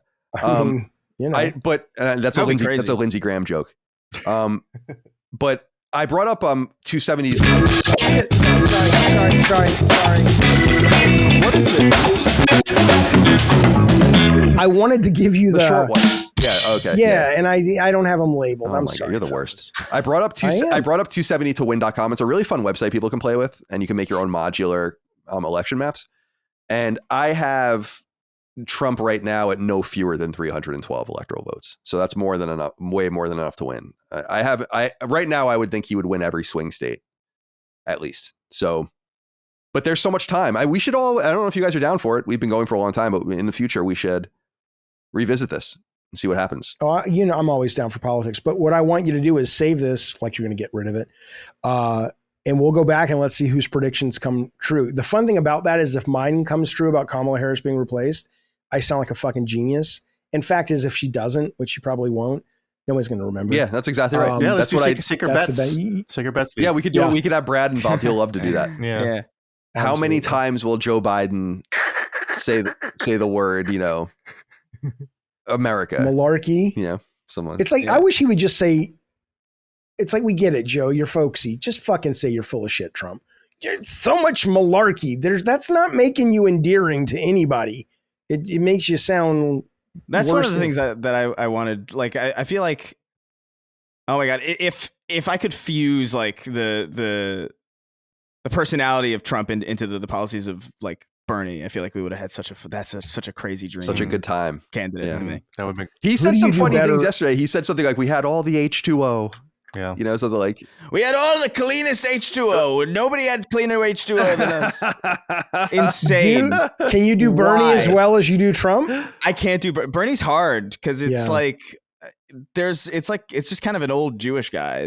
I saw somebody doing JFK or RFK Jr. on Rogan the other day, and Rogan shut it down. He's like, "Don't do that," but it was so good. It was just really good. I was like, "How do you do RFK Jr.?" I couldn't even figure out. Can you do it? I can't figure that shit out, man. You have to like. I love it sometimes when I get a bubble and I sound like him. I think that voice is cool. I think it's a neat. It was voice. hard to listen to at first, but you get used to it. Yeah. I can't. Yeah, he's cooked. He can't possibly. But he's like the male version of Demi Moore when she was first starting out. She had that raspy voice, that sexy raspy Demi Moore voice. That's what RFK's voice is. That's why Cheryl from Curb. God, shut up, Jaffe.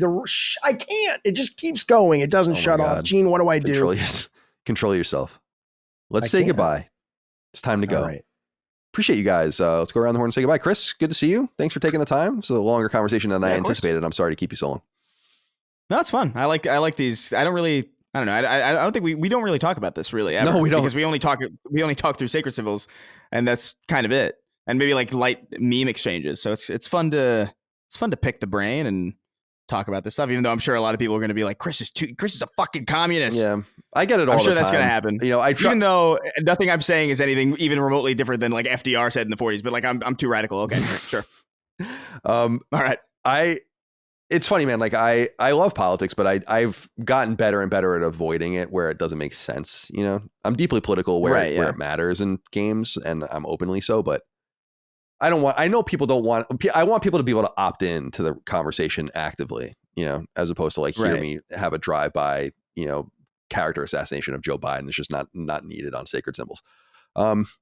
Gene, goodbye to you, my friend. You had some connection problems, but I think you're all good. I think we got all your stuff. Yeah, for some reason my Chrome kept just literally just blocking out on me. Just like, oh, just stop working. But yeah, everything recorded on my end, and glad to be in this conversation. Glad that this conversation forced me to watch the debate because I was going to skip it. I didn't even know that it was happening. That's how I didn't know. That's how disengaged I am from politics. And I work at the Washington Post, and I live in Washington D.C. But I'm glad. But I'm glad because I think you rightly kind of guessed and hoped that this would be a monumental or not maybe not monumental, but a momentous shift in the election year, and it sure was. Sure was. It's crazy to think that this more than the conviction of Donald Trump might get more attention. You know. I'm sorry, Jaffe. I know that pisses you off, but like I really think that might be the reality. I hope to God you guys are right about the guy. I don't give a fuck who's in the White House as long as they're a good person. I think this TV show that we had last night is going to have a much long running narrative than the arrest and conviction of the former president. Which is crazy to say, but really a lot of people don't care about what happened in that courtroom. It's really I think most people realize that it's. I don't even want to get into it. It's like I think that there's things that he like. I think the documents case is legitimate. I think the Georgia election interference case is legitimate. This was a complete hit job. Even former Governor Cuomo in New York, a deep partisan Democrat, was like, this would have never happened. You know, if he wasn't. But end of the day, it was a jury trial. It wasn't like in Manhattan where he like as he accurately noted, he got 6% of the vote. So it's not really like but where are you going to move? You're going to move all the jury trials to places that are favorable? No, I just think that I agree with you, but I'm like, that's everybody else has to but deal with that it just doesn't make the case strong for that case in general, right? Because it's just what Biden should have said last night is, here's the deal. End of the day, if you win, at least in not the Florida case, but I think the Georgia case, you can pardon yourself. So know, but I mean, there's a real problem there that people need to understand, that if this guy wins, he's going to be able to avoid any wrongdoing if he in fact did it, but he'll be able to avoid even the challenge. Yeah, well, I mean, just today, the Supreme Court decided that the courts were applying federal law too broadly to the January 6th folks. I saw that. And you know, to be fair, most of the convictions that happened there don't apply to that. But that still gives Trump a narrative thread to pull from. It's like, see, they're being overbearing, blah blah blah blah, and that gives him enough weight in that argument. To I just don't understand why the. I'm sorry. Go ahead, Chris. Well, I just want to say I think felons should vote now. I mean, I'm actually confused why they're not allowed to vote. It seems like it shouldn't really matter. Yeah, it doesn't matter in some sense. Like you're still a citizen, time, right? Yeah. Like, but I don't know. It's like. It is a little weird to me, but I don't know anything about it. It just doesn't make sense anymore to have that. You can't. Prisoners can't vote, right? If you're serving, you can't vote. But once you've done your time or before you've done your time, you're a citizen, right? Isn't that kind of the thing? Yeah, it's like I agree. It is strange, but I don't know. Anyway, Jaffe, let's say goodbye to you. I won't go on any more diatribes. Yeah, no, I love it. You guys know I love talking to you guys. I love the shows. I love being on the shows. I appreciate it. I love politics, even if you don't agree. And fuck you guys in the comments. Don't come after me. Why can we all be reasonable to each other, but people on the internet can't be reasonable to each other? It's like, guys, I got no beef with you, okay? If you want to tell me I'm wrong about the election, people have sent me things. I've still looked at the 20, I'm open-minded, but you got to send me stuff that's not from some conspiracy site, whatever. The point is, though, thanks for having me. It's always fun. You guys be safe, be well out there. It's crazy. And by the way, the last question I have is for Colin. What kind of American are you? Oh, from Civil War. I still need to see that. Yeah, it's good. Yeah, it's good. It's depressing, but it's good. I'm going to be the kind of American that's going to abstain probably from this election. But you're going to be the one in the bookstore, in the clothing store. She's like, yeah, we try not to pay any attention to that. Yeah, I saw that in the trailer. I still need to see that.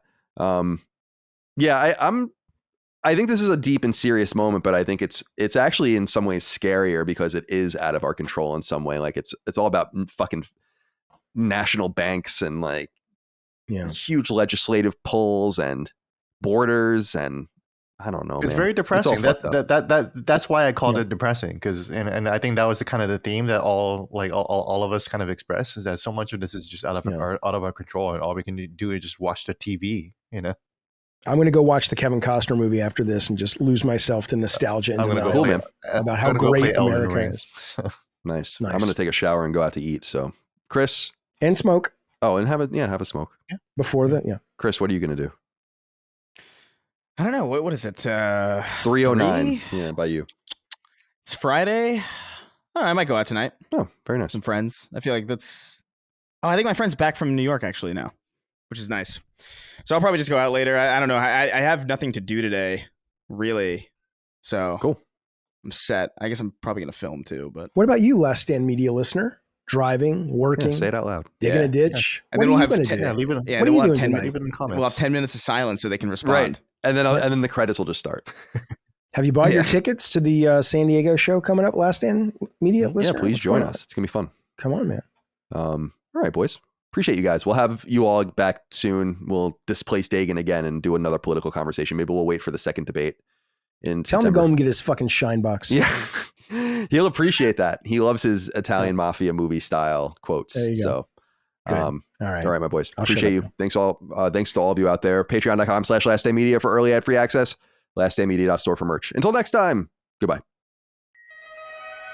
Constellation is a product of Last Stand Media and Colin's Last Stand LLC and is proudly recorded in the USA.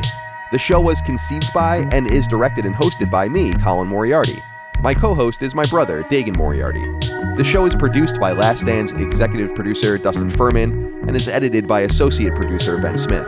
All Last Stand theme music is by Ramon Narvaez, and all of our graphics and logos are by Dagan Moriarty.